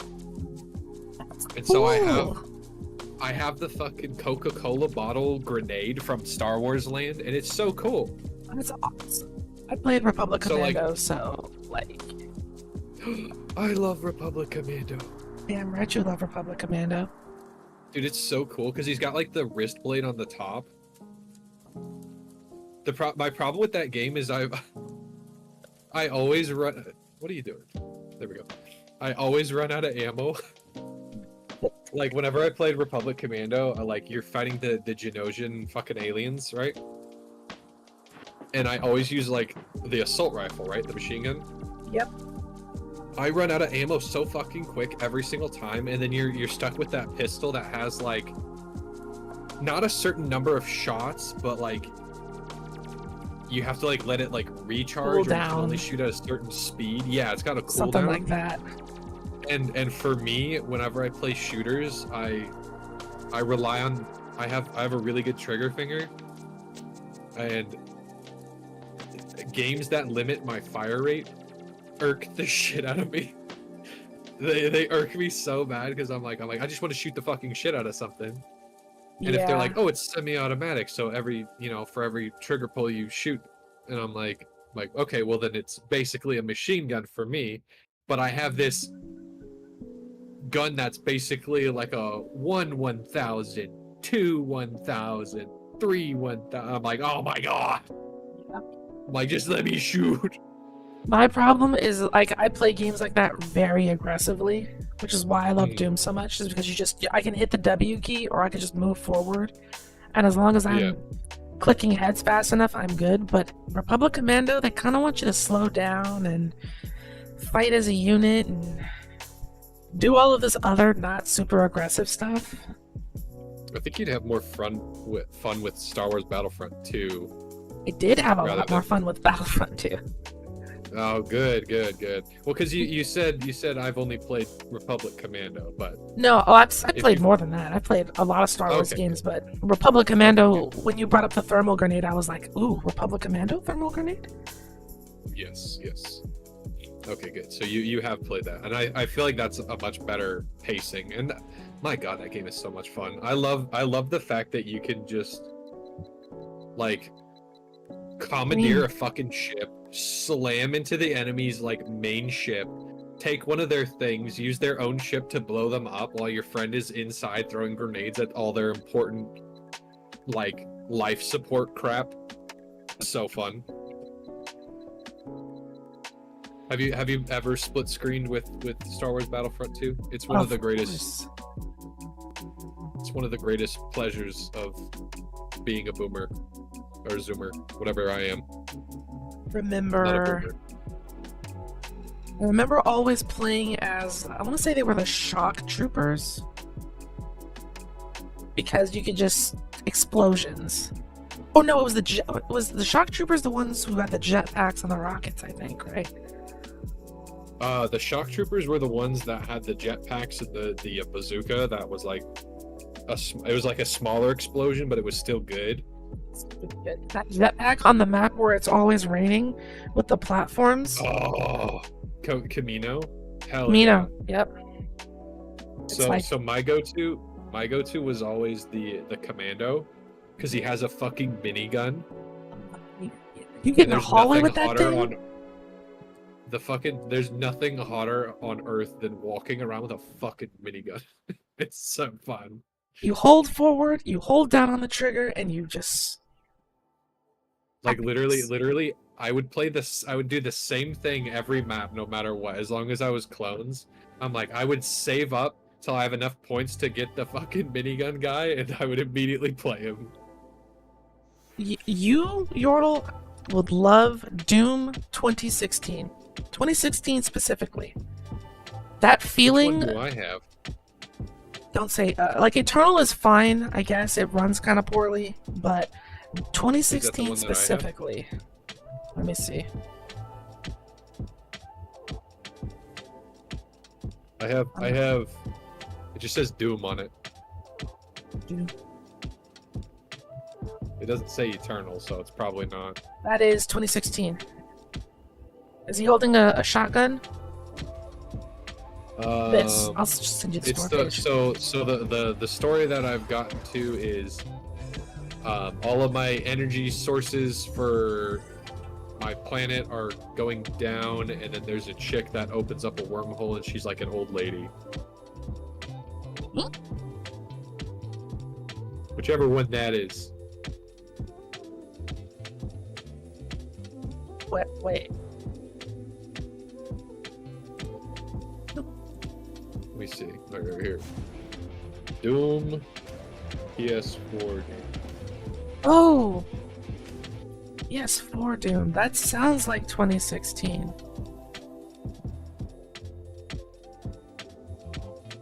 I don't think I have Doom Eternal. No. The one that I sent you on the Steam store page, but it's definitely on console. Yeah, it's that one, whatever that one is. Okay. That is the one that you should absolutely stream that game. You would love it. I've started streaming it. I haven't gone back to it yet, but it's amazing that you can play that game and not want to finish it. Talking about that game makes me go back and I'm streaming Doom tomorrow. You're all fucking jazzed up. You're like that's happening right now. Hook me up to the milker. I'm ready. I call it the murder boner. The murder, but the God, there's got to be a better name. Is there something? No, killers. No, there's not. Rampage Rager. Yeah, that kind of fits. The Desecration Dick. I beat it 3 times on console, and I beat it 3 times on PC. I want to say maybe 4. I don't know. I'm playing it tomorrow. just tomorrow's Thursday. Yeah. Am I doing something tomorrow? Oh, it's my friend's birthday tomorrow. Why did you say it like that? Like, this came out of nowhere, and I'm not ready. I'm not ready. Give him some magic cards. You'll be fine. I don't have no money. Make your own booster pack. Get some aluminum foil. Get 8 cards that you think your friend will like, or however many's in a booster pack. Boom. It's like 15, I think. 15 in a booster pack? Or maybe it's like 12. I don't know. It's like between 12 and 15. I thought it was single digits. I'd love to give him like a booster box, because there was an all animal set that came out, and he's a furry. So he won't say that he is, but he is. He's a diet furry. I'll call him a diet furry. Oh. See, he's not like fursuit furry. He's like I like the anthropomorphic characters and those kinds of things. I'm like, you're a diet furry. But anyway, there was a set of magic called Bloom Barrow, and it was like all animals, not a single human, and it was the first time in a while they've had such an interesting set come out, and like people fucking love it. Like there's like these animals that are like entities of war or like survival and those kinds of things, and it starts with like a little mouse with a sword. It's so cool. It's such a fun set. Anyway, he really likes that one, and I would love to give him a fucking booster box of that, but I don't have an extra $120 something to buy one. Yeah. I mean, I could just get him a couple of packs and be like, here, merry birthday. Get him a couple of packs and maybe show him a furry VTuber. I don't know.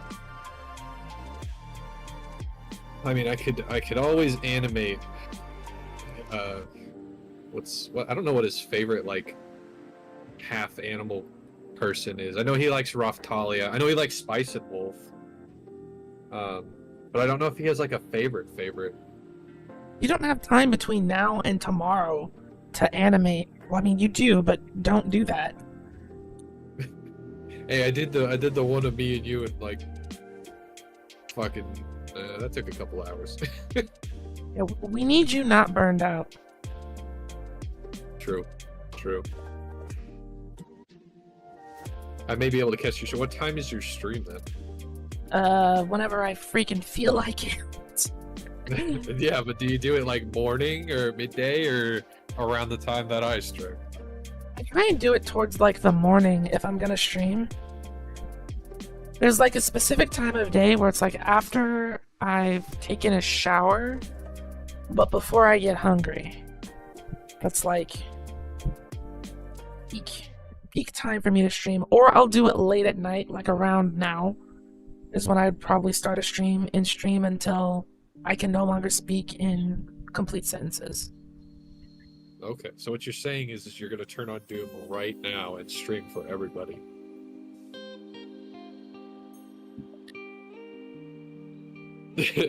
You're like, no, not even Hey, going. I love Doom. You're like, hey, motherfucker, rip and tear. What can I say? You joke, but there are probably people, I don't know if they're still watching, who know for a fact I would absolutely do it.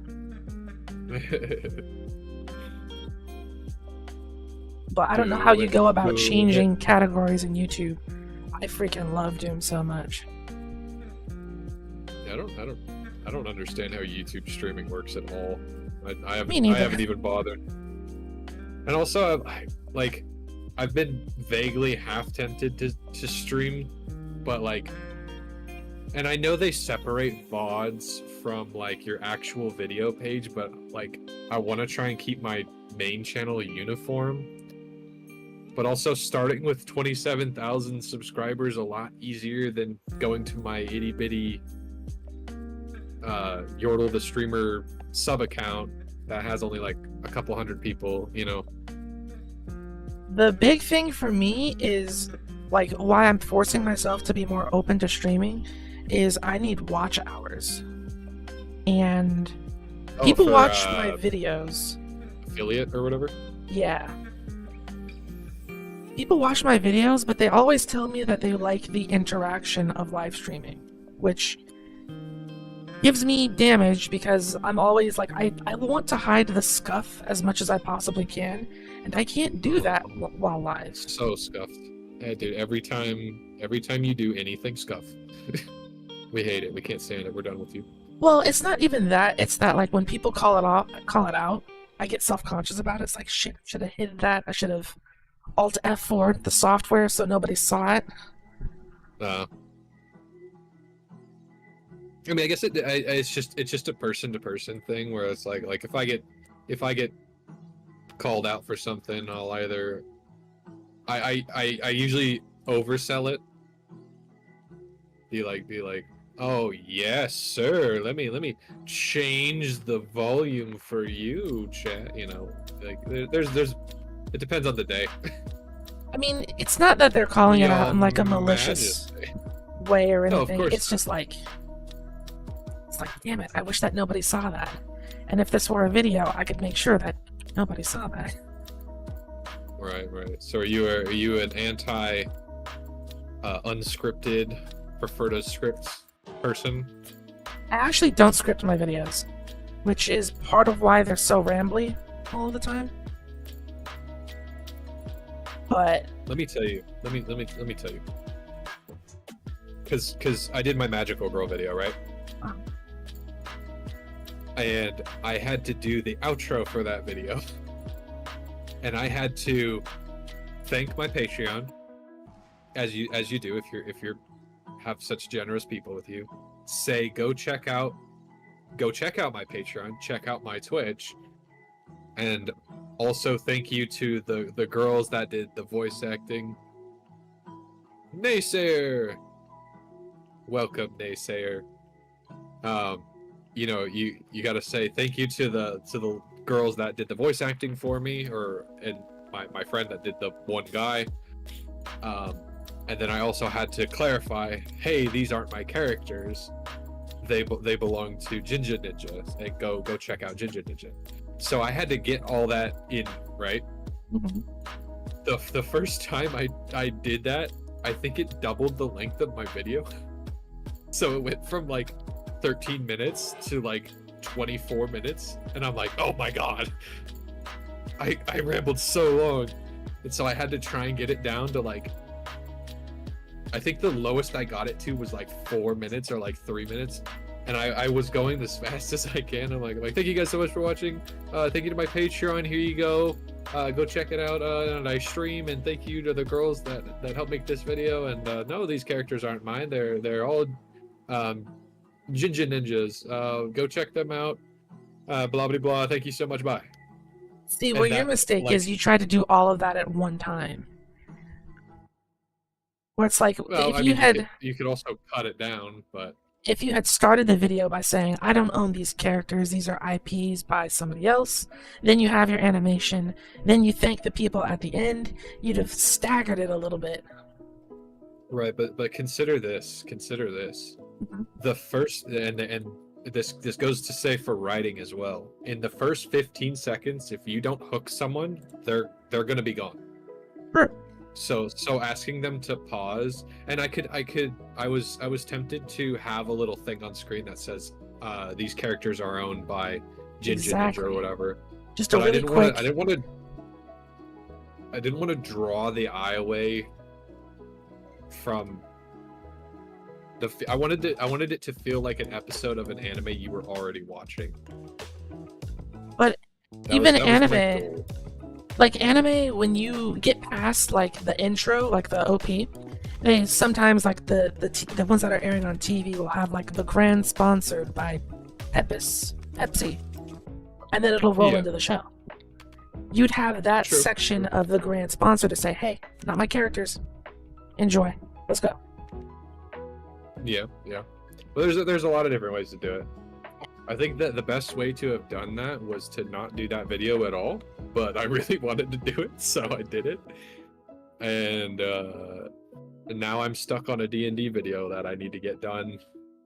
I was supposed to have it done for next Tuesday, and I'm only barely further than I was when I made that assumption. I will take zero blame for that. You take no blame for that. Yep, none. The only thing that should be blamed is me recovering from whatever back issue I'm dealing with. Which gives you brain fog and makes it hard to stand. We blame Limbo players for that. Yeah. If you play Limbo, this is your fault. Yeah, how dare you force me to play Limbo? I played Limbo once when I was a kid, and my back has been destroyed ever since. No, I mean Limbo the Warframe. My friend's a Limbo player. Ah, I knew it. See? No. Oh no, he blew out my back. The homie blew out my back. Don't you hate it when your homies blow out your back? You sure do. God. And then you can't get stuff done on time. I can't get stuff undone because my head's fuzzy from my back being blown out. Oh man, don't you hate it, chat, when your back is blown out? Look, this is let's see, we have somebody else in your chat who knows Limbo. See, yep, it's their fault. It's all their fault. You're probably like, you've probably dealt with people that like banish you to the Shadow Realm with Limbo, and then you're just like, I can't fucking deal damage. Unbanish me. Yes. And they're like, haha, no. Yep. That's why you have to have a friend that you trust that's not a hooligan. Yeah. And all the problem is you know, friends don't let friends play Limbo. I mean, not that you can. He's really good on them. defense missions. Yeah, but so is like every other frame that isn't Limbo. Banishing. I mean, Loki isn't good at defense missions. He's good at sneaky missions. Loki is good at not banishing his squad mates, so they can do the defense mission. So they can defend the fucking point, and therefore he's better than Limbo. Egg price is too high? Yes. Almost all the time, I can't even hit the enemies when they dash near me, so I have no choice to avoid. Can't get pinned again. True. I miss Leave They our... changed a couple of things in Warframe that irked the shit out of me. One of the smaller ones is for Mesa, because her ult used to be just across the fucking map and just absolutely horseshit. Yeah. But I think they were annoyed that people were able to farm so well with her. They also changed the distance of Mag's greedy pull and the way it works with everyone, because what me and my friends would do is one of us would play Mesa on the infected, like the one where you just defend the pod. Uh-huh. And my friend would stand on the pod and be Mesa, and I would have Mag with greedy pull. And so he would just fucking kill everything, and then I would just greedy pull all the energy to us and all the items so he could keep going. Yep. And it was so fun. It was so fun. But they're like, no, we can't let you do that. Now what you can do is if you switch Mesa for Equinox in Night form and use the Equinox ult, and you just pull in energy to keep their energy pools up. If they maximize range, if it's in the same airspace as you, it will die. Mesa has an augment to move around all of her ults. I think I've seen that, and I don't like it. I think it's goofy. Yeah, it's weird, and I think they changed the augment to drain more energy when you do that. I'm not sure. Maybe. I forget what I'm on right now. Oh, I had just finished the War Within, right? So that so that I could help my friend get the werewolf warframe. So I'm finally done with that, so that I can join his campaign to find the werewolf warframe. Warframe is not very good.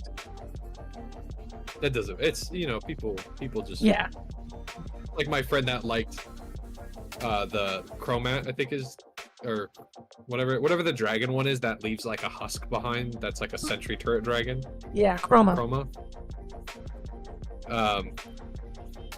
Like he really liked that one, and it was first of all it was a pain in the ass to get naturally, where you have to like scan crap and do all this dumb shit, and I'm like I don't get it, and I didn't understand the last bit of it, and I got so frustrated. I'm like take my fucking platinum, I'm done. I hate this mission. I have rage skipped missions for Warframes just to be like, I'm done. Give me the thing. So have I. Like, there's a frame that you can only Savagoth. You can only get him by doing Railjack missions. Nobody will play Railjack with me. I love Railjack, but it's hard to do by myself. Well, what's Railjack? Is that hiding under the laser shit? No, Railjack is the clan ship that you can build. So I before you do the War Within, you have to build a Railjack. I have a Railjack. I don't think I've used the Railjack. The missions for Railjack scale up very, very high. Those missions are tough. And you're supposed to do it with a full squad. Because like one person flies the Railjack and other people are doing other stuff. Trying to do it by myself is just like I'm good, but I'm not that good. Maybe we'll drag you along. We can join you for some Railjacking. We'll jack together. Jack it with me. What's a couple of guys jacking with their tan bunny lolly friend, just a couple of jerkins. Just in space where nobody can hear us. Nobody can hear us scream.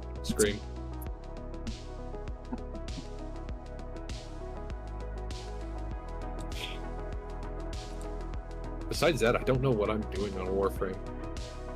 I think I think I gave up on the fucking water bitch. Which one? Yordle or Yeah, Dragona can join us too. Hydroid. Those two are water. No, I've had Hydroid. It's the skater one. That's Yordle. Yordle is so fun. They're like, oh, we want you to do like Skate 2 and fucking Tony Hawk's Pro Skater moves, and I'm like, dude, I didn't play those. I'm dog shit. Wait. I'm dog shit. I almost fucking screen shared to my. Huh? You didn't play Tony Hawk games? No, I didn't have a PS2. What about a GameCube? I wouldn't buy those for the GameCube. Tony Hawk Underground 1 and 2 on the GameCube was a movement. I know. I missed out. I have a bad taste in my mouth for skating in general, so. I mean, it's painful. No, so, because I'm a nerd, as you may have guessed. There's no on-screen evidence, and also the way I fucking speak, and I have anime figures, and I draw boobs and all that kind of stuff, and I have glasses. But skaters are just. I had like 1 or 2 opportunities to learn how to skateboard, and every time I tried, some fucking skater kid would come out of the woodwork and harass me, and I'm like, okay, they're all just like this, I guess. Kind of like how those other magic guys came out of the woodwork to backseat your friend. Exactly. Skaters Same thing. are just a different tier of nerd. They're nerds too. That's the thing that you don't learn until later on, is that everyone's a fucking nerd, whether it's your dad or your uncle that's sitting on the couch yelling about, oh, the fucking touchback and the blah blah blah, and the number 47 in his statistics, and he's got 39 yards, and they switched him over to the fucking Clevelands and the blah blah blah. It's like, dude, it's the same shit. If I'm telling you fucking like my nerdums are like Magic the Gathering, guns, I don't know, Like drawing, Tarkov with me. the which is that the open world, like which one's Tarkov? Escape from Tarkov is the Russian extraction shooter, where every gun is made off of, like, it's a real parts, and it's super, like, realistic. Like, oh, you put the flash suppressor on the muzzle of the gun. Yes. And those are the correct words in the right order. You use the specific ammo, not the tracer ammo. That ammo sucks. You need not the armor penetration, because those are bad against flesh. You need the hollow points, and then you need to shoot the target in the leg or in the arms in order to deal damage. Because if you hit them in the armor, it's not going to penetrate. You're just going to break bones, which they can run away from, and then repair with a surgical kit. Yes, that sounds about Sprint. right. Especially since if you're using a muzzle suppressor, like a flash suppressor, it's designed to make your bullets go subsonic. I kid you not, there's a velocity chart for the different ammunitions, from handgun round all the way up to Desert Eagle 50 Action Express. Yeah. Nice. It's crazy. Nice. I like Game's that hard. in Battlefield they had like realistic bullet drop. I promise the bullet drop in Tarkov is even more real. There does come a point where you're playing a video game though, and you're shooting your gun and your fucking bullets are dropping so much. You're like, am I using an airsoft gun? It's never been that bad, but it's like Tarkov doesn't have any sort of crosshairs, and it's got like realistic durability, so it's like, oh, your gun jammed. So you gotta identify what type of jam it is, clear it before you can fire again. And Is it a PvP or is it like just open survival? What's the goal? it is PvPvE, so like you're against other players as well as like NPCs, and the goal is to go into these maps and get loot, either by taking it off of the corpses of other players or just finding it. So that is the one where you're running around and someone's got like a bag and they've got like good guns and they're like no, I'm thinking there's also Rust. Is it similar to Rust? No.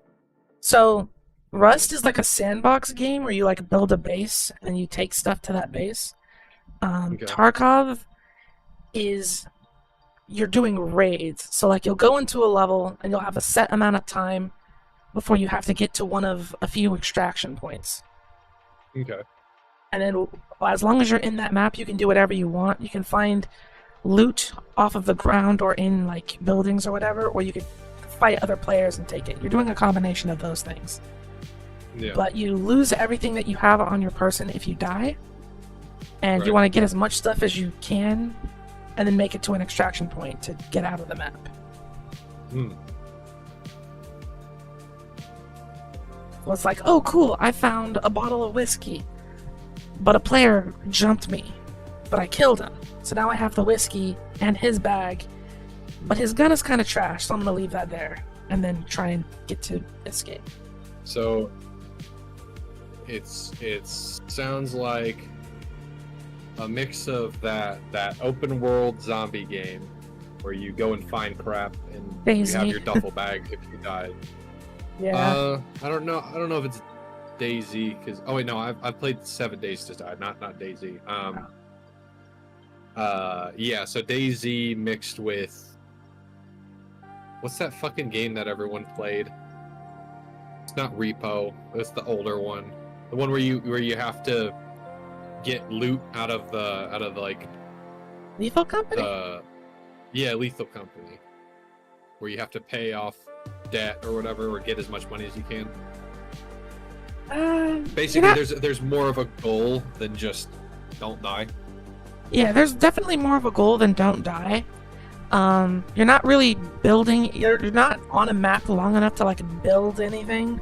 In fact, you want to get out of the map as quick as you can, usually. It's kind of hard to describe to somebody who's not familiar already with it. But I mean, my friend I think plays it, so if I have any questions, I could ask him too. it's just fun enough to be a good recommendation, but it's also so much like a simulator that it's one of those you'll either love it or absolutely despise it. There's no in between. Yeah. I feel like it's one of those games where, because like I've played 7 Days to Die, right? It sounds similar in the way of like I'd probably play it for stream like once or twice, but I don't think I would ever go out of my way to just play it just to go chill and be like, oh, I'm just gonna play something I want to play. It is not a chill game. There, you cannot play. I don't care what anybody tells you. You cannot play that game and relax.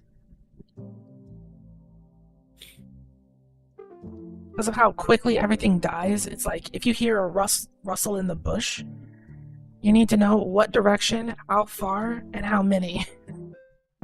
And you said you've not played Call of Duty at all? I played the multiplayer of one of the Call of Duties on PlayStation 3 at a friend's house for like 5 minutes, and I beat her into the dirt. Well, that's good, but you didn't play the most important part of Call of Duty, and that is the zombies mode. Oh no, I've never played Call of Duty Zombies. Oh man, Left 4 that's such a Dead. it's so fun. Left 4 Dead, Left 4 Dead 2, and Call of Resident Duty. Evil. Resident Evil's like its own kind of thing. Sure.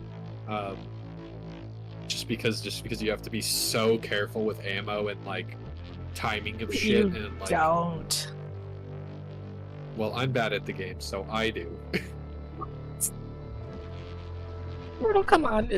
Everyone thinks that Resident Evil is such a difficult game. And that game is like...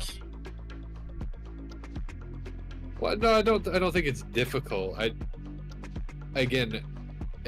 Let's go back to what I said about Republic Commando. I like to just unload. And I can't in that game, so I'm like. Well, I mean, usually if you hit the zombie in the head, it only takes like 1 or 2 shots and then it's dead, unless you're fighting something you're not supposed to fight. You mean like every villager in the first area?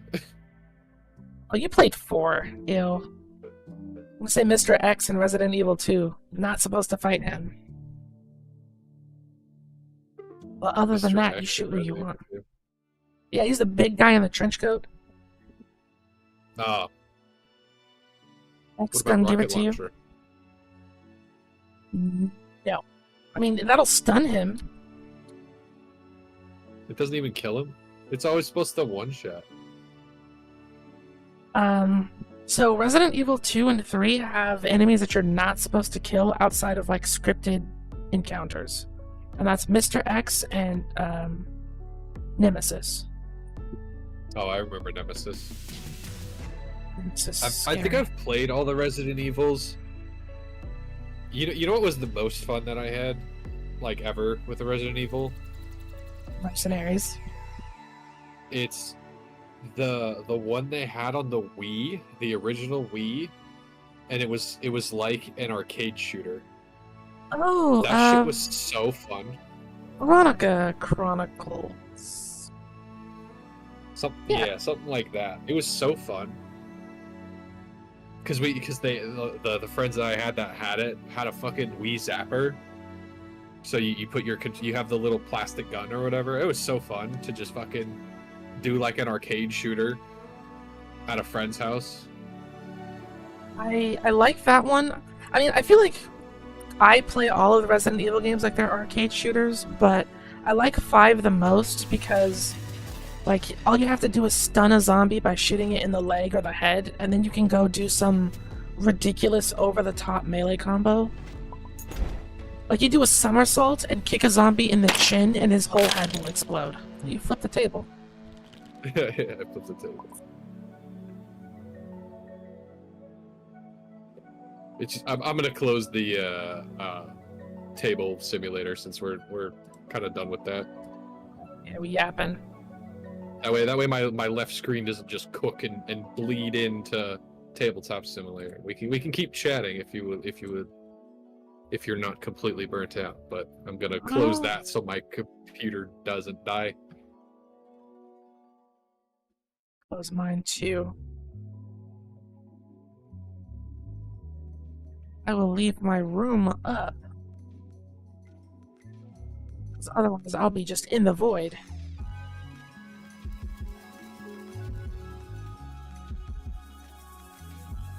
I like goofy games like that where, like, zombie games that take themselves too serious to me aren't fun. Like, oh, you got bit one time and now you're gonna die no matter what you do. I don't want Yeah. that. Yeah. I want to throw So, a like, rotten egg at a zombie and watch it die. Like, what's it called? Let me move that. There we go. Like, well, the thing I liked the most about Call of Duty Zombies, and back when it started, it was called Nazi Zombies, because it was from World at War, which was obviously World War II, and it was so cool because you play the entire campaign, right? The entire story mode, and you beat the not the Russians, you beat the Nazis and you beat the Japanese, right? Yes. And the Red Sun or the Rising Sun or whatever they were called, and then like you get through the whole campaign and there's this glorious thing, and then the credits roll and you're like, oh my god, I finally beat the campaign. And then the screen goes fucking black and you hear like zombies like start crawling or whatever, and you see a plane crash and you're just on the ground and you see a zombie run at you and you're like, what the fuck is that? And then you just end up in this like just 2-story nothing house of barely boarded up shit, and you just see round 1 go in the fucking corner and you're like, oh shit, what the fuck is this? And it was like the craziest like Easter egg that just beating the campaign got you ever. Mm-hmm. And it was so fun to just start with that. And then once you've played it once, you've unlocked it, so you can play zombie mode with your friends. And then That's what I hear a lot of people talk about when they talk about how much they love zombies. Kind of reminds me of like the ending of Halo Reach. just like, just fighting to the last fucking as hard as you can kind of thing. Mission objective: survive. Oh yeah, that part for sure. And it's basically just firefight. Yeah, it's just you just go until you can't. And it's so fun. And then also they had map packs, so you know they would add more multiplayer maps, but they would also add a zombie map with each map pack. So there were 3 additional zombie maps that you got, and the first one was really simple and like, you know, just more area really. And then you got you had to turn on the power to you were in a asylum, and so you had to work your way to the power to turn it on, and then you could get power-ups that make you stronger. And then the next one was like different things you could do with interact with the map, and like special weapons. They call them wonder weapons that like one shoots lightning. And it's cool because it like always one-shots the zombies. Is it the type of game where there's like a tried and true correct way to play, or Nope. is it possible to like make different things work?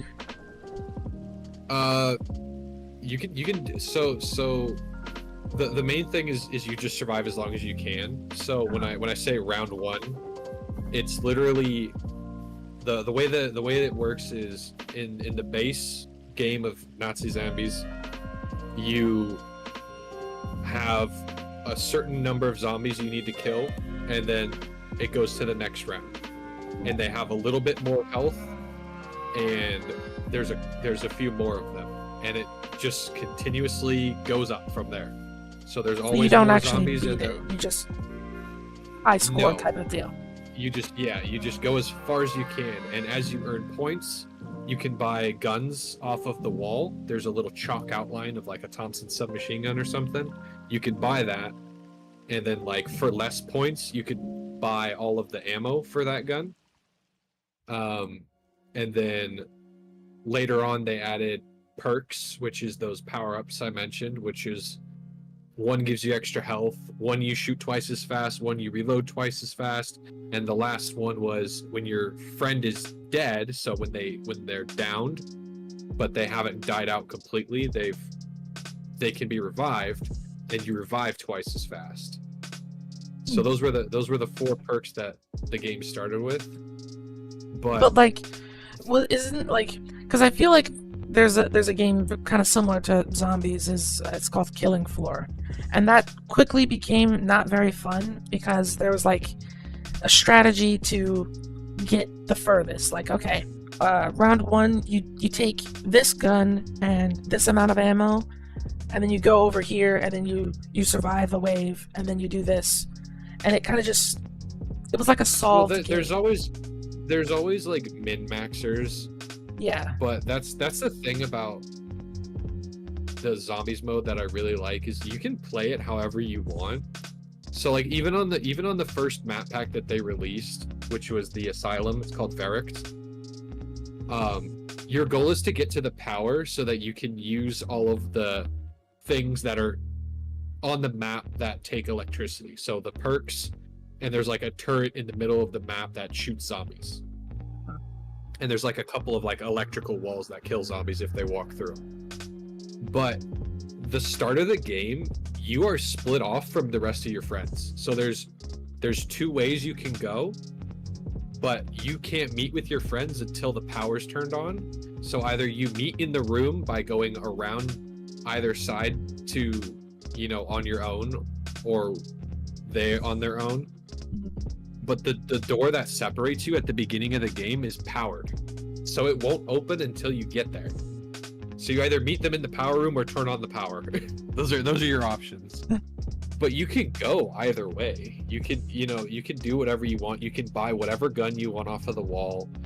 Sure, there's always going to be like oh, there's a glitch where if you get knocked by a zombie, you end up on top of the perk machine, and then you can stay outside the map or whatever. But that's just kind of like defeats the point of playing the game. It's just survive as long as you can with your buddies. Yeah. But the coolest thing is that they really started caring about a story behind it. on the 4th map, which was the last DLC for World at War, and it was called Eris. And you start in this area, and you want to turn on the power, because that has kind of become a reoccurring thing, is you got to go turn on the power. And yeah, you can play like Shovel Knight or something. No, this is just the video that's on the Riot music thing. Oh, okay. You need to turn on the power, and in the middle of the room there's a teleport. But you don't know, when you first play, you don't know what that means. It just says you just learn that you need to link the teleporters, and you find out what that means later on. So you go around the map, you find 3 teleporters, you hook them up, or you turn them on. You have to run back to the very beginning of the map, go back to that first teleporter, and then hit the button, and it links up that teleporter. And so, like, let's say you're running them around the map and you're completely surrounded, but you're close to a teleporter. You can go into the teleporter, hit the switch, and end up in the first area, and give yourself like a moment to breathe. And they added like story and some Easter eggs that you can find in the map that tell you the story of, like, there's a little girl somewhere, like, in like another realm, who might be controlling the zombies, and like one of the guys that's with you on your team is probably, or is 100% the person that made these zombies exist, and you have to figure out why and what the big fucking plan is. And so it's starting to get really interesting from there. And like, because that was the first time they introduced the story, but like in Black Ops 1 and 2, I think, they have a mission where you set up a fucking rocket ship.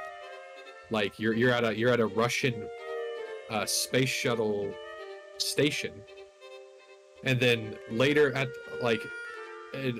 never would I have thought that you would end up on the fucking moon. And so on a later map, you're on the moon, and one of the things you need to do while you're on the moon is blow up Earth. What? And so you go through this crazy Easter egg where you actually find out that the body of that girl that I mentioned is on the fucking moon, and that this space station is where her body has been in like an eternal sleep. And so there are also zombies her. there. Yeah, you have to fight the zombies the whole time. So you have to like run through the map, finding these little objects, piecing them together, doing certain things to make certain things that are really small. If you don't know to do them, you'll miss them. You put all these pieces together, and it tells you a story. And if you complete it, the Nazi guy that's in your group, because they have a Nazi guy, a German guy, or not the Nazi guy, he's the German guy, a Japanese guy, an American guy, and a Russian guy. So like all the main groups of World War II, and they have to work together. And the soul of the German guy switches with the little girl if you complete the Easter egg, and then you blow up the moon, or you either blow up the moon or you blow up the Earth. I don't remember which, but you watch it happen when you do it. It's really cool. And you get like, first of all, you get like a crazy achievement, like Xbox 360 achievement or whatever, or like a PlayStation trophy, whatever they're called. And then also you get like crazy fucking upgrades. Like they give you every perk. They give you that's really it. They give you like perks. They give you perks, and they give you buffs, that kind of stuff. But anyway, you're rambling, but the story that's really interesting. And that was one of the coolest ones was when they finally because that was getting to the moon was like 6 or 7 or 8 maps of zombies put together, like, and then you ended up on the moon, which was crazy. You had to do all this crazy shit in 0 gravity, and like some things that you do turn on the gravity, and then like you have to like move a ball around the map or whatever. You have to play Simon Says. And this was all in World at War? No, so the first game, which was World at War, they had 4 maps that you could play for zombies. It was Nocturne Toten, which was the small little 2-story house, which was just the original, the bare bones. You know, that was the one that you got for beating the campaign. Then the next one was the Asylum. Then the third one was a swamp in Japan. And then the last one was Eris, was like a German factory, and you had to like connect all the teleporters and shit. And then in Black Ops 1, oh god, what did they have? It's been so long, I don't remember all the fucking maps. Black Ops 1 zombie maps. Call of Duty Black Ops Zombies map. Oh, that's right. So they had a zombie theater. So there was a big theater. Then there was the stupidest one that was like a joke. It's called 5, and you play as JFK, Fidel Castro, some nerd, and some other guy that I'm not gonna remember the name of, and you're like under the White House in like a secret facility, so it's kind of goofy and fun.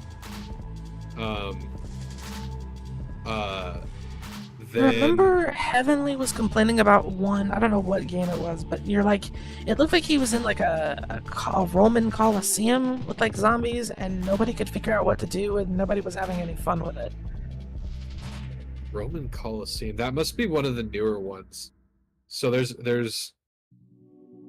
many, and I'm not gonna drag you through all of them, but like a lot of the newer ones are kind of poopy. Like you said, there's a Roman Colosseum one. There's also one that's like at a Russian castle that was like small and or are you watching the destruction of the moon or something? I don't know. There's so many of these Call of Duty games. It says it has moon in the title, so I assume maybe at some point this is...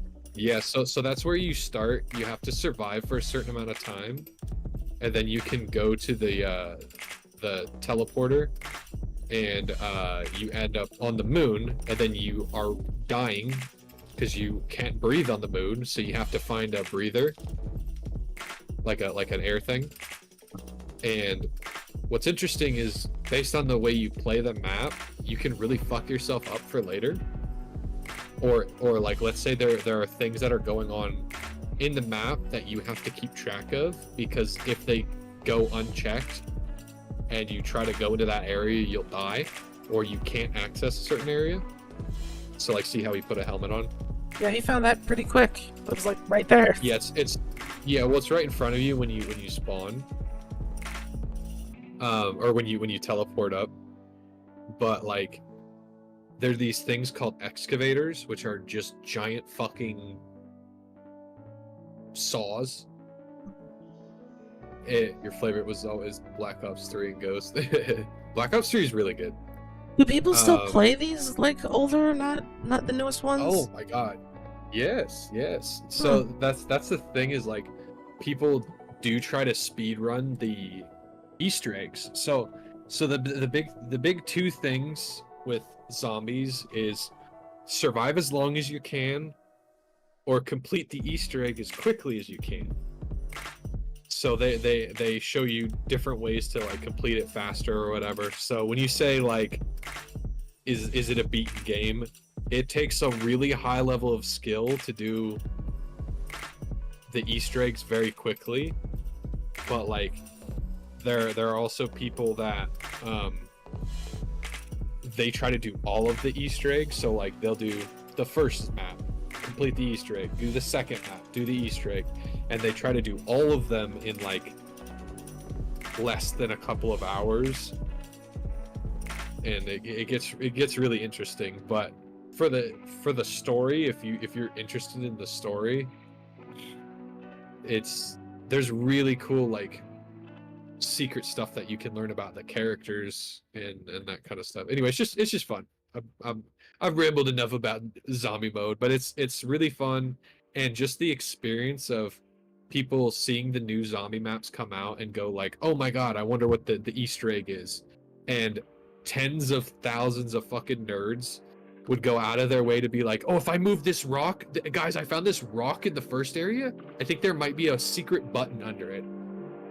And fucking 900,000 people are gonna be like, okay, secret, like we gotta figure out the thing with the rock. And they so one person will be like, let's see what changes, if anything. If we do something with this rock, let's scan the entire map and see if anything changes, and then we'll take it from there. Type of exactly. And like there'll be like switches puzzle on a keyboard, like in like a fucking corner of a room, and it's like, oh, if you type in 42069 or like the byte of 87 in there, and then you go to this other area, spin around and shoot your lightning gun into the corner, it'll do something crazy across the map. So it was just like this continuous community solving this problem that Treyarch, the guys that make zombies modes, gave the zombies players. And it was cool because I got really far on one of them on release. I was a few steps ahead of the people that were speedrunning it, and then I got stuck or I died or whatever, and then someone else would like take the lead. It was such a fun like community thing to be a part of when it was like at its peak. And then like the maps kind of got boring, so that was the biggest downfall. I've heard a lot of people talk about how much they love like the zombies mode, but I don't think anybody's ever talked about like story and this level of detail of it. I just thought that it was like, all of your favorite guns from Call of Duty, and you just survive on maps with zombies on them. I didn't think that there was too much to it like that. I didn't think it was that deep. It is that deep, and it's so cool. Oh, like the gun that he just got. So there's so many like cute things that are in zombies mode. Like he went up to what's called the mystery box, and all it is you go up to it, you pay just under 1,000 points, and it gives you a random gun, right? But sometimes the little girl will give you a big fucking middle finger, and you'll see a teddy bear, and you'll hear her evil little like snicker, her evil little laugh, and the mystery box will move to a different area. And so you gotta find out where the mystery box is if you want to keep trying to buy guns from it. So it's just like it's just kind of a cute little like yes, it's a little girl playing tricks on you or like giving you a hard time, and then like sometimes she helps you and she'll give you like a mega gun. Yeah, like the gun that the guy has on right now. That's one of the wonder weapons, and you can put it together to make like, I don't remember what that one does specifically. I think it's a gravity gun, and you need that to complete the Easter egg. So like, let's say you're late in the rounds, and you and your buddies are trying to figure out the Easter egg, and it's like okay, well, we've done everything that we can. Maybe we have to do something with this special gun. And it's like, okay, well, does any of us have it? It's like, no. It's like, okay, well, how many points do you have? I've got 30,000 points. It's like, okay, you go hit the mystery box until you get it. And so, you just gotta hope sometimes. But eventually someone will get it. Huh. So anyway, it's so fun. The story part of it is the really interesting part, but yeah, no, zombies is so fun. Is it the type of thing that you think is too late to get into? Because I mean, I'm down to try it. I don't think it's too late to get into. The problem is the platforms and the servers. So like I have Black Ops 1, which means I think I have all of the zombies maps from World at War and all of the zombie maps from Black Ops on my PS3. So like I can bring my PS3 to my friend's house and we can play with whatever controllers are still alive. But like I don't know about like let's say you tried to play it on Steam. I guarantee you they have Black Ops on Steam still, and it's probably like $5. And you could probably get all the map packs or whatever. I just don't know about if their servers are still up. So like that's the question I would have. And even if there were, I could only play with people who, I mean, it's not cross-platform with freaking PlayStation 3, that's for sure. So yeah, no, definitely not. That's a shame. So like you would have to have people in your friends list that are also willing to spend what I assume is $6. Let me see what Steam says. Not Stream Deck. Steam. Store. Let's see. Black Ops. Okay, so right now, Black Ops. They need to release like Black a Ops. Call of Duty zombie mega pack. It's just all of the zombies. They do. So, what the fuck is that? How is that a bundle? It's Call of Duty franchise bundle, $962. And like that. I went from in to, you know. Well, that's like every fucking Call of Duty that's ever existed, and we don't need that. But where is like the zombies mode? Like, where's all the map packs? Okay, add all DLC to cart. Oh so, my gosh. With it not being on a Steam sale for just Black Ops 1 and all of the map packs, it would be... So Black Ops 1 is $40, and then another $60 for all the DLC. And that's why we have YouTube. And or Yordle to stream it one day. I'm like, I could stream it again and you can watch.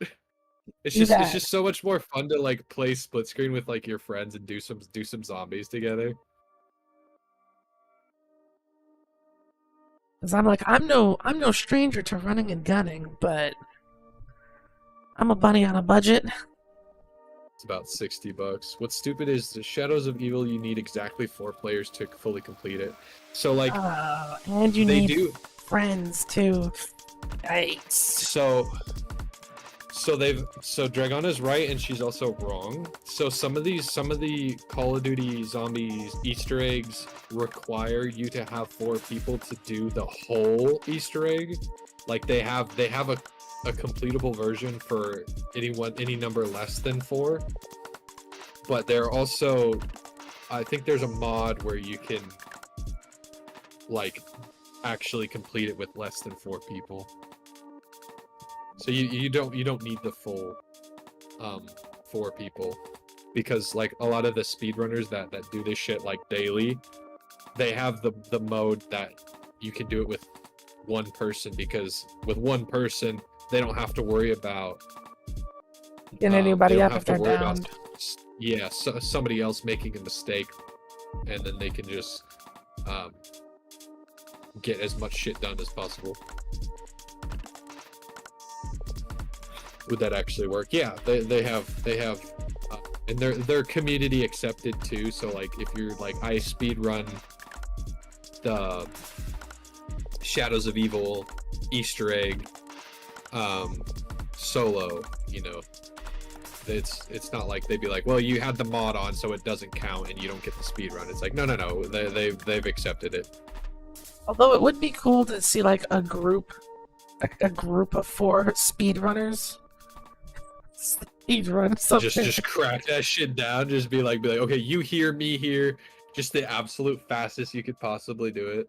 Yeah, because like in Monster Hunter, there are teams who all use the same weapon, and they'll just fight whatever monster and do everything in like near perfect sync. And it's like hypnotizing to watch. It's like it's art. It's so interesting. It's like four people who just know exactly what to do with pinpoint timing. Is like, whoa. So I was once really good at Call of Duty. Like I've mentioned it on stream before. I was in the top 300 in the world of free for all, and I was absolutely insane in I was insane in Modern Warfare 2 and Black Ops 1 and Black Ops 2. Like world rank wise, but I was also pretty good at zombies, like getting the things done, is, you know, knowing what to do, having the list of be like, okay, you got to find a skull on the ground, pick up the skull, you got to bring it to this other area, you got to light it with a soul, you know, all this kind of stuff. I was pretty good at those kinds of things, but like there's this other game that I like that I play on stream every once in a while is Super Monkey Ball 2.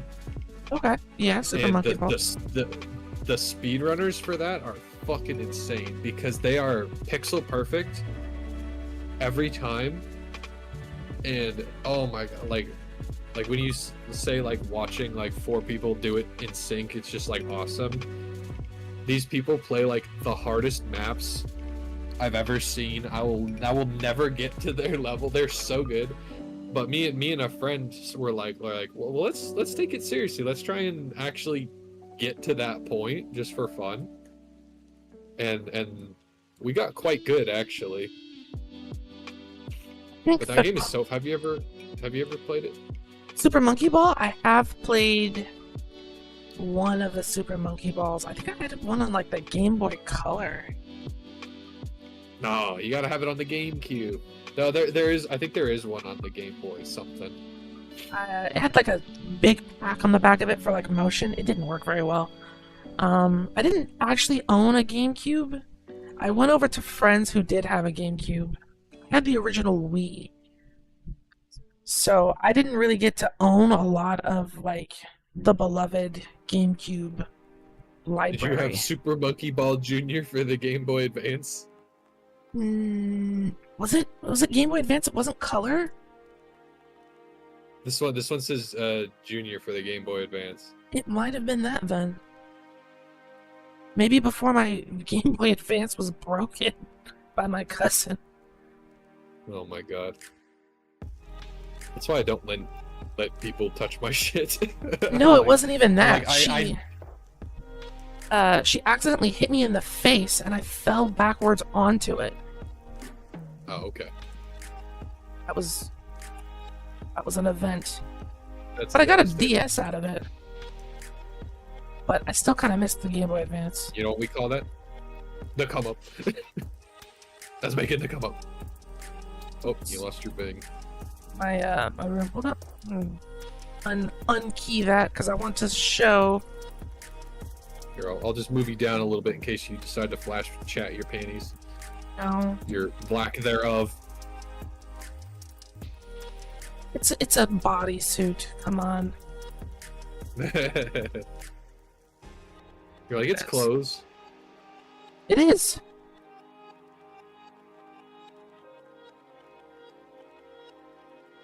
I'm currently wearing more than a certain cyborg dragon. Recently. If you know, you know. What did Zen wear? Did she get in trouble for it? No. She's got her new outfit is it's an American flag bikini. Oh, I think I've seen that. What's she? Zentreya, not Zendaya. Not Zendaya, no. Media. The things that I have to do to get this particular plugin to work is... There, I think we got it. I mean, I don't know. So she's got bikini, scarf, belt, and sock, and sunglasses. But we're gonna take away the sunglasses. So you have crown, pasties, gloves, Bodysuit. bodysuit. I think you're tied. What do you mean tied? I'm also wearing thigh highs too. Are you? I'm afraid to check. I am. Let me look at the picture. Let me look at the picture you sent me so I can check without getting branded through my eyes. Nope, that's her fat dick. Okay, ours. Nope. Got that one. Nipple chains. Nope. That's her with no leggings. I mean, Did you can add literally leggings on see after them. that one? You can literally see them on right now, like from underneath the table.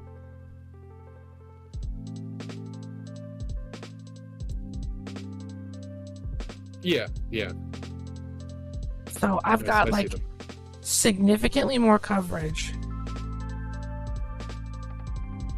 Significantly thinner cloth, though. Debatable. You can't tell that. You're like, it's like Kevlar, it's just see-through.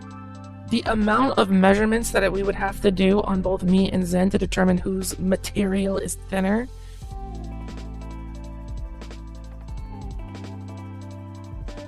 That would be science that I think is worth getting into. That's what the scientists should be working on right now. Okay, we're gonna look at the quantum weight of Eris's clothing compared to Zed's. I win Well, these. she has a lot of pictures of fucking her thing up there. She But was. she haven't new out. Yeah. I think she only just recently stopped using it every day for it was like every day for most of last month. Which is a bummer because I And just she kind of has, want her to like- wear it all the time. I mean, her goth outfit is premium. I'm a I'm just looking patriot. through her media page right now. You're a patriot. Look at that. All four of them land like the downward slash. Hold on, rewind it. Show me again.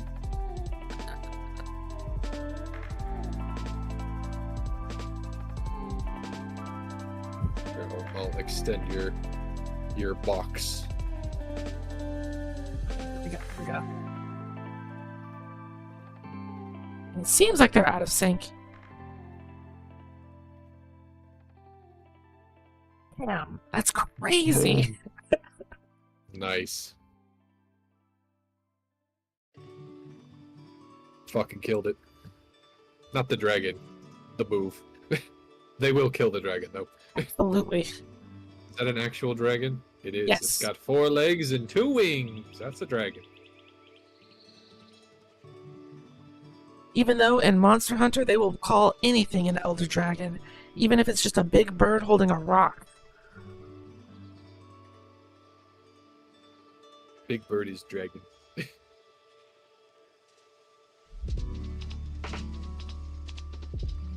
But, yeah.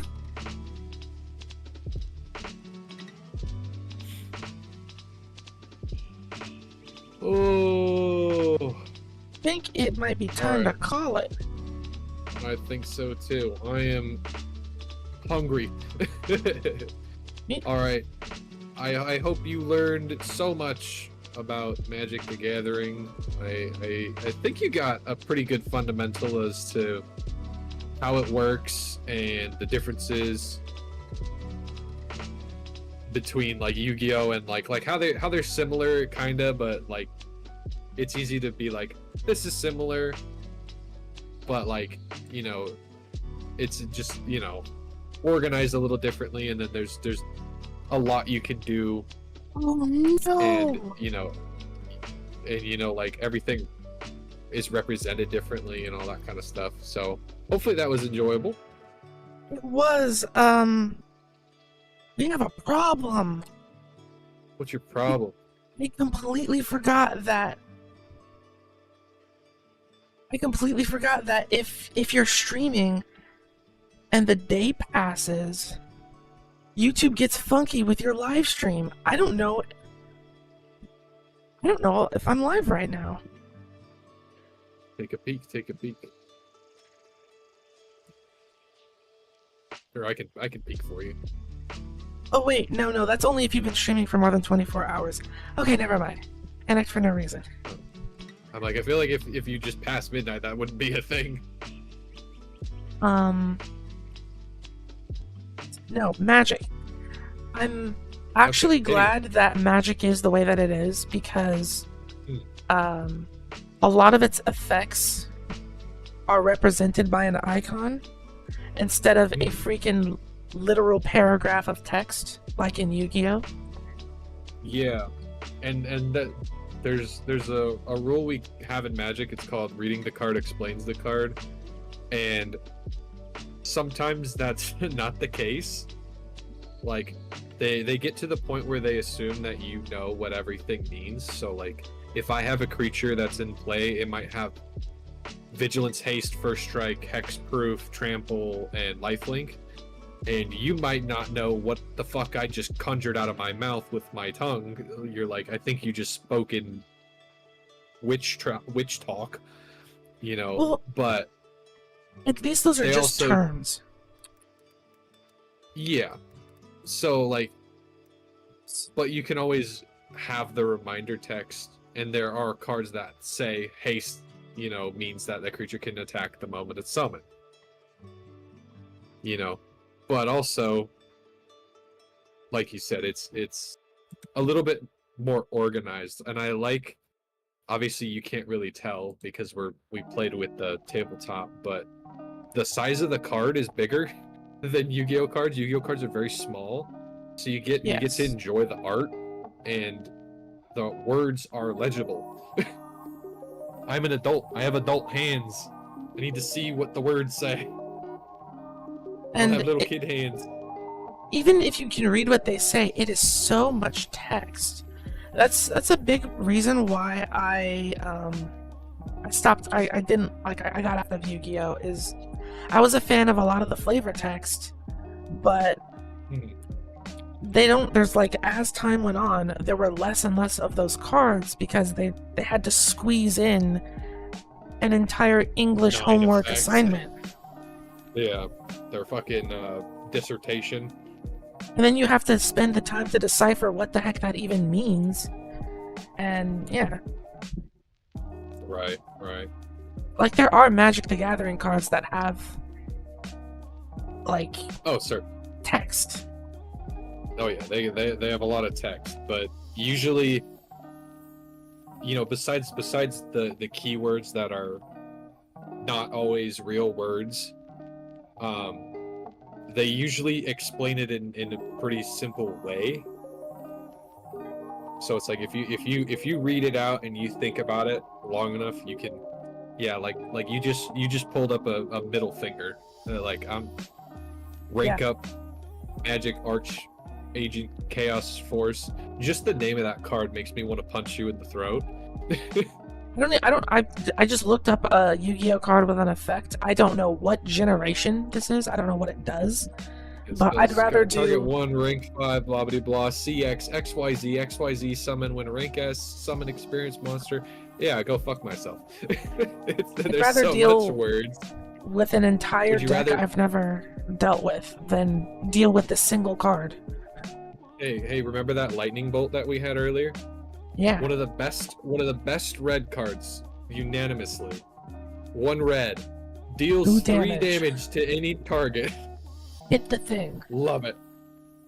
Fuck the thing. Hit it with a lightning bolt. Anyway, that's I'm glad you enjoyed it. I'm glad you can see the similarities, and you know, the biggest thing between Magic and Yu-Gi-Oh is cost and the way the game is formatted.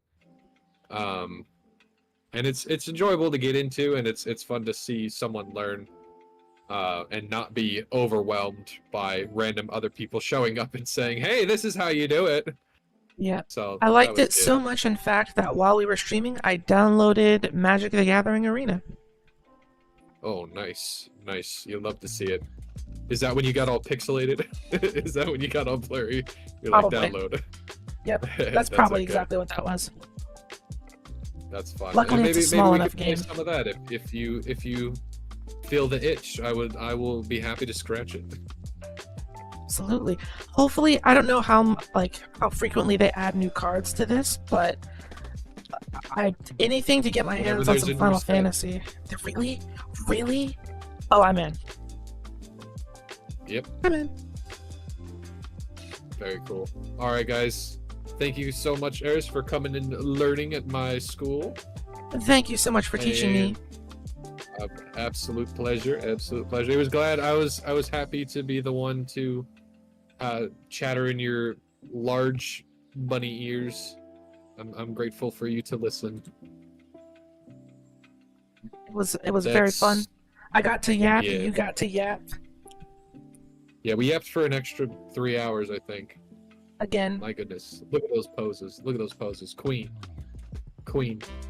Alright, guys. Thank you guys so much for watching. We'll see you next time. Bye. Bye. I'm gonna scare your stream with a fucking hug. Hold on. Oh yeah, Once do my that. stream deck loads, it's so bogged down because I had to change everything. Hold on. You gonna get there, buddy? Thinking. Oh, there they go. There's the hug. Whee!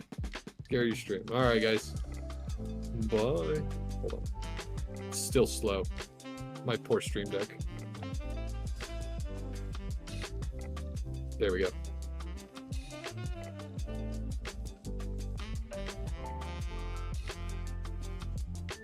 Okay. Oh right. You're